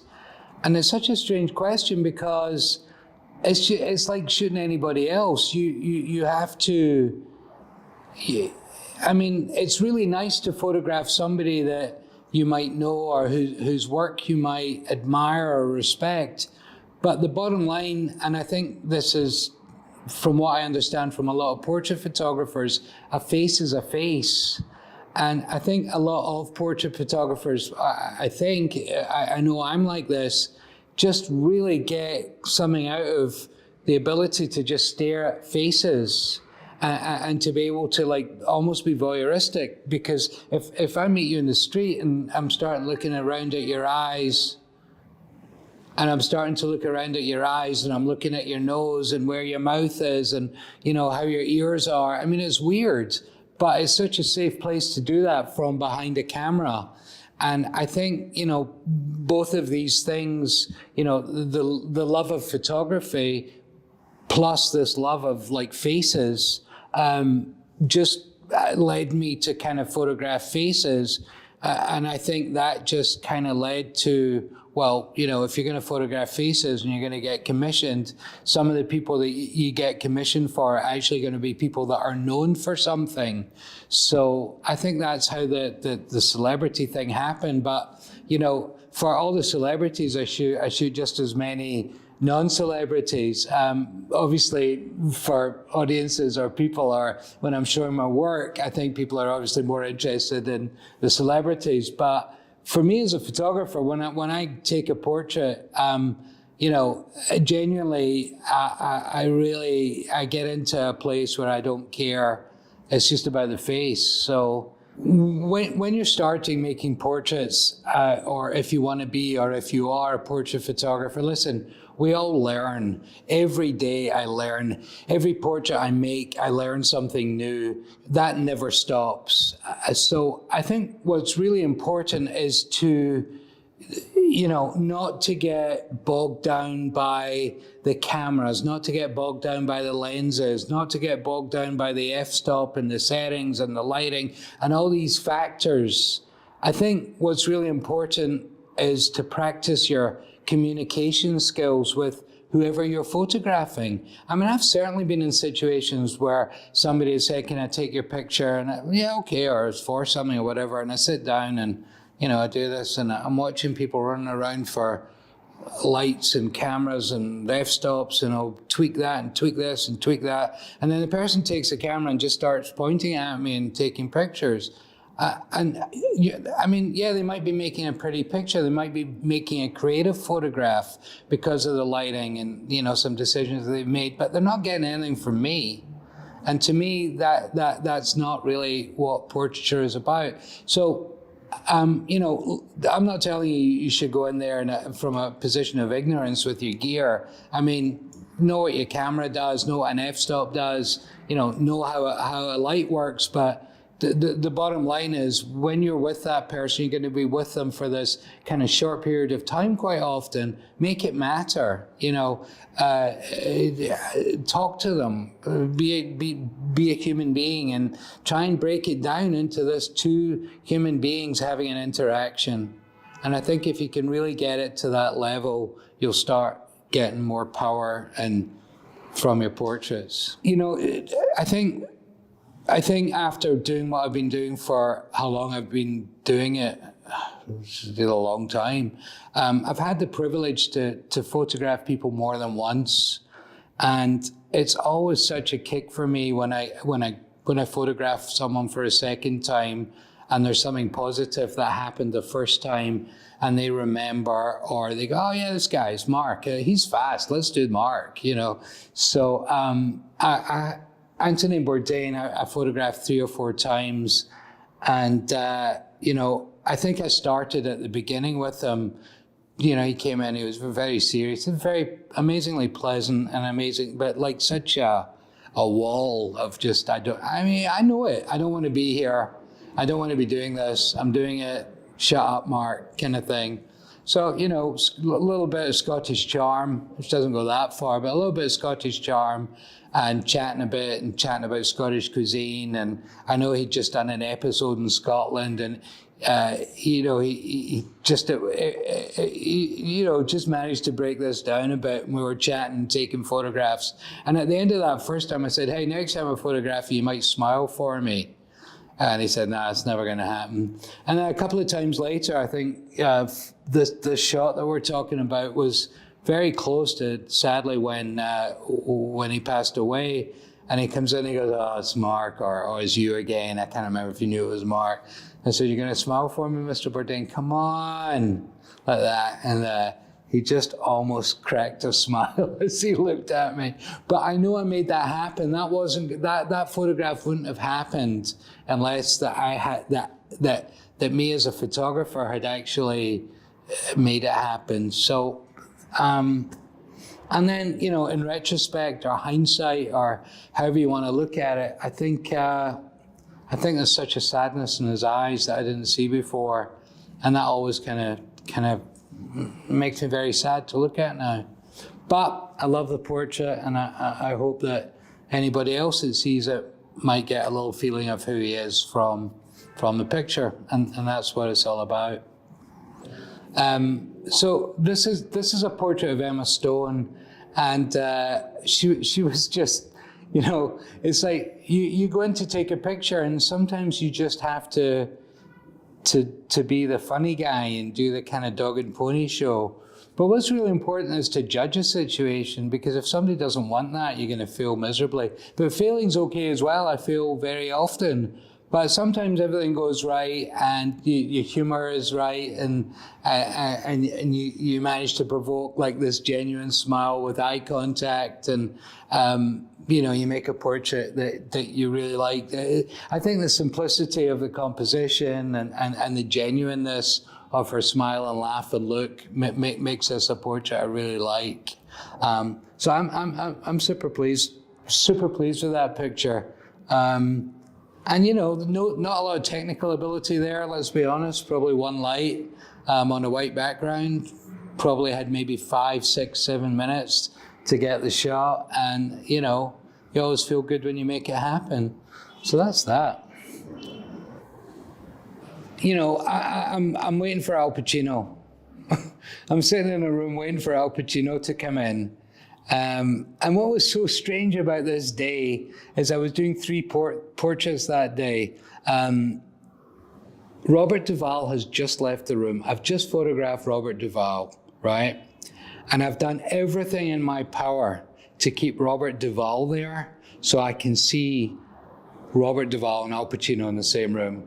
I thought I would die and go to heaven if it happened. So Duvall's talking about football, and I don't know much about football, but he likes Scottish football. He's talking about some movie he made in Scotland, and I know nothing about it, and I'm doing my absolute best to just try and keep him there because Pacino's coming. I'm thinking maybe if Pacino comes in the room, I can go, "You guys stand together for a second." Anyway, Duvall's ushered out. And Pacino comes in and he sits down. I say, "How you doing, Mr. Pacino? You doing all right?" He said, "Yeah, I'm doing good." And I said, "You just missed Robert Duvall." And he goes, "I just missed Robert Duvall." I can't do Pacino. "You just missed Robert Duvall." And he did the eyes and he finished on there. I was like, click. I thought, I'm done, man. Let's move on. So that was kind of my Al Pacino experience. Badly exposed, horribly shot and not sharp, but I managed to make it look all right in the post-processing, you know, and that's what happens. And, you know, the bottom line, and, you know, you take the photograph, you get the photograph, you know, often it's fine. Sometimes if the photo gods align, you get an okay portrait or a good portrait, whatever. I mean, you know, you get paid, you spend the money, but you know what you get, or what I get, or what I take home with me and gets me up the next day is like that interaction with that person and that memory and that story, and nobody can ever take that away from you. And the stories I could tell about everyday people that I photograph, I have that same feeling for. And I think that as a portrait photographer, that's what gets me up in the morning, and that's what makes me want to take more portraits. Snoop Doggity Dog. I've photographed Snoop. I'm fortunate enough to have spent a reasonable amount of time with this man. I think I've worked with him 4 or 5 times, and it's always unventilated for some reason. Wherever I am with Snoop, it always seems to be not the best ventilation. And this particular shoot, I photographed Snoop, Method Man, Red Man, and somebody else, Be Real. And there was a lot of smoke in the room. And I'm not a smoker in any way, shape, or form. And I was so high by the end of the day from the contact high that I physically couldn't drive my rental car to the airport in LA. And I had to get one of my assistants to do it. And, you know, I look at that photo and I just, honestly, it makes me shudder. I mean, I reeked having to go through LAX. I mean, it was just a nightmare. But I wouldn't swap it for the world. And I hope I get to photograph him again soon. It was just a great experience. Just hanging out. Just hanging out with these people was just a lot of fun. Really good time. I love Gillian Anderson. I've always loved Gillian Anderson. And I was very, very excited to photograph her. And I was, you know, it's like, people say, do you ever get starstruck? I'm constantly starstruck in these situations. Like, you know, I have this kind of attempt at a cool persona. I'm like, oh my God, it's Gillian Anderson. And she came in and I spent some time with her in hair and makeup, and I said, how are you feeling? And she goes, let's do something a little, let's throw it back a little old Hollywood. That's a great idea. So, you know, I use Rotolite, so I threw this Rotolite into the shot on this side, and trying to think what I did on the other side. Had a fill from the front, and then another little kicker from the back right. And she just we put on some music that was kind of right for the mood, and she kind of moved through it. And I really got an opportunity to take photographs quietly, which is not something I often do. I'm often like, but the mood was really quiet and the poses were really right. And it's not a way I like to shoot. I like to kind of provoke it and catch moments. But sometimes, you know, it's very important that if you're sensing a mood, that you as a photographer should go with that mood and let that be what happens. And it's good for me to know that I don't have to be the dog and pony and the clown show all the time, and sometimes just letting it happen and trying to capture what's going on in front of you is really important as well. So as a photographer, as a portrait photographer, another thing that you can practice when you've not got a camera in your hand is trying to sense a mood. What's going on in this room? It's a good life skill. If you're sensing a mood and you're sensing that this situation should be moving slower and you don't have to be the performing monkey, then go with that. You know, if nothing's happening, make something happen and make it happen. But if it's happening in front of you, go with it, because that's what's going to make the best picture in that situation. Sometimes the photo gods don't align. Sometimes nothing aligns. So I photographed Jennifer Aniston, and I'm going to say up front, she was truly, truly lovely. She was kind, she was generous, she was everything in a human being that I would want in my little interaction with her. What I could not do in this portrait is break through anything. Everything that I got was her decision to give me.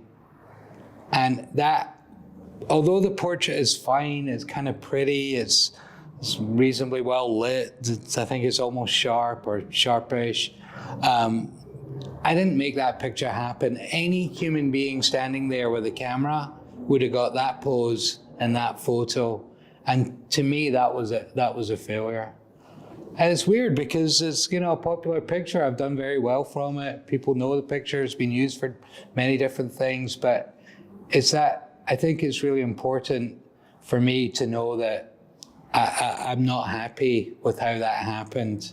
And I would know, I don't like it when that happens. And, you know, I see it. I don't know if anybody else does. But she was tremendous. I just didn't do well enough. I didn't do what I had to do to make the portrait I wanted to make. It's important to do a little preparation before you go in to make a portrait. It's really nice to have something to talk about. Now, I'm not saying that, you know, you say, oh man, I loved you in that movie, but just something going on that maybe has shown a little effort on your side to find out something about that person, or, you know one of their interests. I mean, it's not hard to do. We got a lot of resources. And I'd read somewhere about something with Krasinski and Hemingway. I can't even remember what it was now. And I thought, you know what, I'm going to try and do some kind of Hemingway type feel with this picture or something. And I knew he had a beard because they had told me he had a beard. And the stylist kind of said to me, well, what do you want him to wear? And I really wanted to go like a big heavy fisherman's jumper, sweater, but, you know, that didn't happen. But they did find this kind of sweater that had, I think I said, I'm knowing I'm not getting that, but I think I asked for something with texture, like wool or something. And he came in like this, and, you know, I had this vision of a photograph in my head. I wanted that side light. I wanted dark to light. I wanted the eyes dark. I wanted to hit on the hair. And when it actually happens in front of you, you're like, wow, I kind of did that. and that to me is the exact opposite feeling of the one before, which was didn't happen for me. And he was brilliant. And I love this photo because it was something I'd planned to do. And a lot of the time on the spot, you change your plans because it's not working how you want it to work. So when you actually come away with something, you go, yeah, I planned that. I saw that in my head before it happened. I actually feel like, you know, for that 3 seconds, I kind of know what I'm doing until I like a trip over a cable and knock the light off or something. But for that moment when that came up on the screen, I felt pretty good with myself. Photography has changed so much. It changes so much all the time. But when I started shooting, I would shoot on film. I had very little choices of what to do. Choose your ISO, shot a lot of strobe, so it was shutter speed was set 125 or whatever. I had very little choices in camera functions and stuff. What my favorite thing about shooting film was that you actually got like a physical break. You know, you would send your film to the lab. If it was being rushed, you might get contact sheets 24 hours later. And, you know, you had this mental break. I mean, don't get me wrong, I say a break. I mean, the anguish that you were feeling about, oh, is everything come out, was a nightmare. You know, you'd shot like 8 or 10 Polaroids and the client loved them. And you just, you know, gosh, I hope I got something that even looks remotely like this Polaroid on film. And, you know, but it was a mental break. So when your film came back, you were, you know, it was nice to look at and see what happened most of the time. When we went into more of the digital world and we went into tethering, where everything was coming up in front of the client immediately, you know, or in front of whoever immediately, your talent, whoever it was tricky because right in the beginning, you know, that you were using just the apps or the programs that we're transferring were not, you know, it's hard to do a color correction. You were seeing a raw file, you know, it was slow, it was dropping, it was a problem.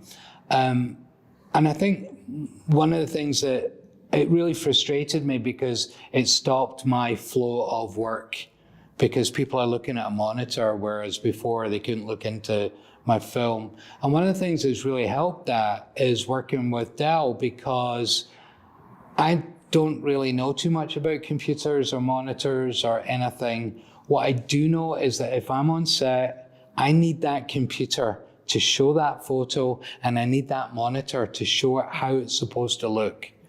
And that is what I need.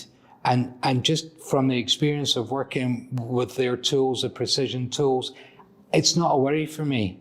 You know, I'm not constantly panicking about how does this look, or, you know, am I 50 frames behind because of some buffer or something? And as not a technical person, it really, really, really helps me to just have tools that work. And Dell's really been that for me. And I enjoy them. I've even actually started to do things on computers I never did before. So as far as computers go and cameras and photography, the more they can stay out your way and let you be creative and let you do what you do and not mess with your workflow or mess with a shoot, then that's what you need.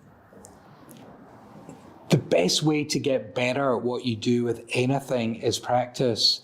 And I practice taking photographs all the time. I practice taking photographs when I don't have a camera in my hand, because I practice the relationship that I go into the market to buy something. I'm going to talk to that person. I'm going to look at them. I'm going to see how they react. I'm going to try and see how their face moves, what makes them smile, what makes them frown, what gets their attention.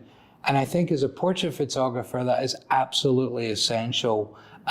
Try out a different light one day, you know, try something new, to play around, push the boundaries, push everything you're trying to do. But you have to practice, even on these days, and I have them a lot, where it's like, oh, I just don't want to have to think about that today.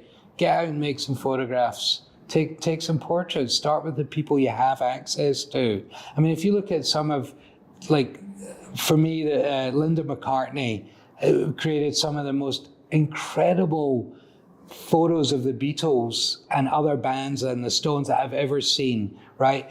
And she had access. She put herself there. She became part of that scene. And like, it was just Linda with a camera and nobody noticed her. So, you know, work with people you have access to. If you've got a friend that's kind of doing interesting work as a hairdresser, you know, say, hey, can I take some pictures of the people you're working with? If you're in a music scene, photograph the people in your music scene. If none of that appeals to you, photograph your family. I guarantee you've got like some crazy uncle and he's going to be an incredible subject to photograph. So practice your craft. That's the way you get better. I swear I do it every day, and occasionally I get a little better.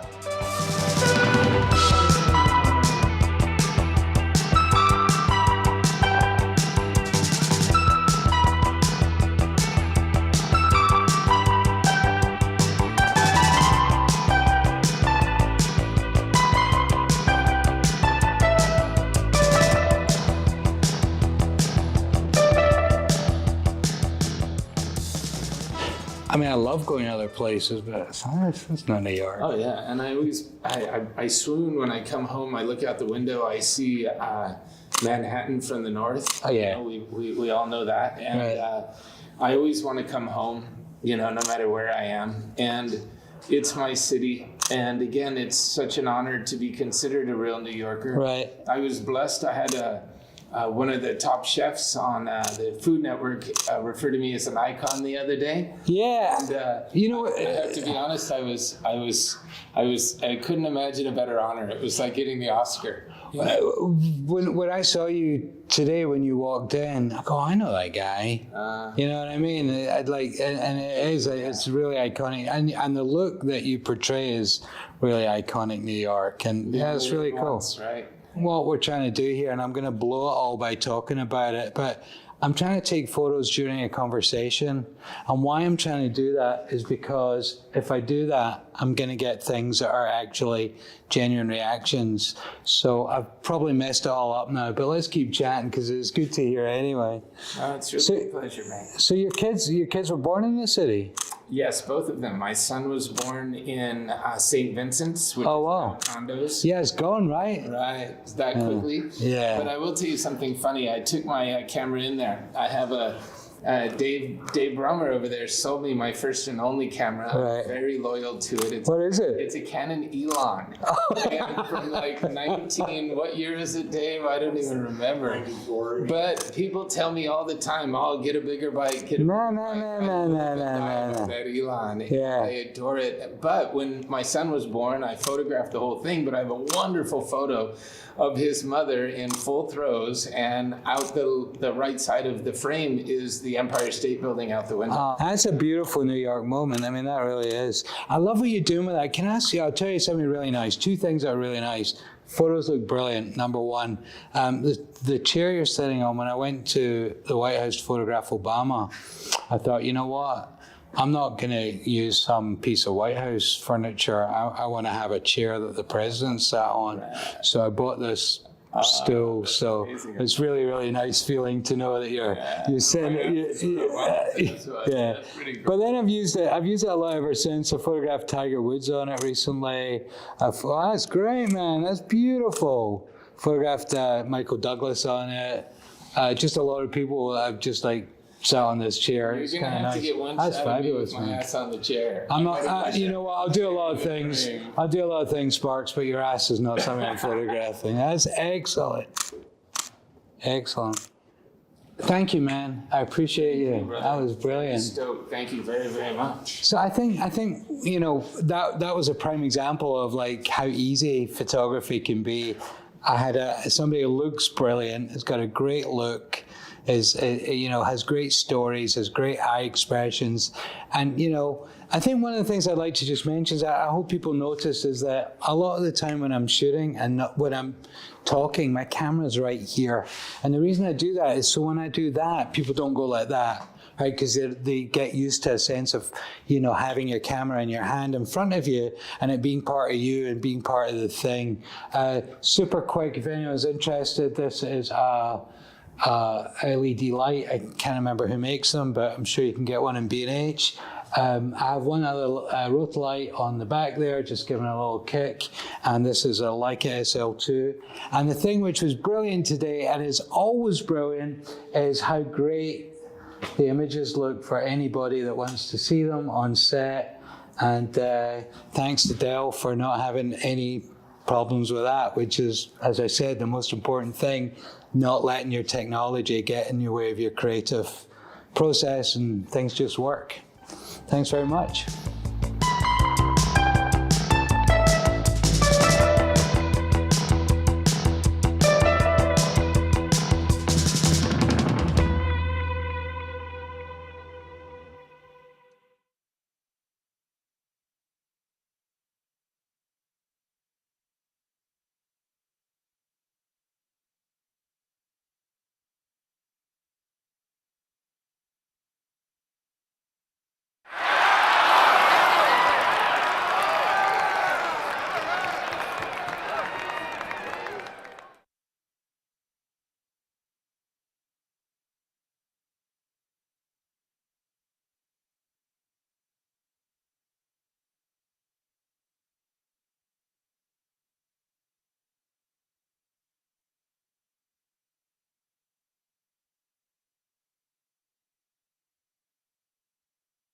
This is a real B&H customer story. Okay, we checked all 4 systems, and Keying was a go. At B&H, we help folks find the products they need. Isn't that right, Irving? Yes, definitely. We need to be ready for whatever the customer needs, especially when the items are rare. So true. Could you give us an example, Irving? We help millions of customers all over the world. Come on, just one example. Well, there was NASA. NASA? NASA. What's the big deal? We have for everyone, big and small. So what did NASA need? A unique Hasselblad lens for a space mission. I guess no one else had it, but we did. But we often have what others don't. Love it. What else can you tell us about this story? That is the story. Copy that, Irving. And thank you for sharing. For all your needs, big or small, check out bnh.com. Can I go back to work now? Fred Smith here told us that B&H Photo helped change his life. Fred, tell us your story. I was a fitness instructor in Atlanta, and I transferred to New York March 13, 2020, right as the city went under lockdown. Oof, that's rough timing. All the studios shut down. But with B&H's help, I started Workout with Fred. It's an online fitness platform with cycling classes and off-the-bike classes taught by me. Talk about lemons to lemonade. As I started looking for equipment, everybody I spoke to was pointing me to B&H. I needed a camera, a lens, microphone, capture card, audio interface. Whoa, Fred, we're running out of room here. Well, here's the thing. That setup is really complicated, and that's where B&H came in. I felt like every expert I spoke to had been in my shoes before, whether I was on the chat or I called. Anytime I had a question, they had a solution. I was like, I wish I'd called you earlier. We're always here for you, Fred. Say, where do you film all this? Let me show you. My living room is essentially a recording studio. Everything in here, except for the couch and the TV, are laid out so that I can do my recording. Amazing. What's next for you, Fred? One of the things I wanted to do for years was start a video podcast. So I started something called Join the Convo. We discuss important topics in a safe space. Fred, you're a real mensch. Thank you for sharing your B&H story with us. If you're thinking of starting a virtual business like Fred, check out bnh.com. This is a real B&H customer story. Jack and Barbara, professional wildlife photographers and B&H customers for 30 years, live in remote Alaska. Hey, what's the population there? About 50 to 52 people and bears. We're definitely not in New York anymore. It's just quiet here. It's beautiful. The wildlife photography out here is amazing. While they could order equipment from any number of sites, they don't. Anytime we need anything, B&H is our go-to. We can send an email. We have used the chat feature, and of course the phone if our phones are working. If the phones are working. Hi, Jack. What can I help you with? I needed a tripod, and it had to be light, it had to be sturdy, so I talked with somebody at B&H. I think his name is Charles, and he pointed me toward a certain tripod and liked it so much that I bought a second one. Nice one, Charles. When it comes to getting gear, things were shipped quickly, packed well, made it through the harrowing journey, going from plane to smaller plane to somebody's hand, thrown to somebody else, put in the back of a truck, and arrives unscathed. That's quite the schlep. It must be incredible when it gets there. Oh, it's like Christmas. I mean, honestly, it's better than Christmas. Yeah, it's my birthday. B&H has everything that we need. I mean, when have we ever looked for something and it wasn't available? Well, there was bananas. Yeah, right. Bananas indeed. Wherever you live, B&H is ready to help. Chat, email, and if your phones are working, give us a call.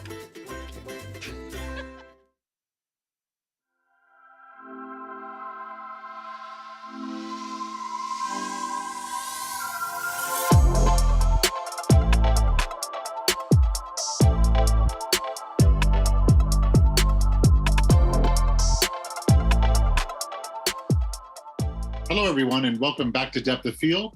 We are sitting here with the great Terrell Lloyd. Terrell, welcome to B&H Depth of Field. Well, thanks, Dave. Thanks for having me. I really appreciate it to be on your show. Yeah, we're really looking forward to it. And I actually do the programming for Depth of Field, and I'm very excited to host a sports photographer. Because Depth of Field is all about experiencing new ways of photography to hopefully make money and be a professional photographer. And you have really had an amazing career. You're going on 25 years with the San Francisco 49ers as the staff photographer, which some would say is actually a dream job. Doing sports photography is super fun, super cool, really exciting. And you're also out in San Francisco. You got a great team. As a matter of fact, here I am, and I'm in one of your pictures right on the field with you. Well, let me tell you, that picture is interesting because it was like we were playing in Washington and it was pouring down raining. So that makes for some of the great looks and great images too. It's hard to shoot in the rain though, but you can get some epic shots.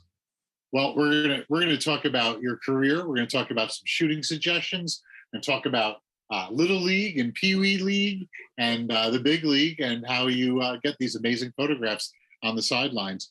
So let's just talk about where you started, just to let everyone know out there. Terrell and I had a long conversation a couple of weeks ago, and we discussed all sorts of things about Terrell's career and sports photography and difficulties, and it was pretty amazing. And one of the things that stood out to me was you talked about going to your son's Little League and covering the Little League games. And also, what you got me when you said you brought out a table where you dropped the pictures for the team. So tell us a little bit about your start, Terrell. Well, it's funny. I mean, my career, and when we talked a little bit earlier, we should have taped that one too, because that was actually pretty good. But my career, my first career, and I'm about to date myself, but I was a professional bowler. If you ever seen bowling on TV back in the day, I went out on the Pro Bowlers Tour when I was 21 years old, and I was one of the top youth bowlers growing up in San Francisco. But I was always an avid 49er fan. Growing up in San Francisco, I felt that I've come full circle, because when I used to have a paper route, I used to cut out images from the newspaper and make my own 49er books. And look at what I do now. So I've come 360 on that.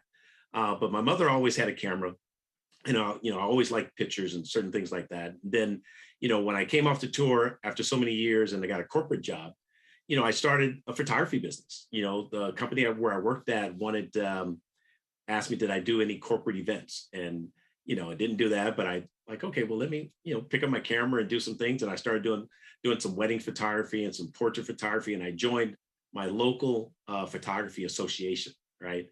And that's when the love for photography came back.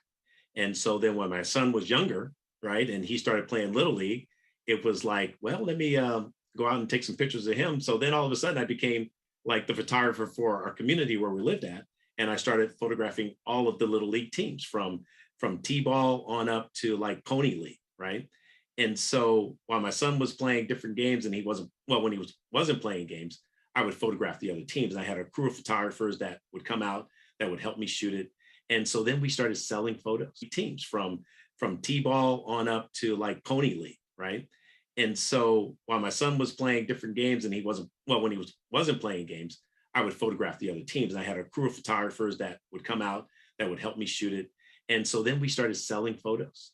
I would have packages for if they wanted to buy all the 5x7s or, so many 5x7s. So it worked out pretty well as I honed my skills until he, went to high school. And then, I kind of like walked away from the youth sports side of it after that. That's how I got my start, really. I want to say, not my start in shooting, but yet, just in the youth football side of it. Yeah.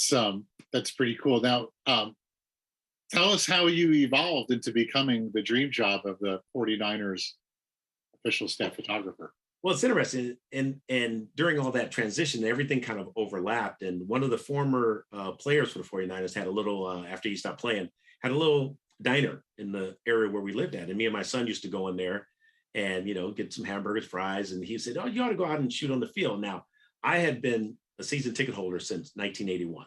And so when you can do this, I was taking my camera to the games and shooting from the stand. So I would literally be 10 rows away from the field, right? And I remember one of my, I don't want to say iconic shots, but I say memory shots was of Joe Montana. And I knew it was going to be his last game, right? And, I'm shooting, I think with a 70-200 with an extender on it and, got a couple of shots from the field. And I said, man, it'd be great to get on the field. And then one of the former players ended up talking to the PR director at the time. And this was in like 93, 94, right? And so in 94, I got a pass to go on the field. And then that's when, things like kind of like a light bulb clicked. And I said, man, it'd be great. And that was like a pipe dream. And said, it'd be great to get with the 49ers. And a funny story on this one, because after I thanked them for, allowing me to shoot on the field, because I wasn't shooting for a magazine or anything like that. He said, well, give me a call next time and we'll see what we can do. And so David, literally, I called him every week and he said it every week, right? And so at the last game, they make the playoffs, they're getting ready to make a Super Bowl run. And I called him like I knew him and he hung up the phone on me. And I was devastated, right? I'm like, oh, well, I guess I was a little bit too aggressive. But then I got, I said, well, how do I get on the field? So then I got on with a small magazine. And then in a short time from 94 to 96, I got with the team in 96 indirectly. And that's when I started paving my way in 96. And as you see over my shoulder here, 25 seasons later, Now I'm the director of photography for the San Francisco 49ers. How many photographers do you manage underneath you? Well, I have a young lady that works for me full time, and then I have about 8 other contract photographers that work with me during the game, during the season, doing events off season. Matter of fact, we have a big event in Carmel, California on Thursday, and that's going to be 4 of us down there shooting. So quite a few people. Yeah. Let me ask you again, because we want to help out people who want to get into this field. When you have those photographers that are on contract for you, what is it how would you get that job? I mean, how would they, what do you recommend to become a contract photographer? You're the boss.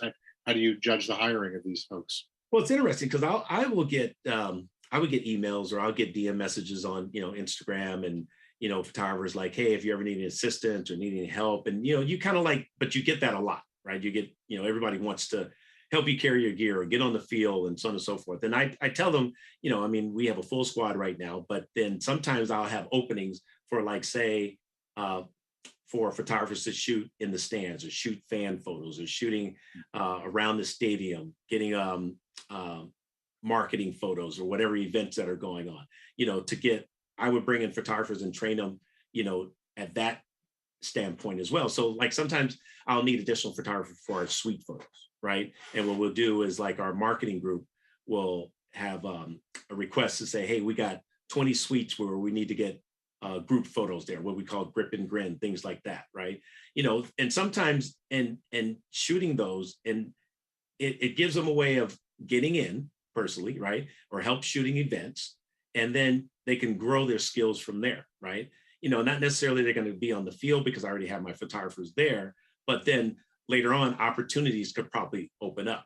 Give you another example is I usually used to have 2 grips with me, and we'll talk about gear stuff later on in the conversation as well. But, I work with a lot of cameras, right? And, 600 millimeter, 400 millimeter. So sometimes I'll have assistants carry my gear on the field. That's an opportunity there as well, So one of my contract photographers, they have been with me for about, I want to say 14, 15 years now.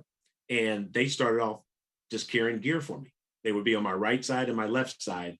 And for 2 or 3 years, they would see how I'm shooting. I would talk about, what my thought process is, when I'm making changes, lighting directions on the field. And now they go off and they're shooting on their own now for me around the stadium. Thank you for sharing that point, because that's getting in there. And what I heard you say was essentially that they get in with doing the grunt work, doing the group photos in a suite. Right. Those are fan photos. That's money pictures for the club and for the sponsors and whatnot. But someone's got to do it, and it's a great way they show their dedication and hard work. Because but also to add a little bit to that, for on the tip side, is like I would tell the young photographers, learn how to edit photos, learn how to select photos. It's like sometimes other photographers are looking for editors during the game as well, right? And if you have skills like that, that could be a good skill to have, where they may say, hey, do you know how to edit? The young lady that works for me is, our photo manager, and she manages all our assets. So she's our editor, my editor. Now, before I used to do all the edits early on when, I didn't have a big team, and then we'll be, in our old stadium, I would come home and have to edit 4,000 or 5,000 images myself from me and a few other photographers that shot for me. Right. And so, and then as time evolves and time grows, then you pass that on to when you hire a person to edit. Right now, they're not going to edit like you, but they know your style. They kind of know what, but she honed her skills on editing. So it's like, that's a key thing too.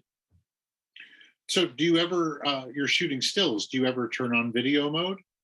No, more or less I'm a still photographer.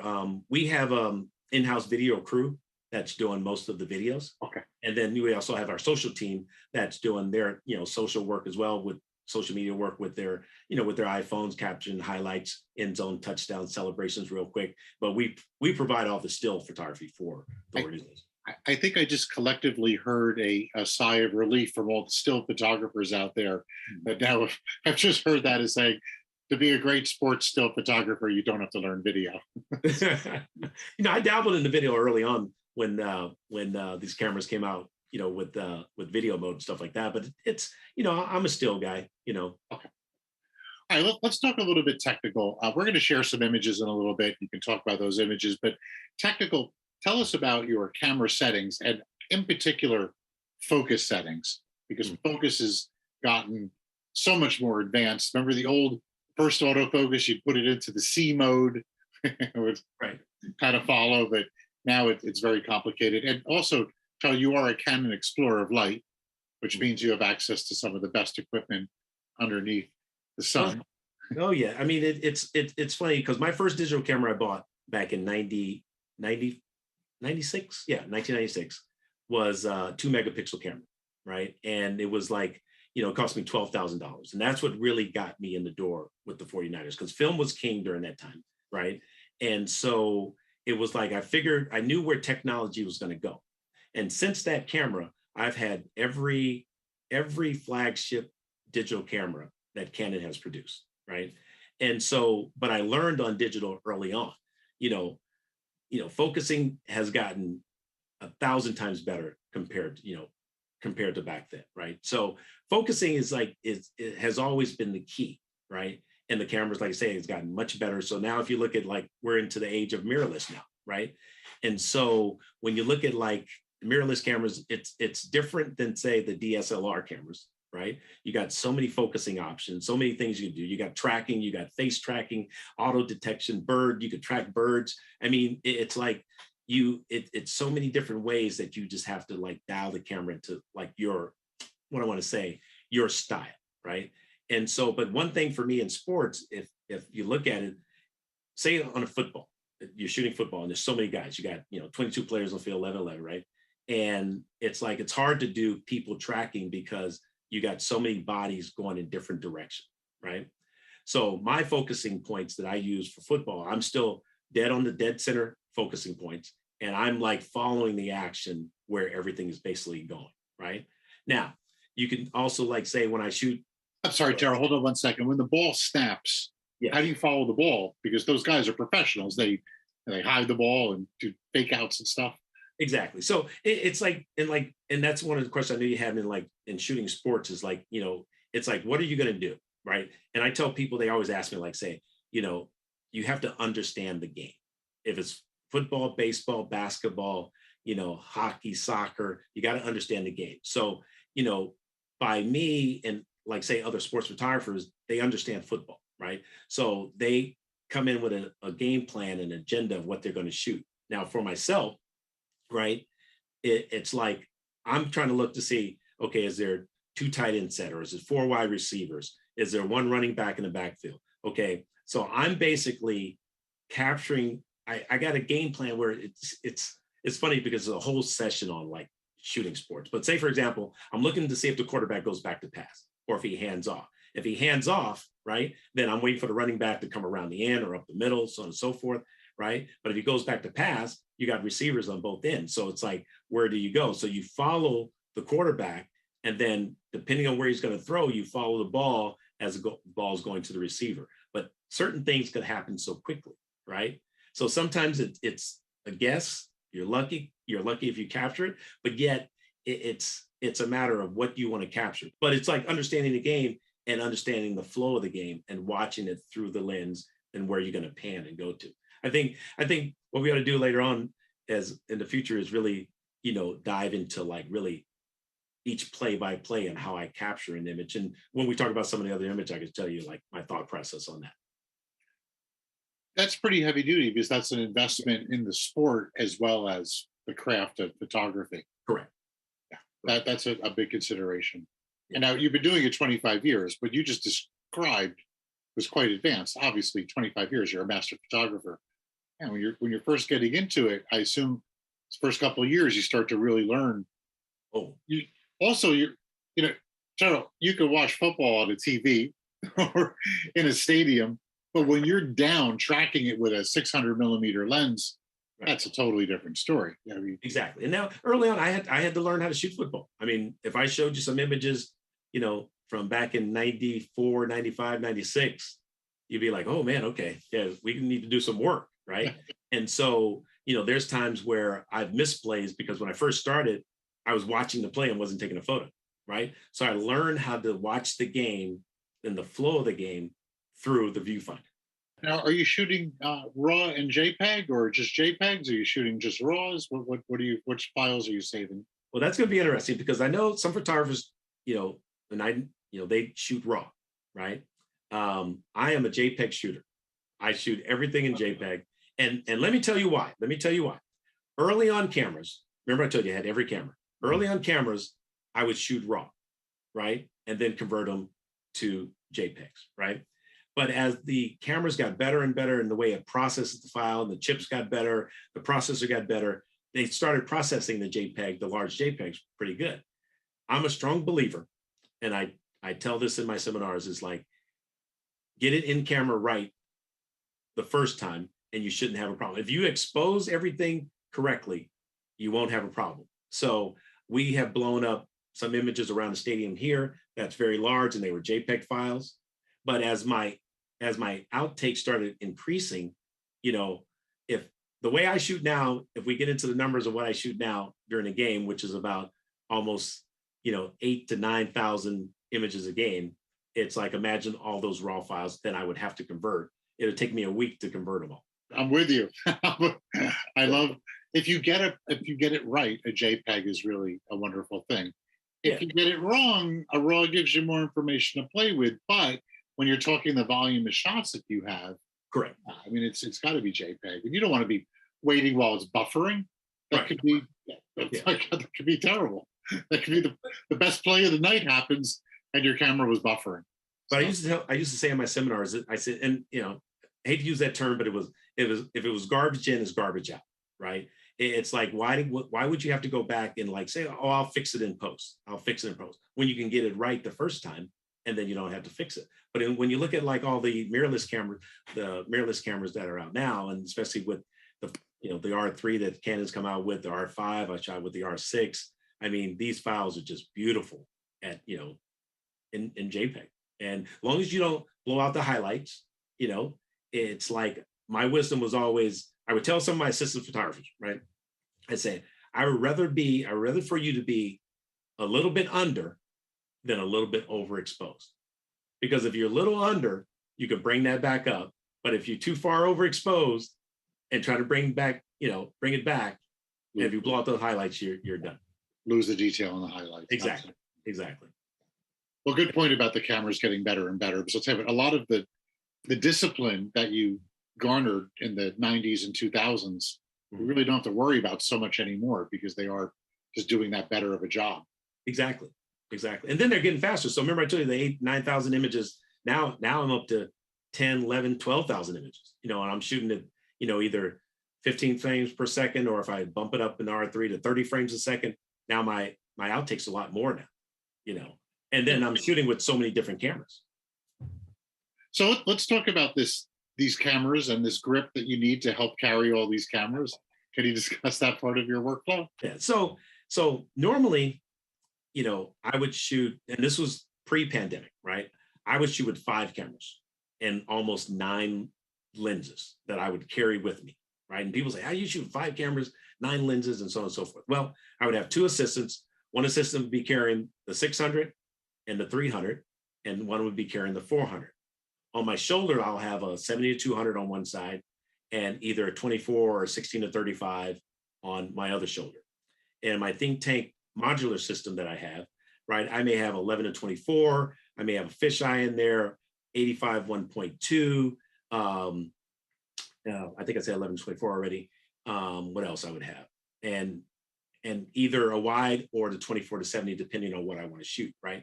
I may shoot with a 35, 1.8 lens, to get like in low light situations if I'm shooting in the tunnels, right?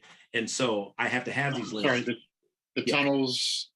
The intro tunnels. Okay, so when the players are coming out, because there's no lights in them, right? So it's like it's low light. So you want to shoot at the widest aperture as possible to get that detail. So do you shoot shutter preferred? No, everything is manual. Everything's manual. Yeah. Or it's like, it varies depending on what I have. Like normally, I was an aperture priority. I set my aperture, I'll let the camera, dictate the shutter speed, and, I'll set my ISO. As I started shooting more mirrorless, it's like I went more to manual mode, per se, aperture priority, right?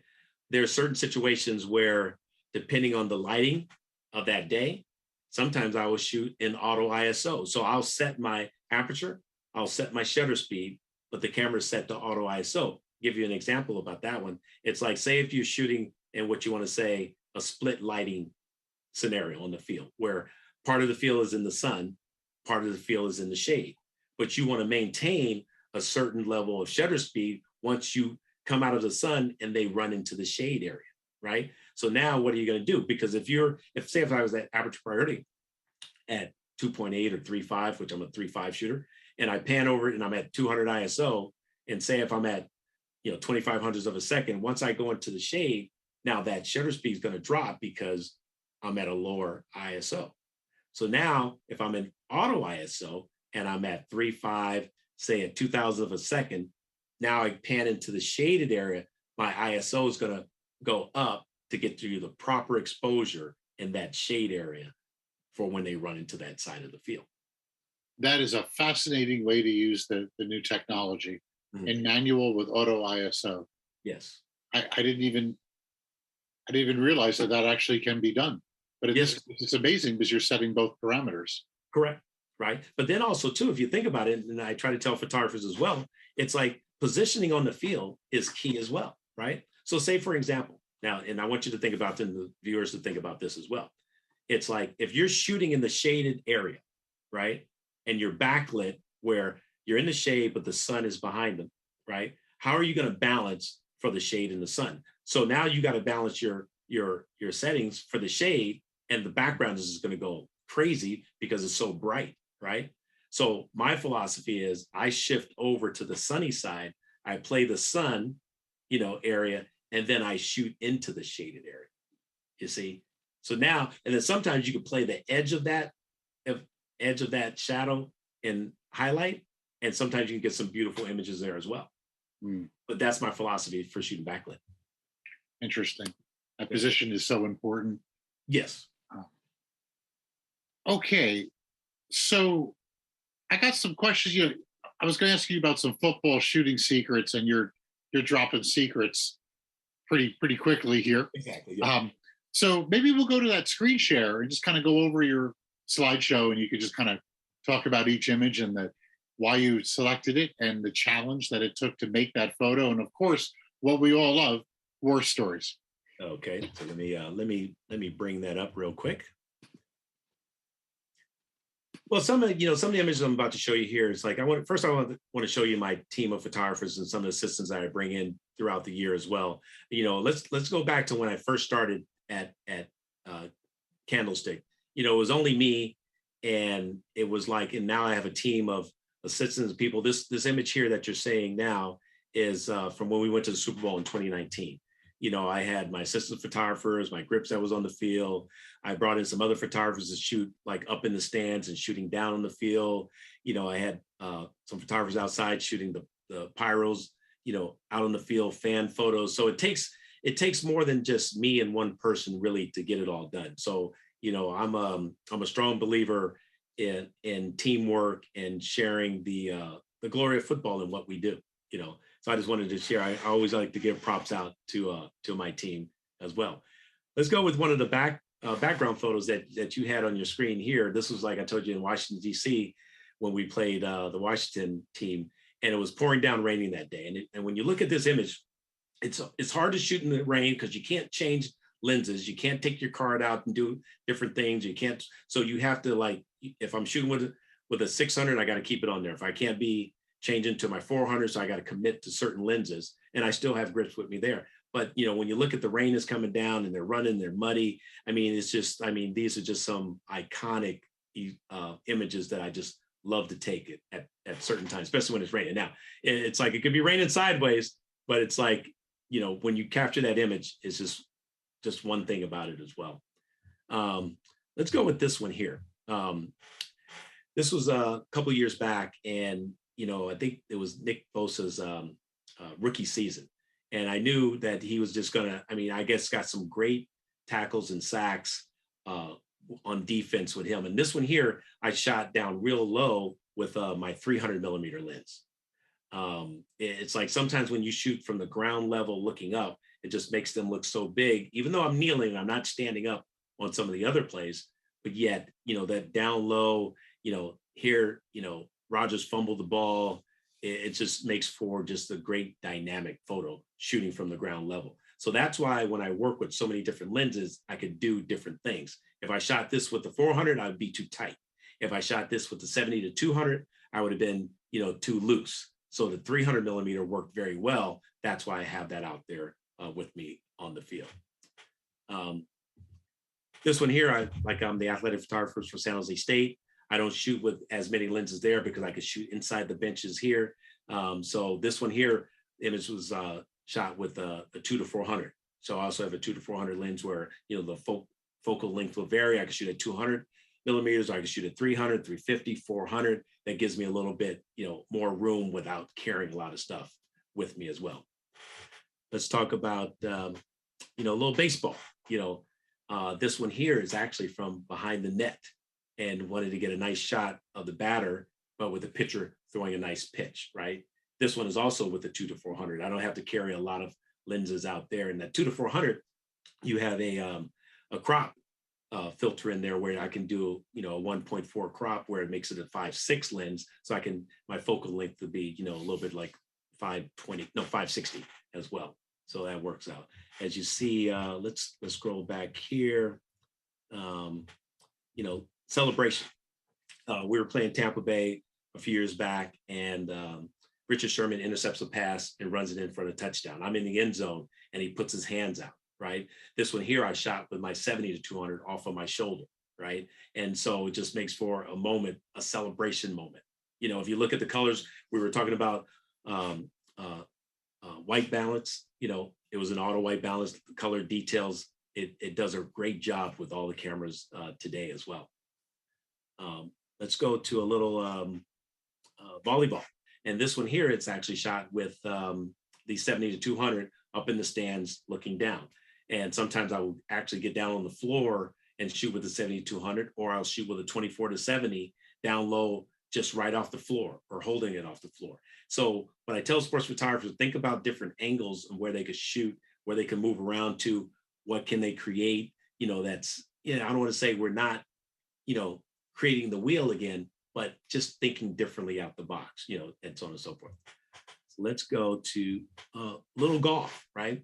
Remember I was talking earlier about positioning, and now that we have the mirrorless cameras that are silenced, now you can really get in. You don't want to get too close to the golfers, but yet you still want to be out of their line of sight so they can't see you. But with the silent shutter, now you could just get some epic shots. Here, I love the light direction of the sun. I look for that a lot, especially if I'm moving around the golf course and I'm photographing our women's team. It's like, and I'm going from different holes. If I see a hole where the lighting direction is real perfect and real nice, where you can see under the caps, under their cap, I love to shoot from those angles, right? I'm always looking at direction of light, where it is, where can I be?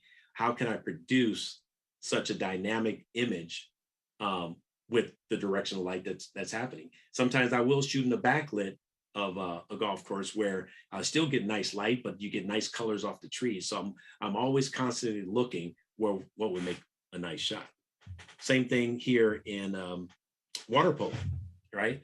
At our swim pool at San Jose State, the direction of light is great in one direction only, right? If I try to shoot when they change direction, it's hard because now the sun is flaring into my lens. So I was still looking like, what's the best angle? And you have to make adjustments on your camera for the proper exposure as well.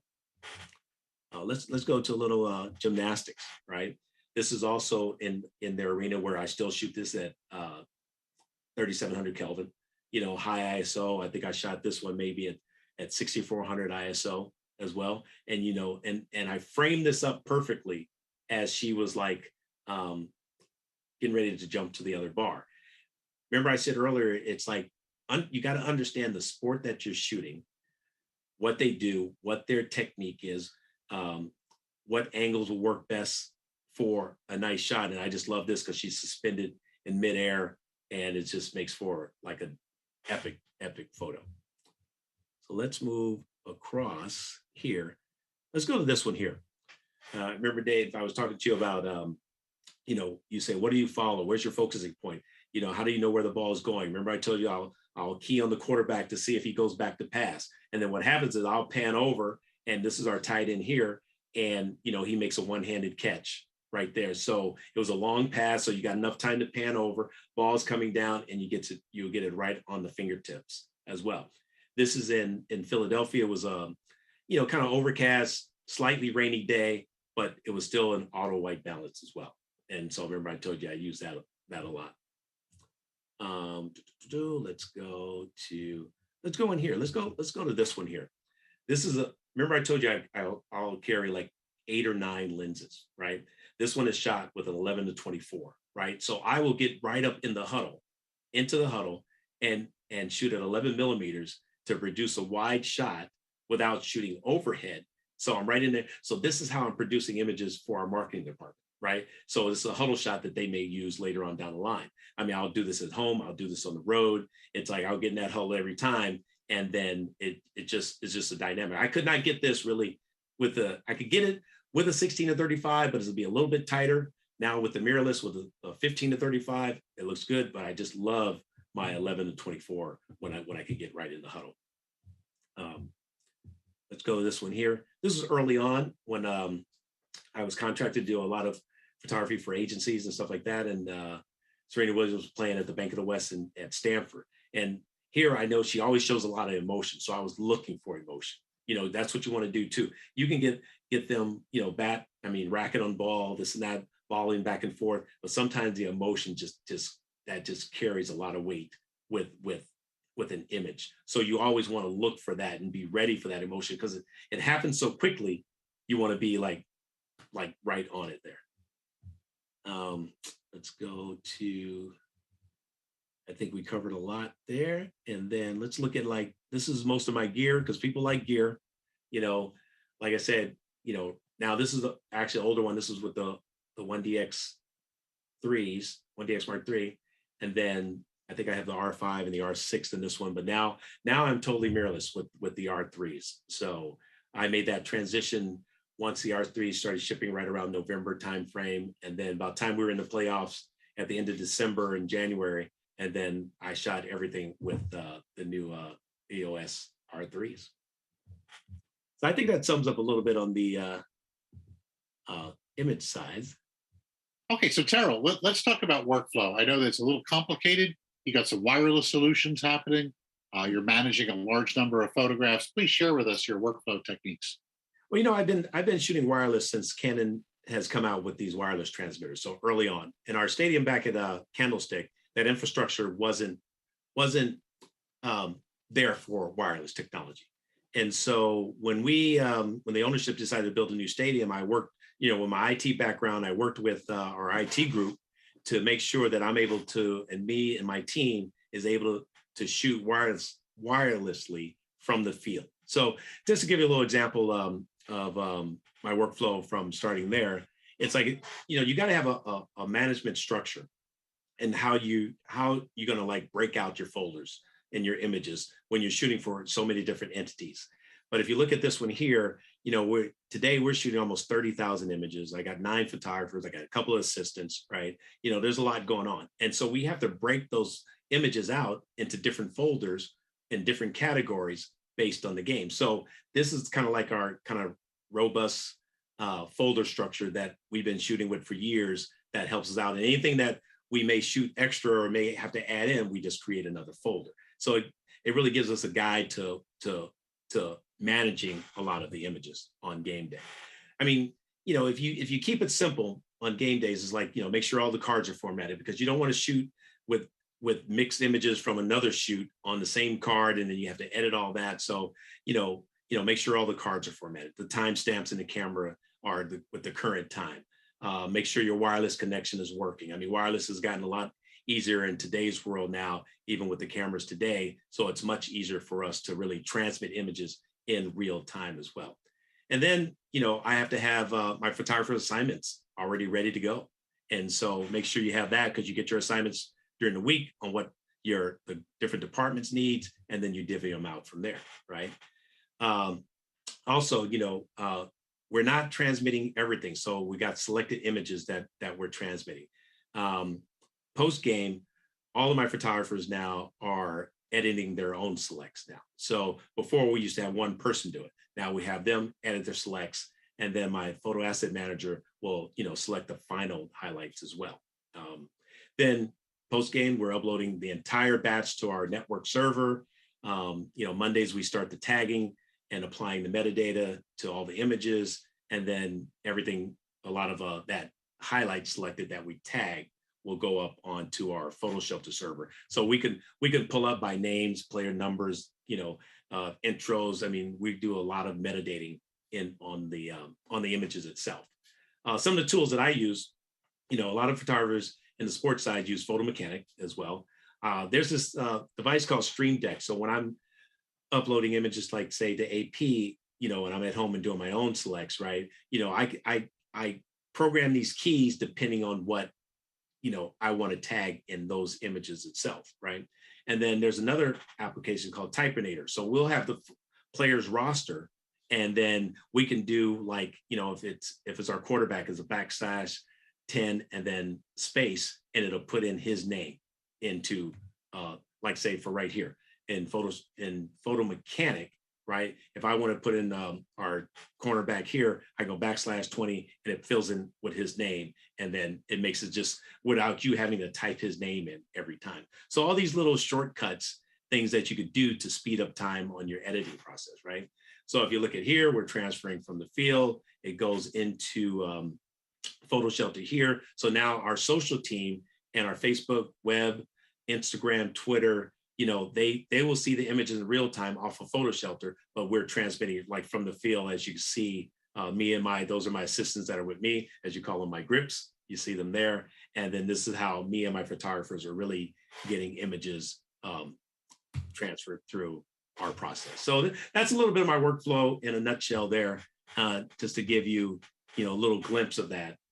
Okay, that was some amazing work that you've shot, and the variety of the sports that you're shooting in is really quite admirable. How long do you think it takes you to really get acclimated to a sport in terms of really to start to understand how much time you have to put into a specific sport to understand? I'd say a couple of years, though. A couple of years. When I finally got, I've been with San Jose State for like 16 years. I started shooting gymnastics, right? And it was like, it was hard, trying to figure out what they're doing, the jumps, the angles. And I would say it took me a couple of years to really, hone the skills on like the gymnastic picture that you saw. I mean, it was like, it takes a while to really, and you got to be, it's like, remember we were talking about focusing points, right? So that focusing point had to be right on the gymnast in order for it to capture that image. If it was off a little bit, and if it was a little soft, I would never show that image. And that's one thing about, always show your best work. Always show your best work. It's like if it's so-so, if it's, I wouldn't show it. If you think it's a great image, but it was slight soft and not tack sharp, don't show it, right? Yeah. Just always stay with your best work. That's the thing too. Yeah, I think that we can work with some soft and some mistakes in many other fields, but in sports photography, got to be Johnny on the spot. I have a question for you. I used to work for high schools and colleges in my early career of photography, and I'd cover a few sports, and I tried as best as I could. I had some horror stories, I had some good stories. It was the days of film, of course. But here's my question is, what advice can you give? I used to find that I got the camera, I got the lens, I'm zoomed in on the action, it's happening in front of me, and I just see like these athletes do an amazing play. And instead of clicking down on the shutter and trying to capture the moment, I get a little caught up in the moment through the lens and miss the good shot. I don't know if other people have had this problem happen as well. I don't claim to be a great sports photographer, but is there any advice you have on when to click the shutter in terms of sports? Well, early on when I mentioned this, I said, early on when I first started shooting, I would do the same exact what you just said, right? It was like, oh, I got caught up in the play and not, capturing the image. So you have to train your mind and say, okay, I got to remember, I'm here to capture image. So I'm gonna once I see it, I'm gonna start shooting, right? Once I feel it, I'm gonna start shooting. So it's like, and then it becomes natural after that, right? So if you're early on starting and you say, well, I'm kind of watching, but I need to take photos. You got to always remember in your mind, I got to snap the photo, and then it becomes natural, right? It's the same thing like if you're a wedding photographer, right? Because some things could happen so quickly, even a bride or a bride's mom or dad or a tear coming down the eye, and you look over and it's like you got to boom, snap it and go, right? You got to be ready because you see it for a second, but you got to be ready. But then you got to know you got to look over there, and if you see dad over there and you can he's getting choked up or something, and you say, oh, something's going to happen, and then you got to start clicking, right? So the same thing in sports, you got to really pay attention to the action, pay attention to what's happening, and then hit that shutter and then go. Yeah. Okay, Terrell, give us a game plan for photographers looking to get into sports photography. Game plan for photographers to get into sports. I mean, I think it's harder now, but then again, it's not impossible, right? I think if you're wanting to assist photographers, I would say reach out to photographers. Sometimes you may not get an answer, but then again, just, I've had people reach out to me and I didn't answer them for like 3-4 months, right?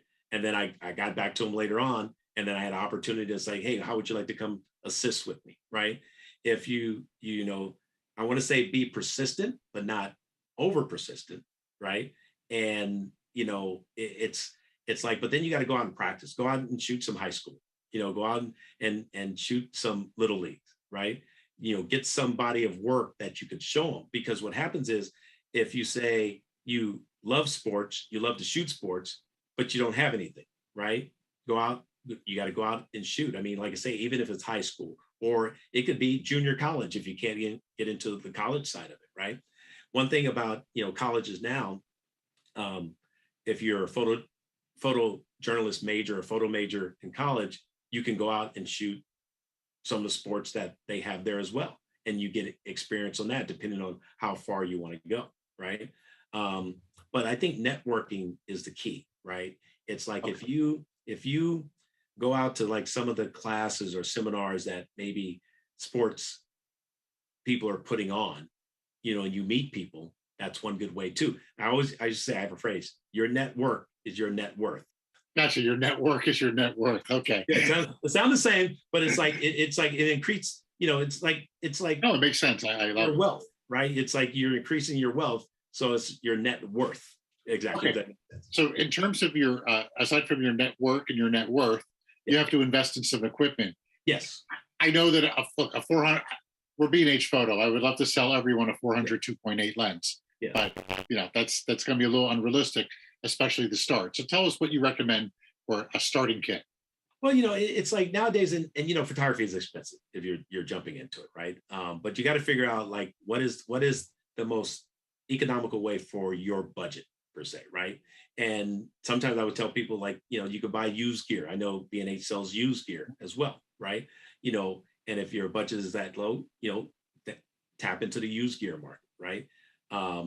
Something that would be, it's like, since mirrorless is coming of age now, but then the prices, are pretty reasonable. I mean, you can get, an R6 at a decent price, and you can start that realm. You can go and still get EF lenses and buy the adapter for the R6, where if you want to get a 70 to 200, or you can get, a 300 millimeter. I mean, you could shoot some sports with a 300 millimeter, right, as well, and still just move up and down the field.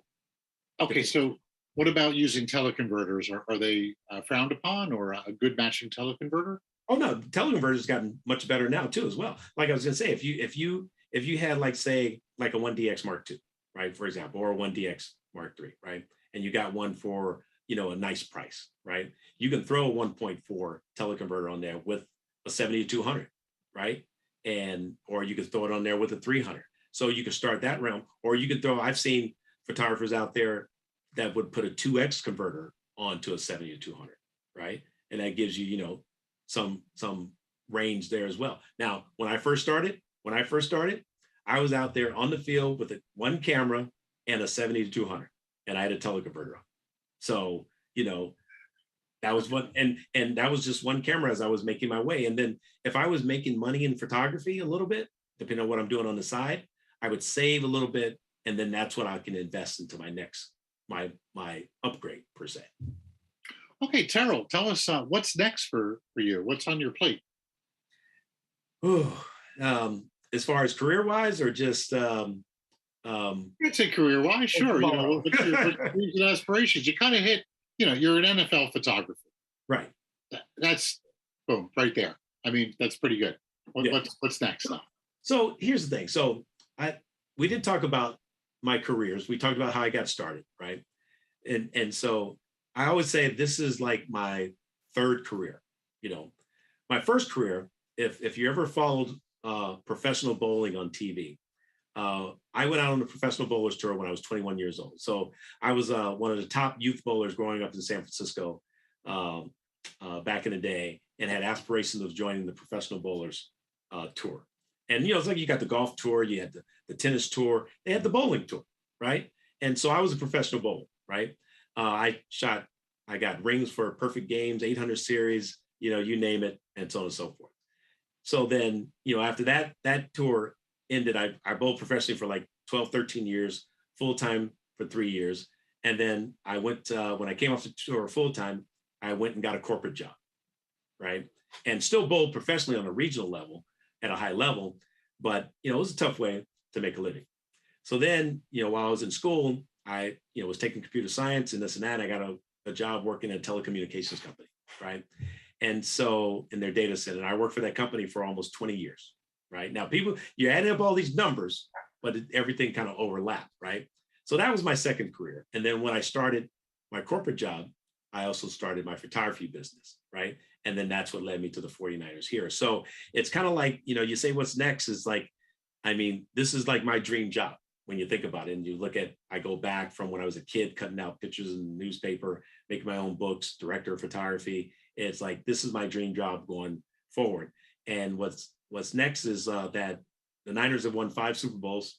I've been to 5 NFC Championship games and 2 Super Bowls, and we lost both Super Bowls. I'm still chasing that, you know, elusive Super Bowl ring to add to my other collections. But I mean, I would love to, you know, possibly like maybe shoot an Olympics one year, something like that. Or, you know, I would love to come out to shoot the US Open that's out in New York. I mean, you know, if I had like bucket list to do certain things, but, you know, I'm think where I'm at right now, what I'm doing is just great. I mean, if I can inspire the next photographer from this session to say, hey, I could do that too, or I could meet people, or I could network, I could, you know, that's, if I could lead someone in that direction, then that's, I like to do more speaking. I speak a lot now, but it's like, yeah. It's a gift to be sharing knowledge. And speaking of which, thank you so much. I think you've really dropped some great wisdom for us here at Depth of Field. It was a pleasure to see your work and talk with you and discuss. Well, thank you. And Terrell, I want to wish you good luck in your career. Thank you so much. And just to warn you, you may get a few emails after this presentation's out there for some assistant jobs. That's okay. I mean, you know, that's okay. Sometimes when you talk to people just to give them some advice, it helps them out in the long run too. So like, absolutely. Yeah. Okay. Thank you so much. And we'll catch you next time. Thank you very much. Terrell Lloyd.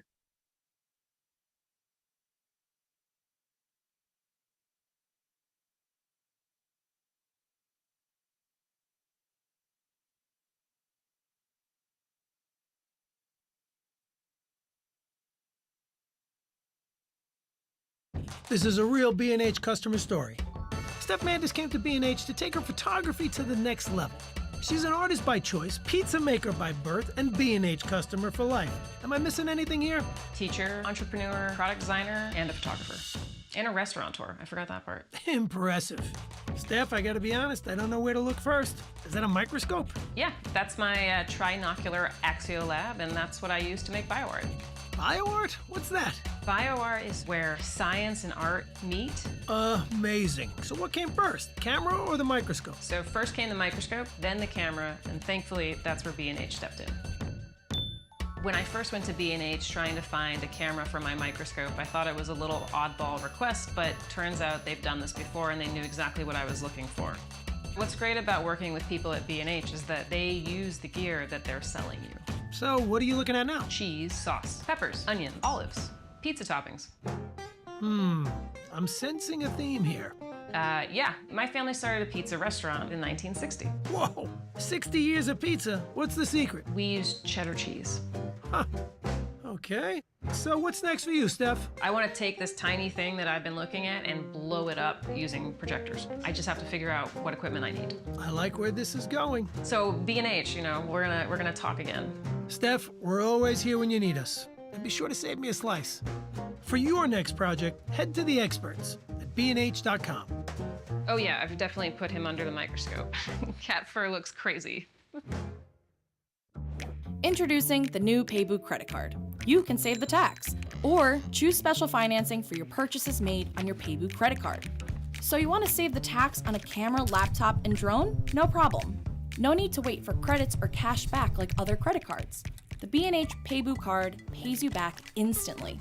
Or save over time and choose special financing and pay it off over 6 or 12 months. It's easy. Use your new Paybu card as payment at checkout. Then choose your available options, either Paybu Savings or Special Financing. See your savings or promotional plan right on your receipt, in-store or online. Applying is easy. Your approved Paybu card will be instantly available for a first purchase at checkout. The new Paybu card, same funny name, your choice of exclusive benefits. Apply today. Hi, my name is James Schmelzer, photographer and videographer from Detroit, Michigan, and welcome to the DOF event. So to tell you a little bit about myself, I'm a photographer and I try to do some video production too, and in this class I would like to help you to kind of make the transition into doing video. So if you haven't done video and you're a photographer, it's a pretty easy transition because you are already great at framing and lighting and all that. Maybe you just need some tips or some help to get you enthused to be able to make the transition and maybe not be so afraid or scared to try it. So today I'm going to try to help you and show you and explain to you some of the things that I've been through that have helped me kind of make that transition into doing more video production. But first, since this is sponsored by Panasonic, I need to tell you a little bit of how I got involved with Lumix. Real quick, so in 2014, I was at the New York show, and if you know me or seen me before, I'm always teaching lighting. But there was a after party, and it was sponsored by Panasonic. And when I got there, I met a gentleman by the name of Mark Homza, who was involved in a software program called Flixel. And Flixel helps you produce cinemagraphs. And if you don't know what a cinematograph is, it's like a living photograph, I guess is the best way to describe it. So what happened was they asked me to help them produce a video on how to do the software, but also mainly how to light it. Because for video production, and these are short little videos, you need constant lighting. So if you've met me before and listened to me over the years, I've always tried to tell photographers to try to make the transition into constant lighting because it's going to help you in the future as you do more video productions. So at any rate, after meeting this gentleman, he flew to Detroit and we produced some cinemagraphs here. And to do the cinematograph, you just need a tripod, set the camera on it. And what was nice about the GH4 was that it was recording in 4K. Now, why did we need 4K? Well, because if you were doing a portrait or something that you needed to retouch the image, maybe one frame out of your video, you can extract a still frame. So what you do is you make your little video clip, let's say it's just 6 seconds long, you take it into Flixel software, you put a mask on it which freezes your video clip. Then you erase with the erase tool away what you want to move. Or in this case, release the candles and allow them to flicker. So by having a 4K camera, a still frame is 8 megabytes. So I would extract the full frame out and then I could take it into Photoshop, touch it up, put it back into the movie clip, which is only 6 seconds long, but you loop it for however long you want. And that's pretty much how you produce a cinematograph. But I wanted to tell you that the event was sponsored by Lumix, and they asked me to try the GH4 to produce these cinemagraphs because of the 4K quality. Fell in love with the camera and the fact that I could take stills and video for what we now call as hybrid photography. You're doing stills and video. Then Panasonic came out with the GH5, which was a whole nother level of hybrid cameras that do both stills and videography. So I took the camera to Chicago to a place called the Photo Boutique, and we produced some beautiful images with this camera. And if you're using constant lights, you're still same lighting.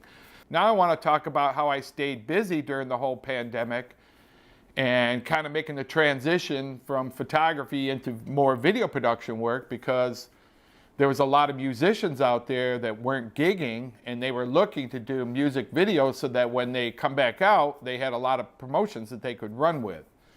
So the way that I've been producing these music videos is the musicians or the band or whatever they are will go into the recording studio and they will record their music.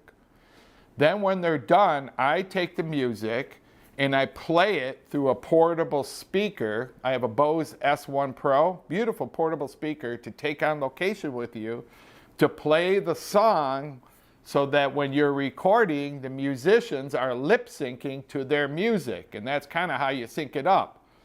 So you have to have the speaker somewhere near the camera so that the camera can sync it up, but yet it's got to be loud enough to the musicians to lip sync to it.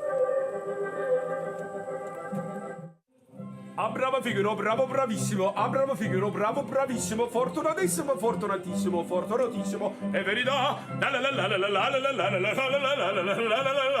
Hade fortuna, mancherà.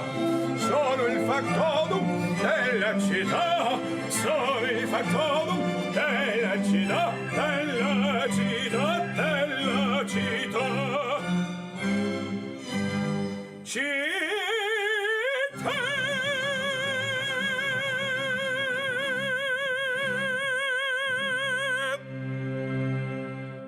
So I produced quite a few music videos with this little speaker, and the way you do it is you film what we call film style, which means one camera and you do a bunch of takes. So you play the song all the way through, then you might shoot all your wide angles, or you might change each scene to a different spot each time you record the song. Then when you take it into Adobe Premiere or Final Cut Pro, in Adobe Premiere, you put it all on the timeline, you put your music clip that they provided for you underneath, you hit the synchronize and it syncs up the lip sync with the song. And then you can cut through any way you want to pick your best camera angles. E il sole splenderà, rivedrò, un bel giorno tornerà, l'amor per me sempre lì, non muore mai. So that's kind of how it works doing the music videos. So I got in touch, or they got in touch with me, a group called the Three Sicilian Tenors.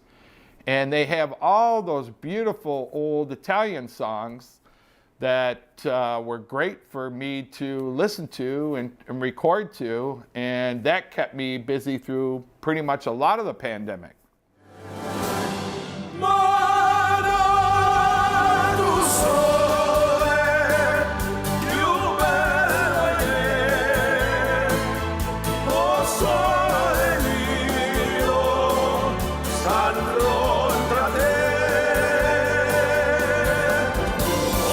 Oh,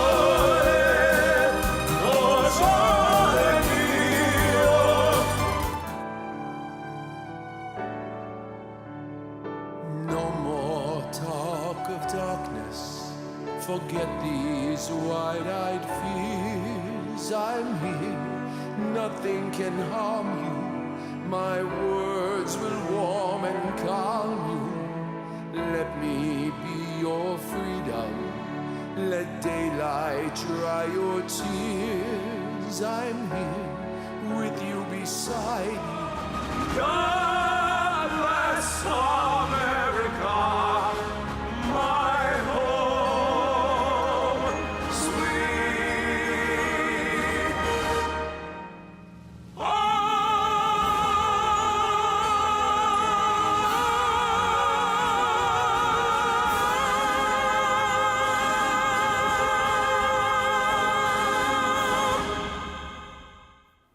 I also found that there's restaurants, almost every, if you need some encouragement, every restaurant has specials. They need photographs of all their food. They need videos of what they do. Maybe they have history of their restaurant. You could talk to them about the history of their restaurant, maybe what they do that's special about their food, and then you can help them by providing video clips and stills for their social media. So what I normally do is I'll set up a tabletop in the restaurant somewhere, and I kind of tell them, pretend it's a book cover for your cooking book. So we place the ingredients around it, make a really nice shot, and they bring the food out, and I got the lighting all set up. And then I'll also do a video clip of it.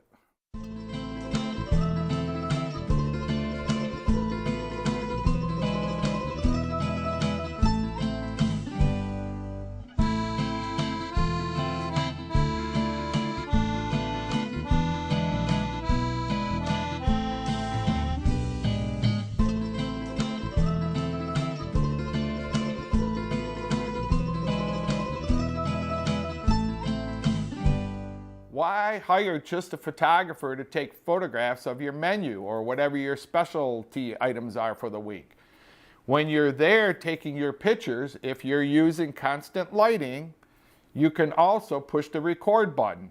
If you don't know how to do moves in and out and gimbals and all that, leave it stagnant on the tripod.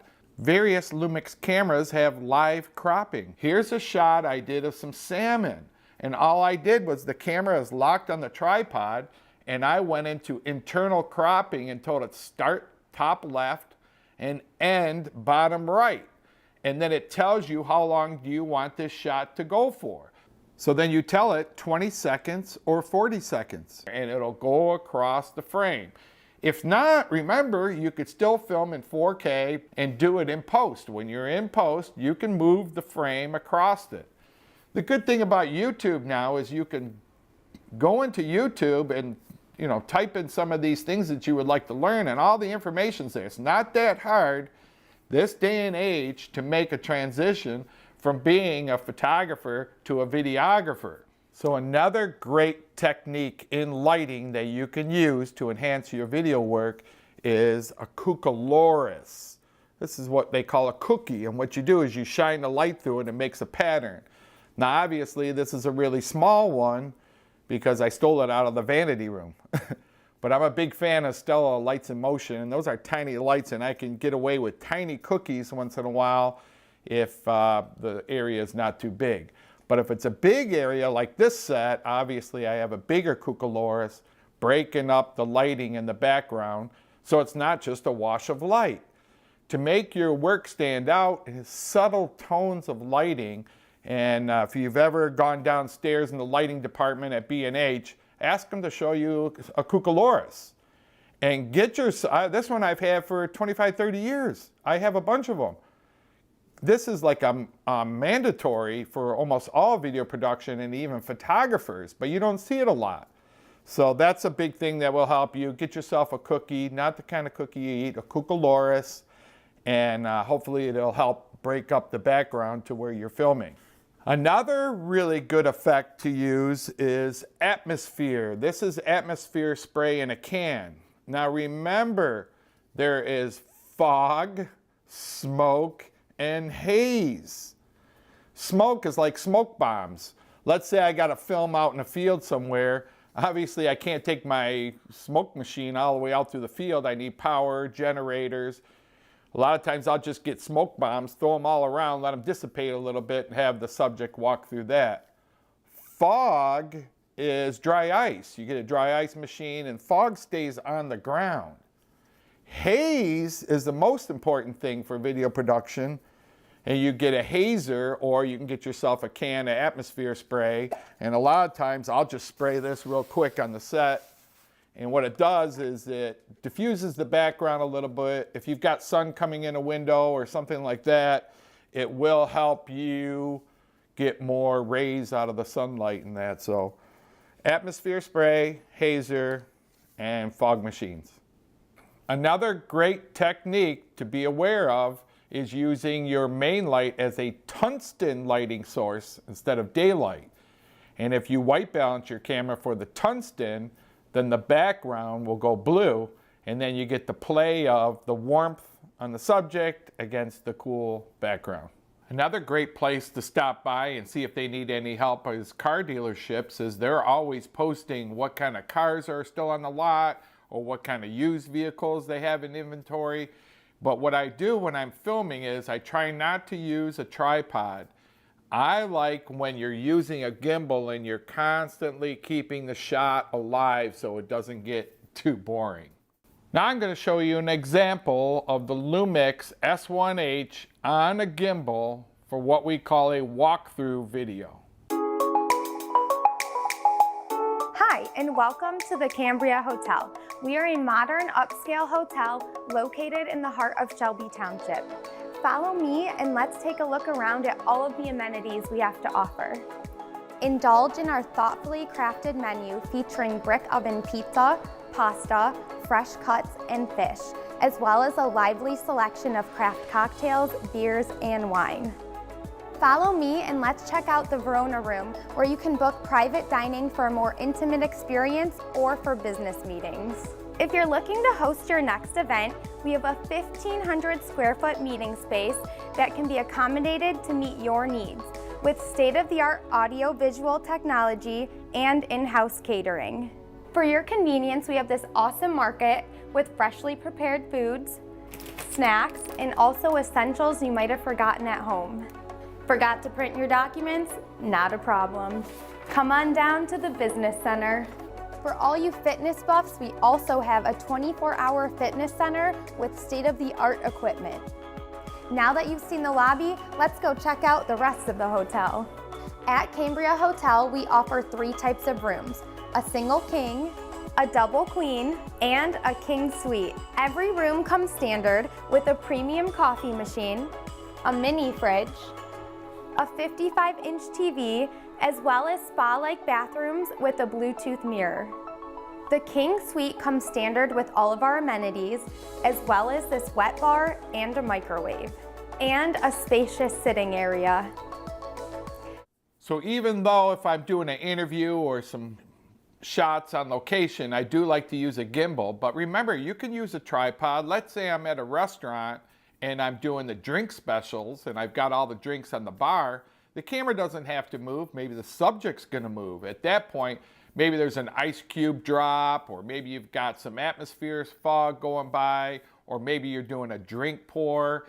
And those type of shots, I would just leave it on a tripod. You can always do a slight zoom in or out in your software that you edit on. Now recently I was just down in Florida and I was filming the Nancy Lopez golf experience, and it's very hot down there and very humid, and you want to make sure that if you're filming all day long that you have cameras with you that aren't going to overheat. So Lumix has 2 cameras, the S1H and the GH6, that have vents in them with fans inside to keep the camera from overheating. Something to think about if you're ever out in extreme heat and you're worried about your camera overheating. So if you're staying up with some of the latest technology on these cameras, you're going to realize the big craze now is the slow motion feature in 4K. So that's one of the great features. Our new Panasonic GH6 also has 4 tracks of audio. So when you put it on the timeline, you've got 4 tracks of audio. Because remember, if you put the adapter on top of the camera and then you have another input on the side of the camera, you can get 4 separate tracks of audio on the new GH6. So again, I want to encourage you to get more into video production. I did just speak with a close photographer friend of mine here in the Detroit area, and I kept telling him, you got to get into video work, you got to get into video work. And he shot a whole commercial for a lawyer, and he showed it to me the other night at dinner time. And he did a great job being a photographer. He knew how to frame it, he lit it beautiful, got the microphone, got his audio down, and just did a great job. So it's always encouraging when I see photographers make that transition. So my job is try to help you make more money at this business. And by just getting yourself a great camera and some microphones and maybe a gimbal or a tripod, you're in the business. Just push the other button. So thank you for your time, and now we're going to open it up for a few questions.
This is a brief history of B&H, everyone's favorite photo and video store. The year was 1973. The Mets went to the World Series. The first cell phone call was made. And Bleemy and Herman opened a specialty photography shop at 17 Warren Street, New York City. They had a simple philosophy. Be honest, treat people right, and they will come back. Thanks, Irving. Also, free candy. And it worked. Over the next 20 years, we expanded and moved to West 17th Street, then 34th Street and 9th Avenue, and added more products. Lighting, binoculars, telescopes, audio, video, tripods, computers, printers, mobile, televisions, projectors, drones, and even more free candy. Now it's 3 stories and over 400,000 products and over 1,000 employees. We take millions of orders online and ship to 179 countries and counting. You can talk to us in person, on the phone, B&H, how can I help you? or online. Check out our checkout baskets. Also check out our checkout numbers. Also check out the flare on Marae's vest. And everyone's favorite part, our conveyor belt. The benefit of the conveyor belt is you don't have to worry about the product or schlep it around anymore until checkout. Nice. These are the owners. They still come to work every day. They're around here somewhere. Anyway, this is Jeanette. Oh, sorry, she's busy. This is our warehouse. This is Yakov and Levy fighting over lighting kits. B&H is not a chain. B&H is open every day, except Saturdays, of course. Now you know almost the whole story. We are B&H. Alpha. They've called us the Hunters of Light.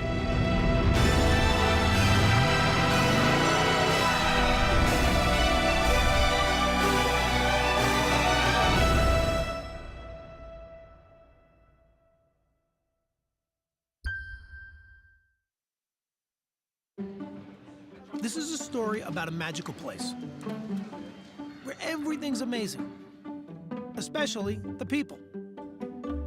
We can tell you everything there is to know about over 400,000 different pieces of gear. Tell them, Lenny. And we have a 17 millimeter, 24 millimeter, 45 millimeter. He does this all day. We'll help you find the right thing, which is often not the most expensive. The A9 is great, but I think the 6500 is better for what you need. That's pretty rare. And just like you, we love to explore and share our passion, because we're creators as well. Israel and Jake like to make videos for the web. Oh, I love it when he does this. Oh, by the way, if you can't meet us in person, you can always chat with us online. Think of us as collaborators, production partners, problem solvers. This is Greg. He's made 5 gold records. You can play your voice high. And here's Jay, the king of the candids. Wait, I'm not ready, Jay. Sometimes we geek out and help each other, but mostly we're here to help you. Like Lenny, who's still going, because there's a lot to say when you're making some pretty important decisions. So now you've met 16 of over 1,000 employees. 16 reasons our customers like to do business with people, not algorithms. We are B&H.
This is a real B&H customer story. Jack and Barbara, professional wildlife photographers and B&H customers for 30 years, live in remote Alaska. Hey, what's the population there? About 50 to 52 people and bears. We're definitely not in New York anymore. It's just quiet here. It's beautiful. The wildlife photography out here is amazing. While they could order equipment from any number of sites, they don't. Anytime we need anything, B&H is our go-to. We can send an email. We have used the chat feature, and of course the phone if our phones are working. If the phones are working. Hi, Jack. What can I help you with? I needed a tripod, and it had to be light, it had to be sturdy, so I talked with somebody at B&H. I think his name is Charles, and he pointed me toward a certain tripod and liked it so much that I bought a second one. Nice one, Charles.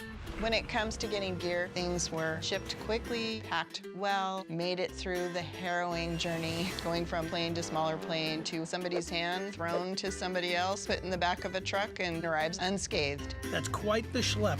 It must be incredible when it gets there. Oh, it's like Christmas. I mean, honestly, it's better than Christmas.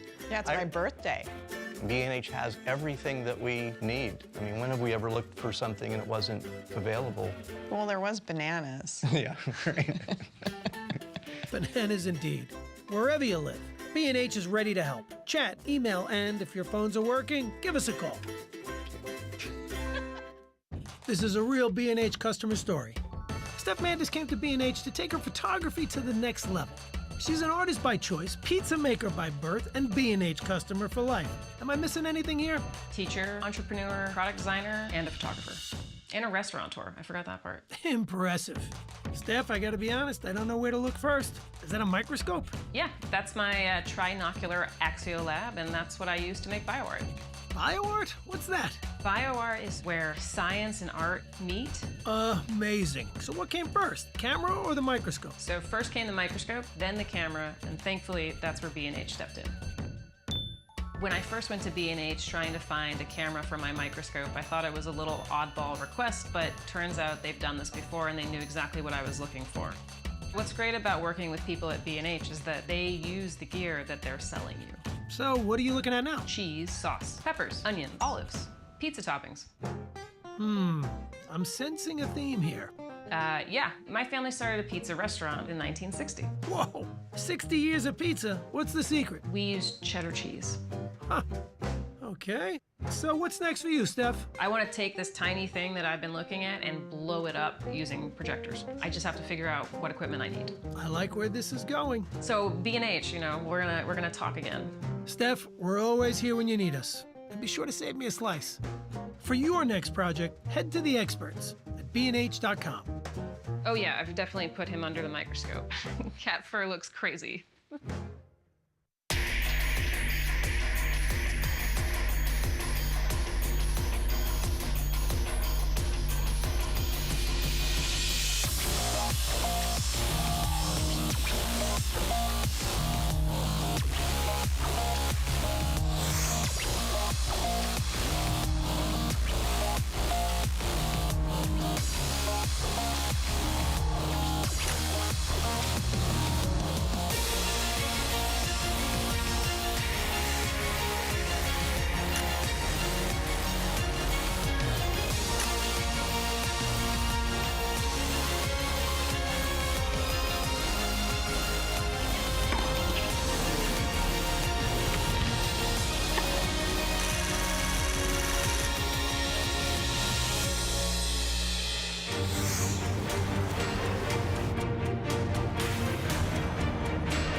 This is a real B&H customer story. Okay, we checked all 4 systems, and Keying was a go. At B&H, we help folks find the products they need. Isn't that right, Irving? Yes, definitely. We need to be ready for whatever the customer needs, especially when the items are rare. So true. Could you give us an example, Irving? We help millions of customers all over the world. Come on, just one example? Well, there was NASA. NASA? NASA. What's the big deal? We have for everyone, big and small. So what did NASA need? A unique Hasselblad lens for a space mission. I guess no one else had it, but we did. But we often have what others don't. Love it. What else can you tell us about this story? That is the story. Copy that, Irving. And thank you for sharing. For all your needs, big or small, check out bnh.com. Can I go back to work now? Introducing the new Paybu credit card. You can save the tax or choose special financing for your purchases made on your Paybu credit card. So you want to save the tax on a camera, laptop, and drone? No problem. No need to wait for credits or cash back like other credit cards. The B&H Paybu card pays you back instantly. Or save over time and choose special financing and pay it off over 6 or 12 months. It's easy. Use your new Paybu card as payment at checkout. Then choose your available options, either Paybu Savings or Special Financing. See your savings or promotional plan right on your receipt, in-store or online. Applying is easy. Your approved Paybu card will be instantly available for a first purchase at checkout. The new Paybu card, same funny name, your choice of exclusive benefits. Apply today.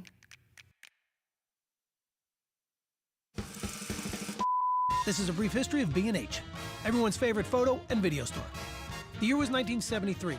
The Mets went to the World Series. The first cell phone call was made. And Bleamy and Herman opened a specialty photography shop at 17 Warren Street, New York City. They had a simple philosophy. Be honest, treat people right, and they will come back. Thanks, Irving. Also, free candy. And it worked. Over the next 20 years, we expanded and moved to West 17th Street, then 34th Street and 9th Avenue, and added more products. Lighting, binoculars, telescopes, audio, video, tripods, computers, printers, mobile, televisions, projectors, drones, and even more free candy. Now it's 3 stories and over 400,000 products and over 1,000 employees. We take millions of orders online and ship to 179 countries and counting. You can talk to us in person, on the phone, B&H, how can I help you? or online. Check out our checkout baskets. Also check out our checkout numbers. Also check out the flare on Mireille's vest. And everyone's favorite part, our conveyor belt. The benefit of the conveyor belt is you don't have to worry about the product or schlep it around anymore until checkout. Nice. These are the owners. They still come to work every day. They're around here somewhere. Anyway, this is Jeanette. Oh, sorry, she's busy. This is our warehouse. This is Yakov and Levy fighting over lighting kits. B&H is not a chain. B&H is open every day, except Saturdays, of course. Now you know almost the whole story. We are B&H. Alpha. They've called us the Hunters of Light.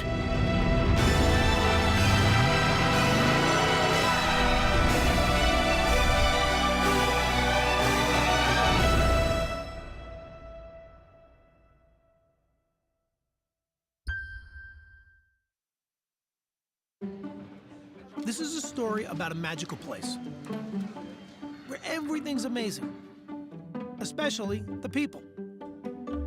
We can tell you everything there is to know about over 400,000 different pieces of gear. Tell them, Lenny. And we have a 17 millimeter, 24 millimeter, 45 millimeter. He does this all day.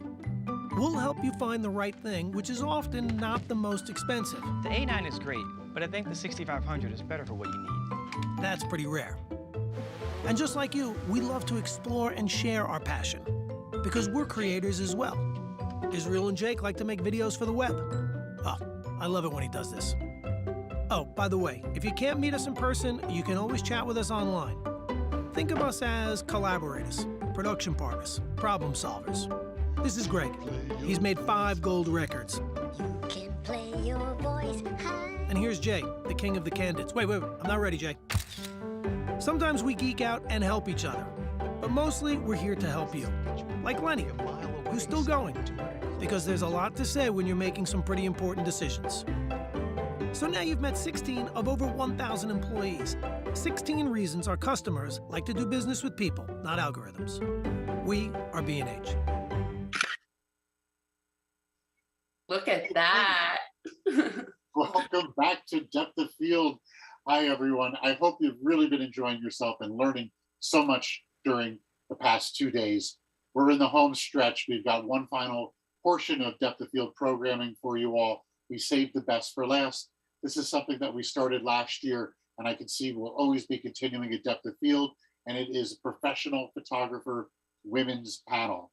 So we've brought to you guys an amazing panel, and I want to introduce to you a very special friend and coworker of mine, Madeline Budd. Madeline's been working in the marketing team at B&H for, I think, about 5 years. It's definitely been a while. Madeline comes from a fine art photography background. She does fitness. She does amazing curatorial work, and she also heads up our marketing initiatives with SALT and other community-focused outreaches. So without further ado, Madeline, welcome to Depth of Field and your panel. Thank you, David. What an amazing intro. I'm really happy to be here. We are in the final hour of Depth of Field. What an honor. And I think we've saved the best for last here, personally, in my opinion. So we have a great panel prepared for you guys today of 4 amazing women artists, photographers, 3 of whom spoke on our main stage. And we're also joined by Maria Perez, who is a photographer, videographer, but she also is one of our own here at B&H. So she works in our social media department, and we're very happy to have her here on board with us here today. And I want to start off by allowing each one of our panelists to do a brief introduction, although I know some of you have already heard them speak, but we're going to start with Michele and then go to Susan, Maria, and then Jessica. So each one of you guys give a short intro for those people that may have missed your presentation, for those who don't know you, and then we'll start it off with some questions. Thanks, Madeline. I'm Michele Celentano. I'm based in Phoenix, Arizona, originally from New York. I'm a Canon Explorer of Light, and my primary genre today is family portraits, but I've been in photography for more than 30 years and started as a wedding photographer and moved through most of the genres. So thank you for having me. I'm Susan Magnano. I've been a professional photographer for over 20 years, and I started out as a photojournalist, made my way into weddings and portraits, and I teach photography workshops all over the world where we not only chase the best light during the day, but we also create amazing light at night, which brings me to my true passion, which is night photography. So I've combined my love for night photography and my passion for portraiture by using light painting. So I've created a series called Luminescent Portrait Series. And I like to share that with everybody and get everyone out there in the dark, creating some really unique and amazing portraits. Awesome. Hi, I'm Maria. You may have seen me in some of the YouTube videos on our B&H YouTube channel, but I am a part of the social media team here at B&H. I shoot a lot of our videos. I'm in a lot of our videos. I get to meet a lot of the amazing photographers, some of them that are here on this panel. And I also shoot portraits on the side on my own time. So I kind of live and breathe photo. And hello, I'm Jessica Hines, and I'm an artist, photographer, been doing it all my life. Since I was 7 probably. And I have a new book out that is called My Brother's War, and I spoke about that yesterday. I began as a street photographer, actually, and then moved to a rural area at the edge of a wetland. And so my work, I think it started to turn more inward, and I make videos of strange goings on out in the wetland at night. And I also do other straight photography, going out. And I would like to be a comedian if I had the opportunity. And I would like to time travel if that were also possible. So that's who I am, maybe. I would Awesome. join you with that. That sounds great. I think I would too. Come along. I'm ready. Blast off. Awesome. Well, we'll start with Michele, and I want to hear a little bit more about what got you into photography, maybe what your first camera was, how you started out. I know it was some of you guys mentioned it in the intro, but if you could just elaborate a little bit on that, that'd be great. Yeah, I took my first photography class in junior high school. And then in high school, took some more photography classes, really just loved it. I was not a good student. I was always daydreaming out the window, what's going on in the rest of the world. In art class, I thought, why am I sitting in art class when I could be at a museum looking at art live?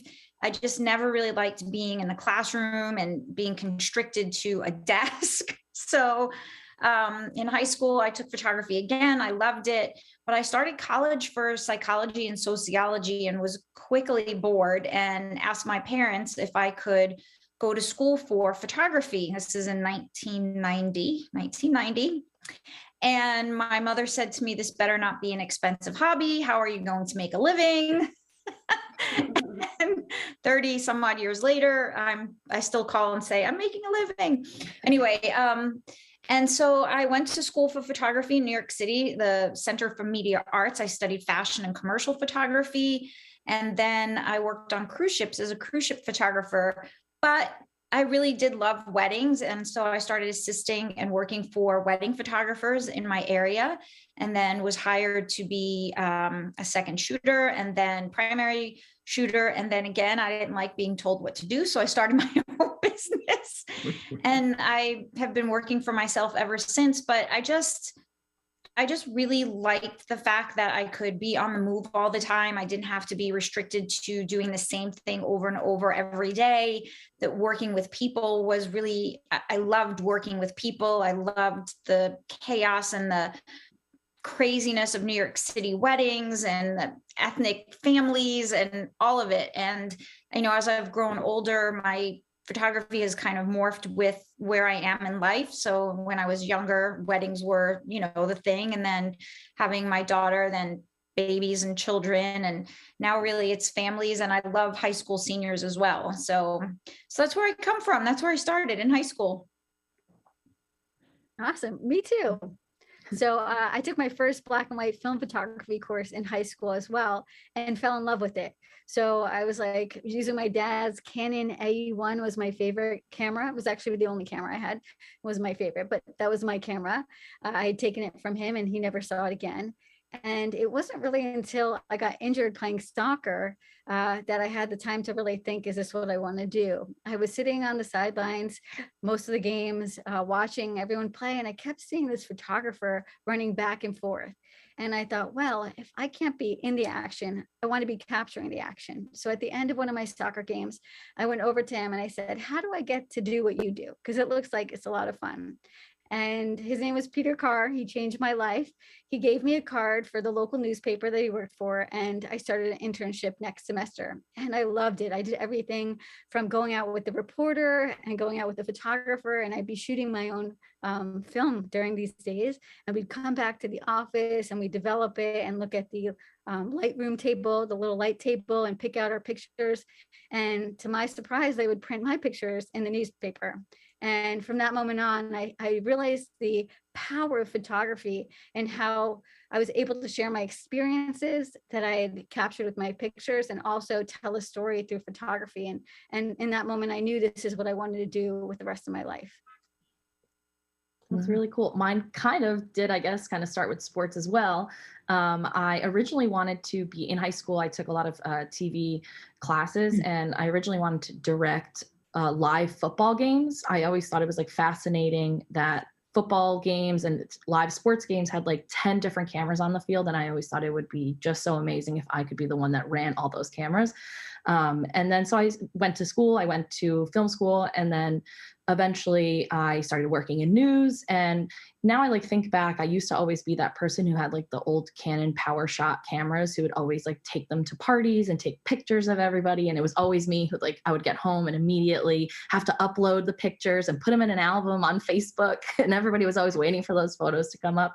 So I like think back and I'm like, I think that's kind of how I like knew that I really wanted to be into photography and kind of taking pictures of people.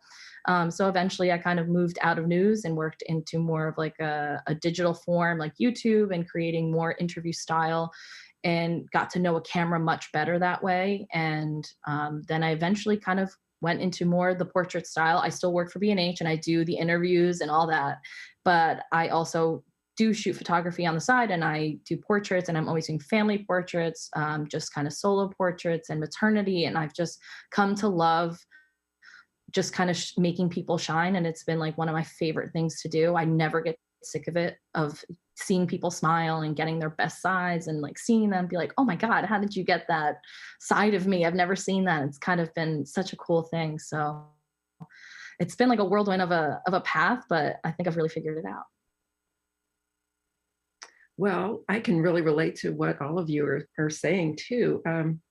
In my case, I was really inspired by my father, who was an artist, and he liked to write poetry and play the piano, but he also liked to take photographs. But most of the photographs that he took were just family kinds of pictures.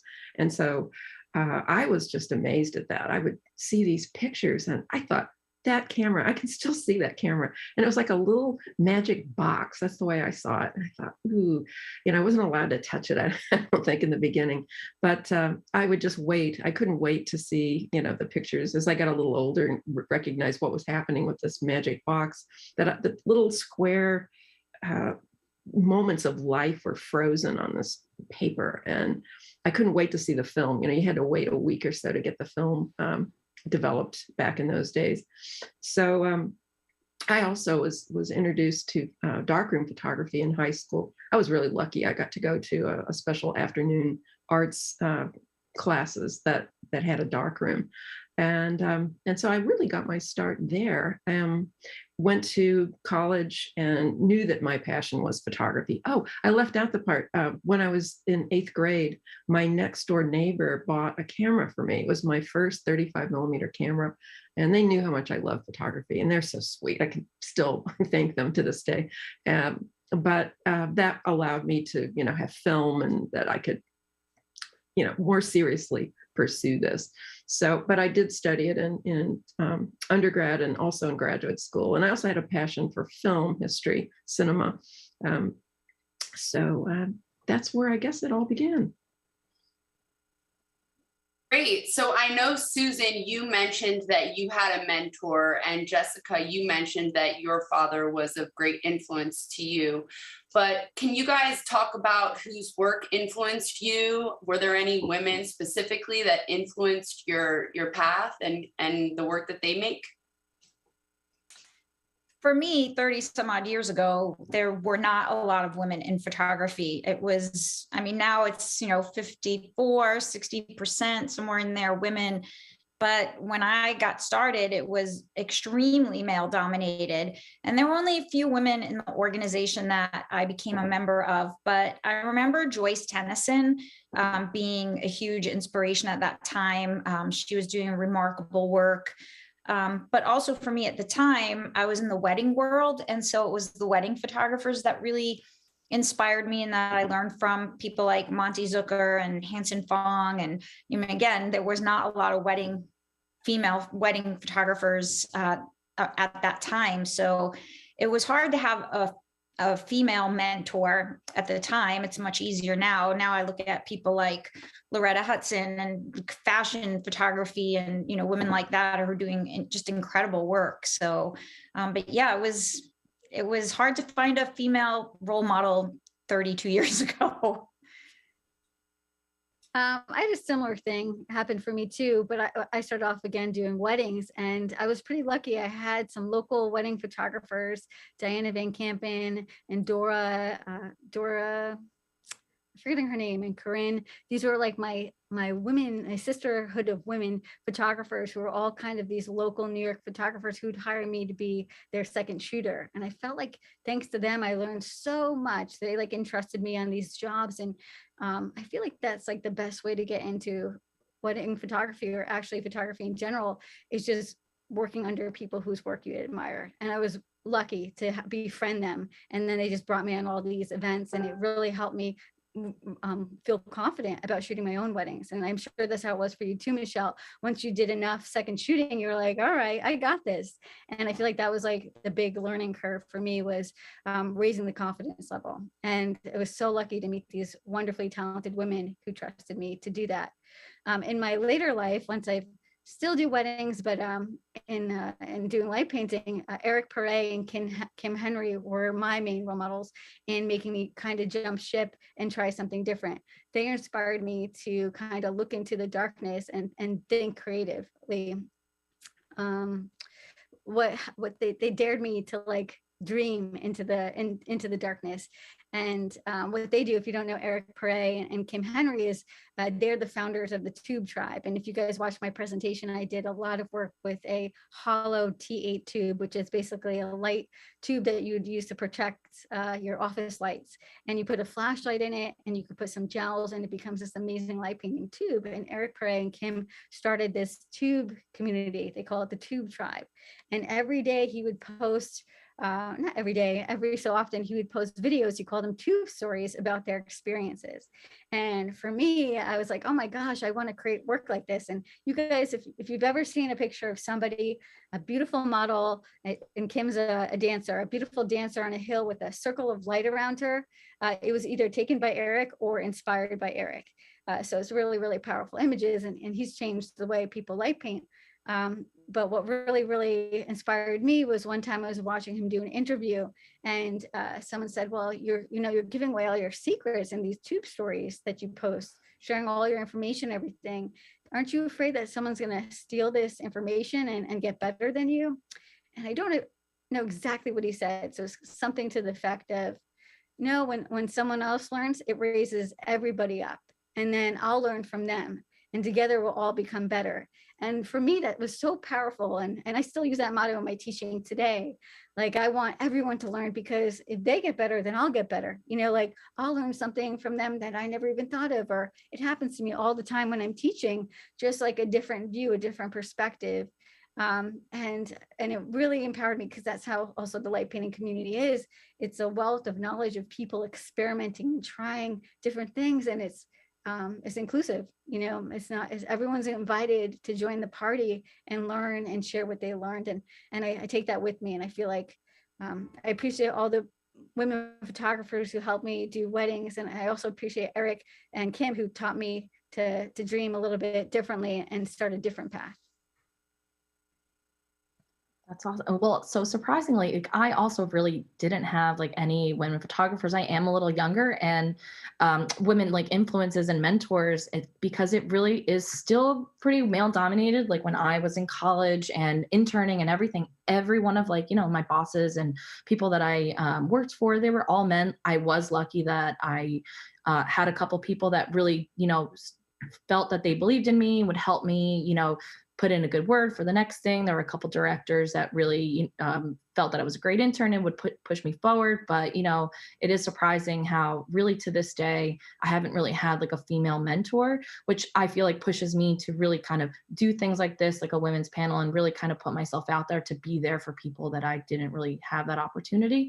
But it's kind of amazing, like working for B&H, and I have the luxury of getting to meet so many different photographers like you guys. Like even I've been with B&H for 3 years, and in these last 3 years, like I've met so many incredible women and people that I didn't even know existed are shooting such like sports photography. Like, there are people like Jean Fruth, who's 5'1", running with a 600 millimeter lens up and down the field of a football field when there's these like monstrous men right next to her. It's like, to me, so incredible.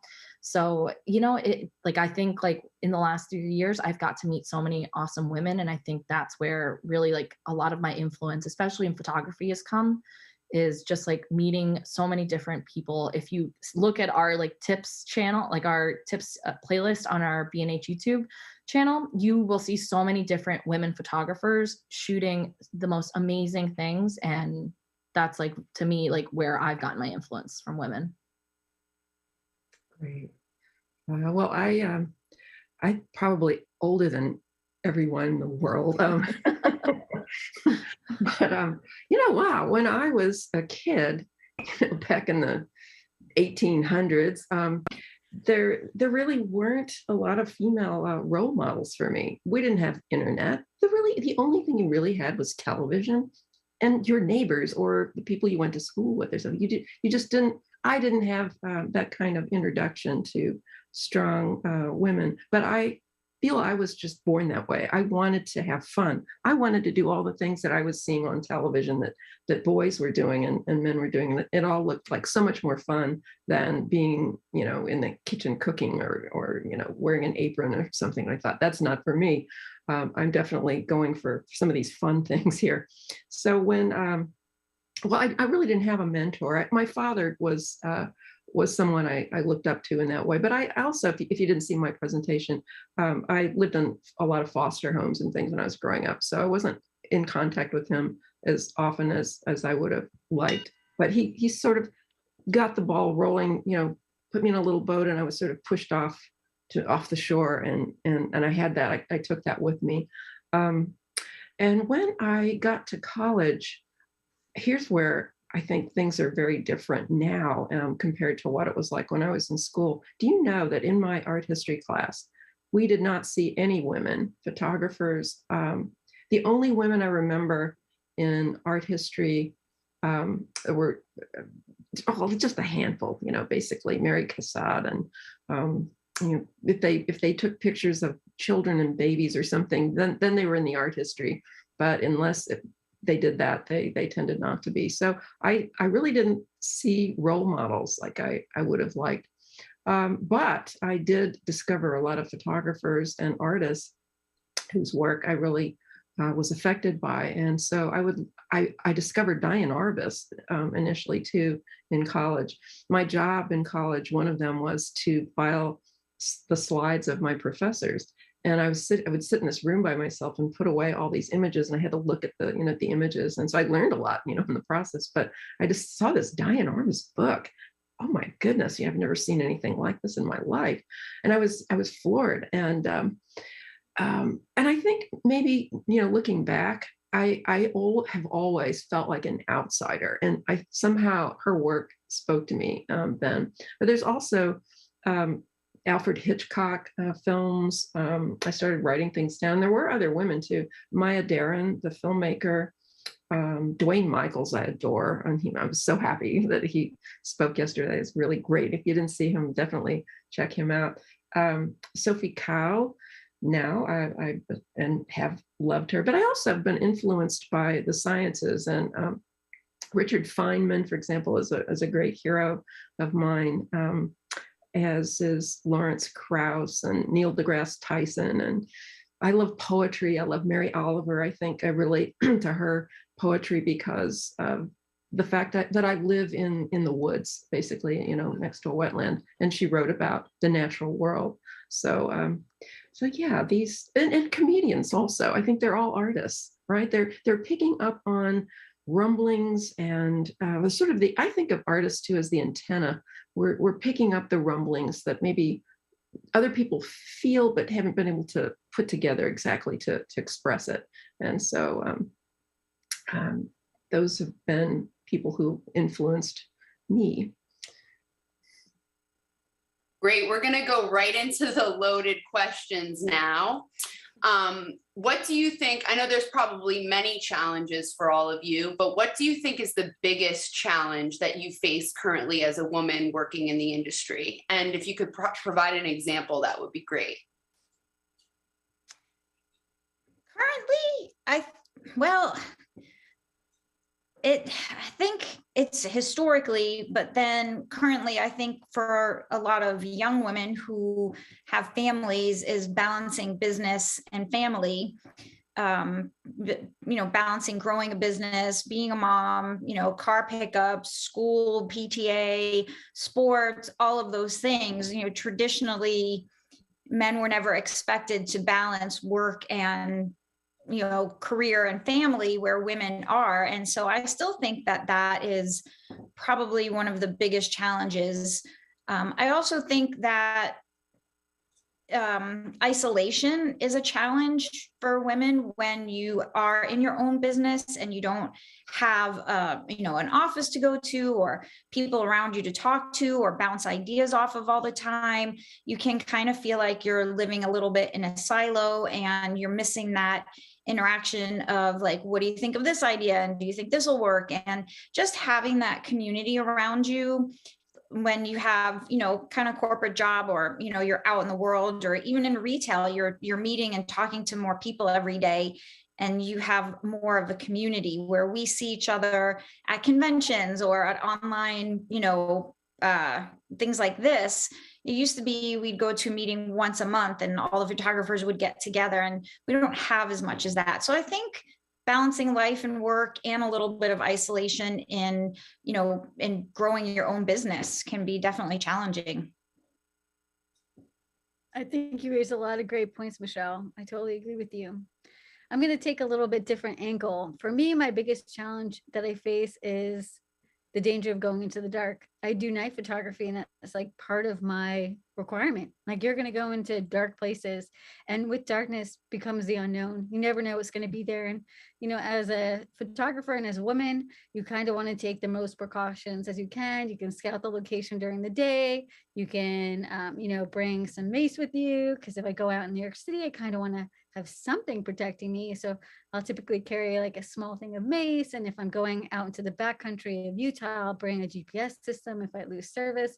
But I don't like let this challenge scare me from what I want to do. Like, my passion overcomes my uncomfortability of going into places that may hold some danger, because I know that the reward will be greater. Like, I would be sitting in my New York City apartment all the time. I'd be afraid to leave the door, and that's not really part of who I am. So my passion overrides all my fears, and just have to mitigate the risk.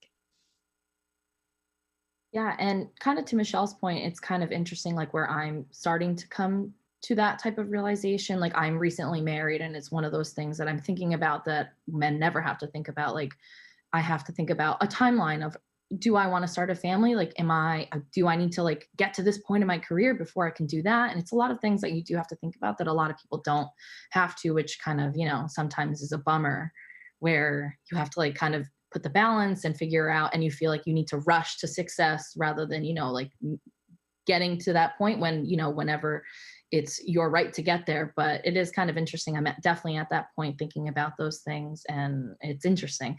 But also for me, things that I've kind of dealt with, or things that I even continue to deal with, is kind of getting to a room and having to be taken seriously, or knowing that you're in charge, and that person understanding that you're in charge. I am, I'm 5'1", and I look a lot younger than I actually am. And even when I first started out, and especially when I used to work in sports, like, I've had people say like, oh, do you even know what this is? Like, in talking about baseball, I'm like, you've never spoken to me. Why wouldn't you know that I did or didn't? So it's just kind of like that assumption that you don't know what you're talking about just because you're this young, tiny woman. And, so I definitely have come to learn how to, deal with that and figure out how to, own a room, because I have to immediately and be taken seriously off the bat, because now, I've dealt with that. So those are definitely the type of challenges, and that I think I've kind of figured out how to deal with it. But it's just kind of being taken seriously off the bat, rather than having to, spend a whole day with somebody and then somebody say, oh, you do know what you're talking about, which I'm sure other men, nobody necessarily assumes that the second they walk through the door that they don't know what they're talking about. If anything, you assume that they know what they're talking about because they enter a room kind of owning it. So that's definitely one of the things I've dealt with. Yeah, I can relate to all of you again. It's the appearance that bothers me, and appearances are deceptive. Can't believe appearances, just about anything. And I really resent that, actually, that I have to own the room, like you just said, and be afraid at night, like you said, Susan, when I'm out photographing.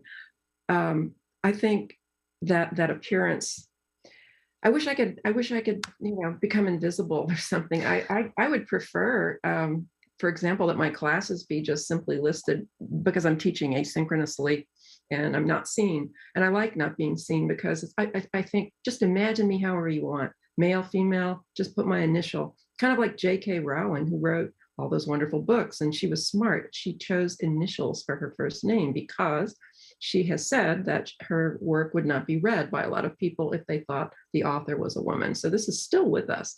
This prejudice is still very much with us, and I'm aware of it.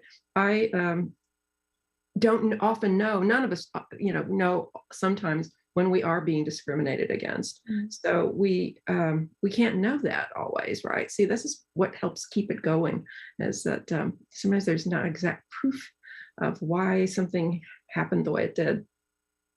I had to do some dangerous work recently over the last year, and it was so scary that I decided, after being approached a couple of times on a really scary road, I call it Murder Alley, actually.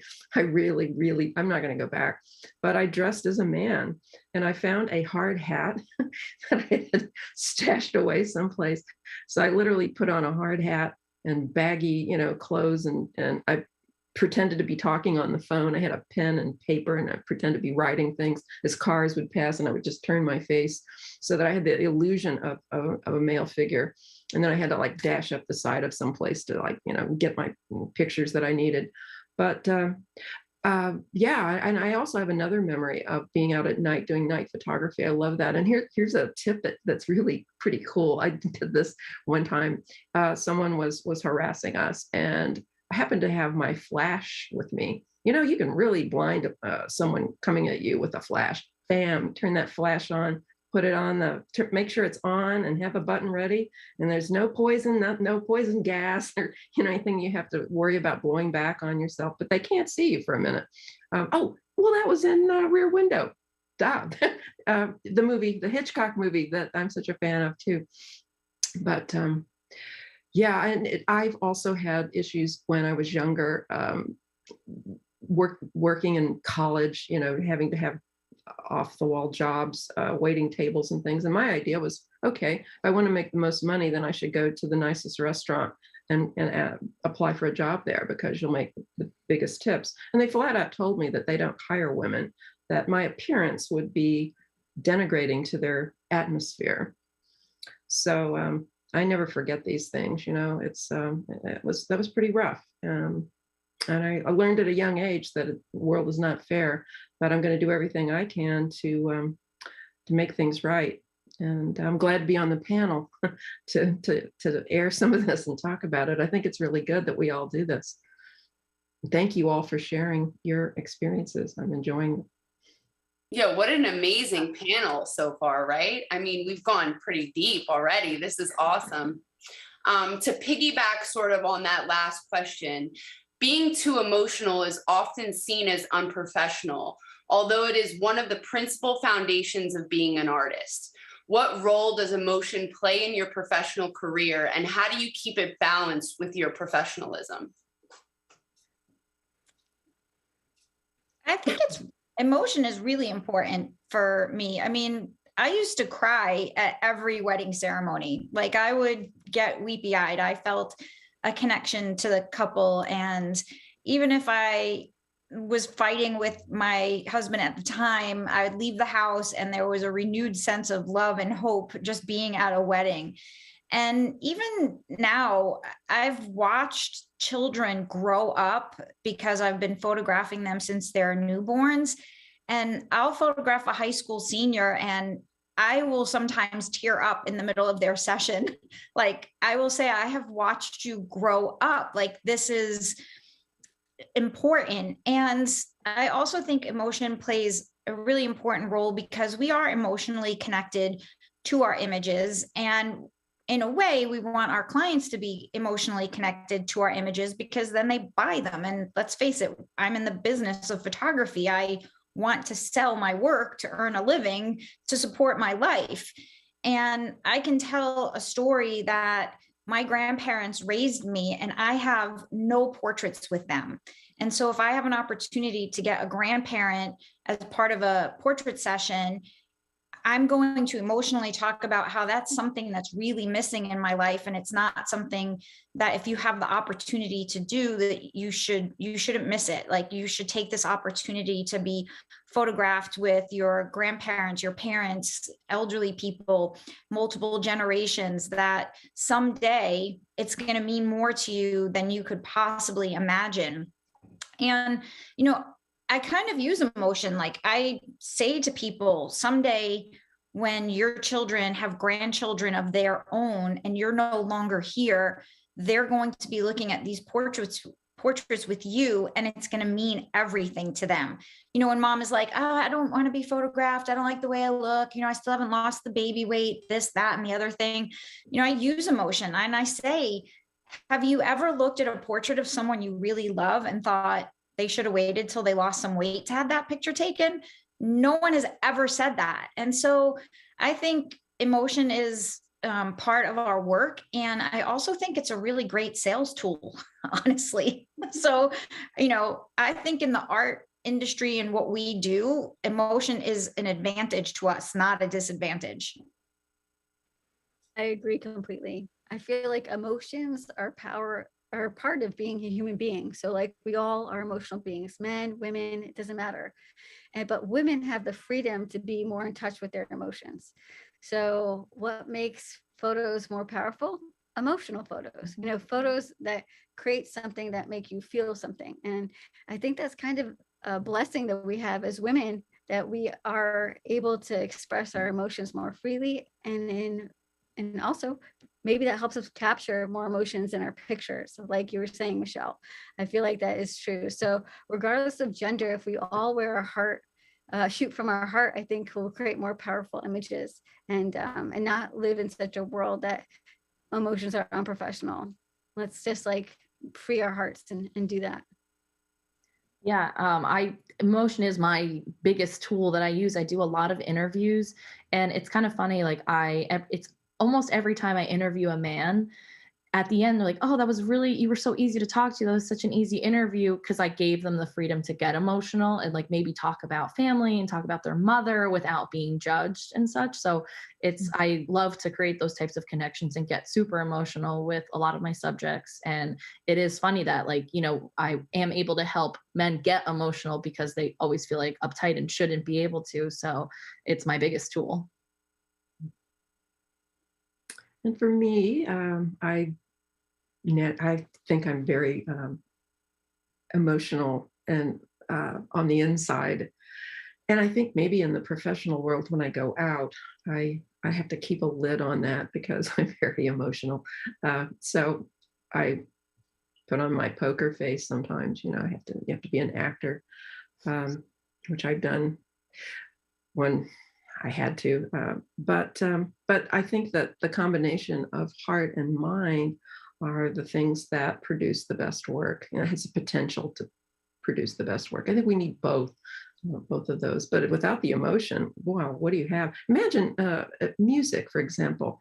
If you went to a concert and the musicians were just there to you know, make some money, and they really didn't care about the music, you could tell. You know what I'm saying? When you've gone to think of your favorite musicians, and if you've seen them, even if you've just seen them, you know, on the screen, you know they feel it, and so you all know that.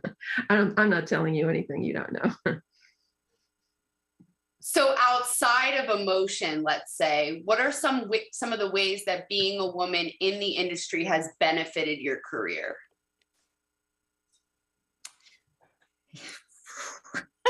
Sorry, we've got some loaded questions here, but they're good. This is really good stuff. So, you know, I think it helps. I mean, being on the Canon team and being an explorer of light. When I came into the program 18 years ago, there were maybe 3 women. And, you know, I'm very good at what I do and my style of work. But I think at that time, being that there weren't a lot of female presenters and women on the stage at that time, that actually helped me because I was young, I was a woman, I was energetic, you know, I could hold a crowd, but they were like, we need more women. So, I think that totally helped me. But I think it helps me now. It helped me as a wedding photographer. It helped me, connect to the brides and to the mothers of the bride. It helped me with new mothers, because I was a mom and I could put them at ease. Working with high school girls. I think as a woman, it's easier for us to touch our models without it being creepy. I can jump in and fix a hair on a high school senior girl, and that won't be seen as odd. I'm kind of like have that motherliness about me. I'm less threatening than maybe men would be. I can move an arm or a shoulder, way more easily. And like I said, less, not that all men are creepy, they're not, but it could be perceived that way. And, just dealing with moms. My main client is moms, and we can totally create a connection. We can talk about our kids and we can talk about our experiences, and we can talk about getting older and our babies going to toddlers and toddlers to middle schoolers and then high schoolers, and then our babies are off to college. And so there you can, I think women create connections more easily and create relationships more easily than men do. So I think that is definitely an advantage. Yeah, I think all those are really solid points. Basically what I was going to say too, Michele, really, really on point with just how as a woman we can relate to moms, brides, teenage girls. I think there's a better, easier connection. Also, being a woman is benefiting me right now because I'm on this women's panel. So thank you guys for having me. But I agree that being a woman, you're easier to relate to other women, to welcome and invite people. It's not as threatening. So I would just kind of agree with the same lines that Michele said. Yeah, same. I would basically agree with those 2 points. Basically, people feel safer with me. So it's just interesting. I was just doing a maternity shoot last weekend, and I even thought to myself, I'm at this woman's house with my whole backdrop and everything, and with her 2 young daughters. And I'm like, this would be so weird if I was a guy. And it's not to say that they can't do it. But it is just kind of like a fact. Obviously, this mom and the 2 young daughters are going to feel safe with me just to kind of, sit any way they want to sit because it's fine. They don't have to feel like any sort of uptightness at all. And then also it is true. I, even to this day, a lot of things where you are kind of the only woman, and with B&H, we are kind of making a lot of initiatives of trying to include more women, do a lot more women initiatives. And to my benefit, I have become one of those women who kind of jumps in a lot of the things that B&H does. And it's, it is benefiting my career in terms of kind of being the face for a lot of stuff. So while, obviously we want a lot more women, but personally right now it is kind of great that we are pushing those types of initiatives. And I have had experiences where I think it definitely benefited me too. And in the case once being in the Middle East, I really wanted to photograph in a Bedouin camp. Actually, I just wanted to go there. I learned that they didn't want to be photographed, but I was let out of a car and told that it would be wise if I went alone there with my cameras, or if I were able to take any photos, because I was seen as less threatening. So I think people will misinterpret the appearance to mean that the person might not be very good, or if not that, they just feel less threatened. I know of photojournalists who do war photography, and they've said that they're able to take, one of them took wedding pictures actually, and she would never have been able to have done that it's Lindsay Adario, without being able to, without being a woman, to be able to go in and make those pictures. So might as well use those advantages. Absolutely. Great. I've been on the marketing team for about 7 years now, and it hasn't really happened to me recently, but When I first started traveling for B&H, I would often be out at these shows, trade shows, whatever, and men would not want to talk to me because they didn't think that I knew any technical information about photography. I would have people wait in line to speak with my male colleague when I had no line in front of me. So these are some of the things that I've experienced. And Maria, I know you mentioned that you've had similar experiences. How do you guys keep up with the technical world? Why do you think that we don't see as many women giving us the technical information as it pertains to photography? I think it's because we do tap more into the emotion. We know the technical, we just don't feel that we rely on the technical. It's part of it. I mean, there's sometimes you're talking to male photographers and that's all they want to talk about is the technical, not how do you get the expression? How do you pose this family together and make them look like they're, having the best time of their life? Sometimes I think just because we don't always talk about the technical stuff and, all of the women here, Maria, you come from film too, don't you? I've shot film, but yeah, I think when you have had to shoot film and be in a dark room and, know the technical, like you can't get around the technical when you are shooting film. And so, we learn the technical early, and yes, it translates and technology changes and the digital world has changed. And, I used to retouch on negatives with, ink on negatives, and now we can do it on a computer. It's not that we don't know the technical, we're not capable of it, but it's not the forefront for us. Like you could be the best technical photographer and have no emotion behind it and not get really good images. And yet you could be, so connected to your subjects and so in the moment that maybe it's not technically perfect, but it's one of the best images ever created. So, and I do think, especially like Maria was saying, I'm a 4'11" woman. I am teeny tiny. I'm child size. So I think that's also why I can create connections with children because I'm about their size. And so while I get a connection with young children because I'm not intimidating, when men look at me, they also see childlike and they don't always take me seriously because I have a childlike appearance. That's why I went gray, just to establish myself as a real old woman. Just kidding. But you know what? That's an advantage. When you are considered the underdog, you have all the advantages because you can surprise people. And when you're underestimated, it's almost a good thing. True. And I think us short girls need to hang out together. Yeah. Power in shortness. Dynamite, small packages. Exactly. I think this was a really interesting question. It made me think hard about, even what I watch on YouTube. I was thinking, that's true, actually. Most of the tutorials I watch on any gear is made by a man. I couldn't really even pinpoint, except for the videos Maria makes. I honestly can't really picture many ones made by women. So I was like, damn, I need to get on that. But I think it's easier to understand the technical process than to create something powerful with it. So I feel like as women, we dive deeper into the creative side because we know it's going to create the more powerful shot. We think about the angles, the gesture, the expression. And I think that outweighs the importance of, did I pick the right f-stop, or am I shooting with the newest gear with the latest blah, blah, blah. I feel like women, we kind of make do with whatever we have and we learn how to use it, and then we use it to the best ability. We don't focus on, and I did. When I started, I was like, I need the fastest lens, I need the best gear. And I feel like maybe that was part of if I have the best equipment, I'll shoot better. And now that I understand how equipment works, it's not about the equipment, it's about creativity and capturing that moment. So I feel like I've moved past technical. I still appreciate it and understand it and try and always update what I know.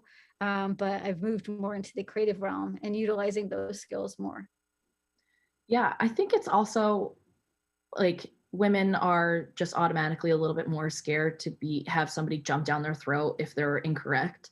Especially like on my end in terms of video, where we are a lot of what we do is technical education, or talking about new cameras that come out and such. And even I am still definitely like, I don't really want to touch too much of the intense technical side with sizes and dimensions and all this stuff, because it is like a cruel world out there where everybody's just ready to jump down your throat.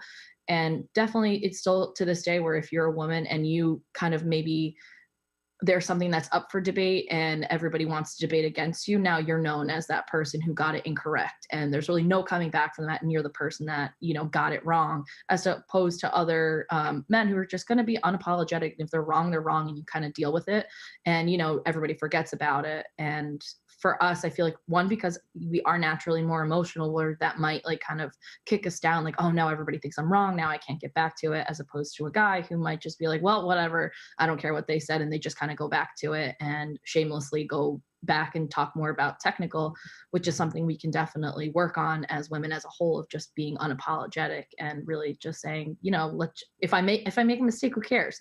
But we are definitely afraid of being known for that mistake that one time that we made. So I think it's a lot of that too, where people are afraid to be wrong, at least on the video side, for sure. Yeah, maybe it's a little bit, it's a privilege. Male privilege is there. So I think they're just maybe a little less worried about things like that, what you're saying, because they feel stronger already, that they're not going to be looked down upon so easily, so readily.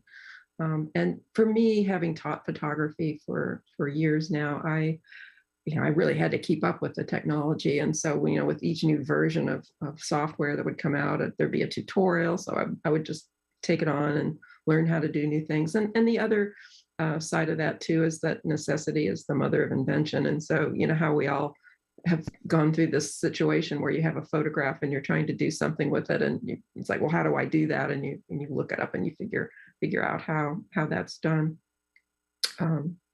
And then just the idea of appearing, you were saying earlier, appearing small and not intimidating, and using that. Just a couple days ago, I read something that was, I don't know who said it. It came from the East, but it was, appear when you're strong, appear weak. When you're weak, appear strong. So maybe that's some advice to think about. Definitely. So we're going to close it out with the last question of the night. What would you say to young women out there who are interested in pursuing a career in photography?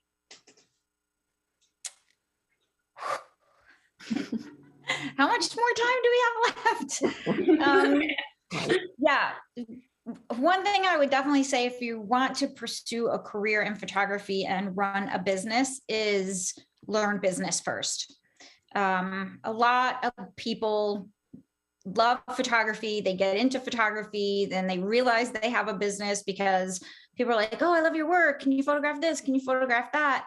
And then you have a business before you even know it, and you really don't know how to run a business, price for profit. The creativeness and the technical side of photography will grow with your career, but to have a really good business foundation and to understand pricing and marketing and selling your work is probably the most important thing in being successful in a career.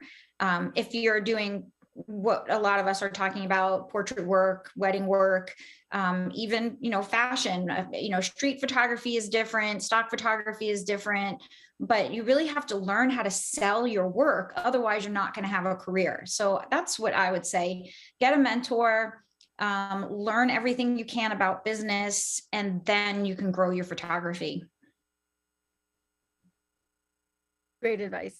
I would totally agree with you on that. And then I'd also say, find someone's work, like a mentor, someone that you can assist and learn under, because I feel like there's nothing more powerful than working with somebody whose work you admire, but also to see how they do it. And then to really understand what it's like to be a photographer. Like, everyone thinks it's a glamorous job, but like Michele said, a lot of it is doing the business end. So if you learn that, you're going to be working like lots of hours into the night, and that you're not going to have much of a social life because a lot of your events happen on the weekend, and like that you're going to be spending a lot of time away from your friends and family, but also you're going to be doing what you love and creating amazing images, you have to kind of weigh out the pros and cons and see if it's really meant for you.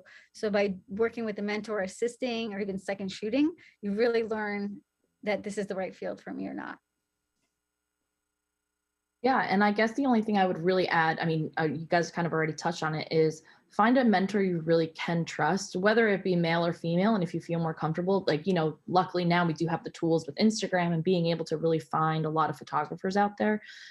Finding someone who you really are comfortable with asking questions. I think the one thing I really wish I would have had was somebody in confidence in terms of just asking random questions. Like when I was starting out, like a long time ago, I didn't know what an f-stop was, and I was on a set and I didn't know what it was, and I felt so like I was just like, oh my God, like, but I had nobody to really ask or have a mentor to really talk about certain questions or have somebody explain something to me. And I think I would have loved to have that type of person who I could just ask any question, no question was dumb, and not be looked down upon for it. And I think it definitely, that's something that I try to do now, especially when people are just randomly asking, because I work at B&H, they ask me like, what camera should they buy? Like I have family and friends. And I always kind of tell them like, please ask me when you really want to learn how to use this camera. Like I will give you the ins and outs on how to use this camera, what a shutter speed is. And because I really want you to know and know how to use it and not be stuck and then never use your camera because you don't know how to use it on manual. So definitely find somebody who you can have some confidence with. Yeah, I like everybody's saying such good things, all of you. Having confidence. I think that confidence might be something that's lacking in a lot of people. I think maybe all of us have felt that. I'm sure we all have. I know I have. And especially when you're younger and less experienced. And so I would advise everyone to aim for the stars, when you're starting out, because you aim low, you'll get low. I love the idea of the business and learning the ropes there. That's excellent advice too. I think it's wonderful, and things are very different now than they were younger too. Like I was saying that there were so few artists and photographers. I mean, there were some, like I mentioned, Diane Arbus when I was talking about that, but there weren't very many. And I didn't have that notion that people who looked like me could be a successful photographer. I think we all need to see that and see other people, that other women are doing these things, and you can do that. I want to say too that things that I've been witness to, that in 1973 in this country, in America, women could not in all 50 states serve on a jury. Can you imagine? In 1974, you could not get a credit card in your name if you were married, which I also think is just astonishing, right? Then look at the opportunities that were cut off for people, women who could not go to an Ivy League school. Let's see, I actually put a notation of, so I had the years right, because it's just so astonishing, really, that this would be the case. But Harvard didn't accept women until 1977, and the worst of it is Columbia. Columbia did not accept women to that university until December 7th, 1981. Can you imagine? I was in college and I couldn't go there. So we have to really appreciate the fact that times have changed. Things are better. That there's a lot of invisible things that I think go on that we can't know all the time, what people are thinking and why things happen the way they do. But it is better, infinitely better than it used to be. So have hope, and and don't give up. Keep going. Jessica, to your point, it's kind of interesting. And while everything's so much better, there really is so much more work to do. Just like a random fact, kind of talking about these things that you're talking about. I'm currently refinancing my apartment, and my husband's also refinancing his own apartment. And I have to, when I close, he has to come with me and sign, even though he's not on the title, just to acknowledge our marriage certificate. He closed on his. I didn't have to show up. I didn't even have to be acknowledged. Nothing. So I was just like, this is crazy that this is still happening, and it must be a really old law. I don't know, but it just kind of goes to show like why the things that we are doing, why a panel like this really is so important. And when some people say like, oh, like a lot of, younger men now are like, I don't think any of this is necessary. Everything's fine. Everything's great. Like, it's not great. Like, there's a reason why you are still doing these things, even though it is way better, and why we still continue to do this type of stuff. Right. And it wasn't until, well, I won't tell you the year yet. Women could not obtain health insurance at the same monetary level as men. Drum roll, 2010. 2010. Can you imagine? So no, there is absolutely a need. I think, what happens is that people get complacent, because if you didn't have to fight to vote, my grandmother couldn't vote in this country. She could not vote. So, we really look at the real history.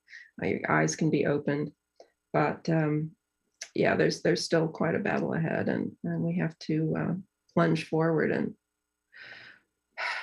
take a look at the laws that sometimes we're not aware of, like that signature, that you just mentioned too. Wow. Is that crazy? Oh, I go ballistic. I really. Oh my God. I was like fuming. I was like, oh my God. Imagine. What type of rally can I start over this? This is crazy. I remember when we signed on our house, my husband and I noticed that every single time they'd always put his name first, or his name was on all these things. And I said, listen, I'm the other half of this. And I'm, in fact, it's absolutely equal here. Why are you only, and they would refer to him, always. And if you ever notice this too, this is what I've noticed. Let me tell you. Is that sometimes I'm there to conduct some kind of business, right? And I'll have a friend with me, a man or somebody, whether they're a friend or not, there's a male accompanying me. And I notice the person I'm talking to, especially men, will always make eye contact with the man instead of at me. And I likewise try to be very conscious of not doing that. When I'm talking to people, I try to make sure that I'm looking and making eye contact with everyone and showing respect, because you know what? How do we make a better world? We make a better world when everyone is allowed to be the best they can be, right? Of course, no matter what color you are, or what, male, female, whatever. This is that invisible part too, I think, is that if women and people of color and all the, situations where people have not been allowed to be the best they can be, it's invisible. We can't see the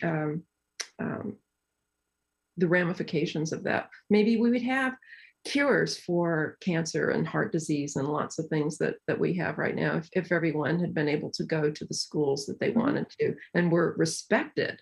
Because I think that injustice like this, these are the things that make life miserable. Injustice is definitely one of them, and greed and lack of empathy too. I think that is another, problem in our world that I guess that, you want to change the world, you have to change yourself. That's about the only thing that we can do. Yeah. And I mean, I think like as artists, we can kind of make the tiny little change that may make somewhat of an impact in terms of just like how you choose your subjects. And, when I shoot a video, maybe it's just like we did a video showcasing a camera, and we wanted to do it was a sports camera. So we wanted to showcase some sort of athletic thing happening. And we decided to choose boxing, and if it didn't matter, so I was like, well, make it women boxers. Why can't it be them? Like, if it doesn't matter. So I think those types of like small things where somebody, you never know, like there could be a young woman who sees that video and is like, whoa, a female boxer, that's so cool. And like, it just kind of grabs their attention differently. And I think that's kind of the types of things artists can, and male artists can also be making that type of choice in terms of who are their subjects. If it doesn't matter, maybe sometimes choose a woman rather than always choosing a man.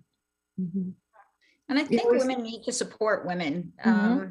not compete with each other. We really, as women, should be 100% supporting each other, lifting each other up, being there for each other, not competing, where there's no competition. There's plenty of work for everyone. Everyone has different styles.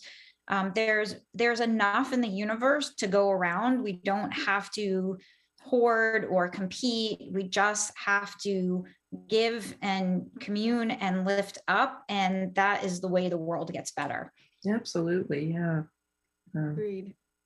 I literally have goosebumps right now. So I'm feeling so inspired by this panel. I'm going to have to talk to David about doing a women's event, David.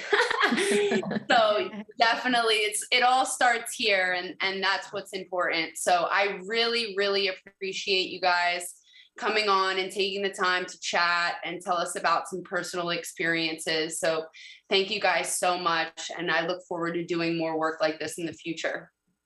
Thank you so much. Thank you. Awesome. Thank you. Hey, David. Hey, Howard. Wow, that was what a great panel, right? That was awesome. Whoa, yeah, it was intense. And but we both work for B&H Photo, and we sell the cameras and we get the paychecks, and that's kind of how it works. But I just truly love the fact that we get to be able to do things like this. We can advance women in photography. We can advance diversity. We can continue really with the good work while we're doing our regular work. The feel good work. Absolutely. And thank you so much, David, for bringing me on and making me a part of this. I really appreciate it. Hey, you know what? Don't thank me, because we were at that meeting and you turned around and you were like, I'll host it. so that was what a great way to finish up the field, right? Awesome. It's great. Yeah, totally. So thank you so much, Betty. It was great working. Thank you. Appreciate that. Thank you. Bye, guys. Okay. Well, that was an amazing end to a great 2-day Depth of Field 2022 conference. I just want to let you know, from our hearts, we did want to do this in person, and I had a beautiful plan set up, and we realized at the what was going on right at the end of 2021 that it wouldn't be tenable. So we decided for the safe option to put in more work and do a beautiful virtual event for you. So thank you so much for joining us. Certainly next year, Depth of Field 2023, it's going to be in person. There's going to be a lot of shooting. There's going to be a lot of panels, and we're going to be back together. So everyone, be well, be safe. Thank you so much. Thank you to our sponsors. These sponsors rock. Thank you for supporting B&H Photo. In the end, we're just a big mom and pop shop, and we really appreciate you guys, your business, your patronage. And as long as you're our customers, we're going to keep doing events like this for you. Thank you very much. Let's do it.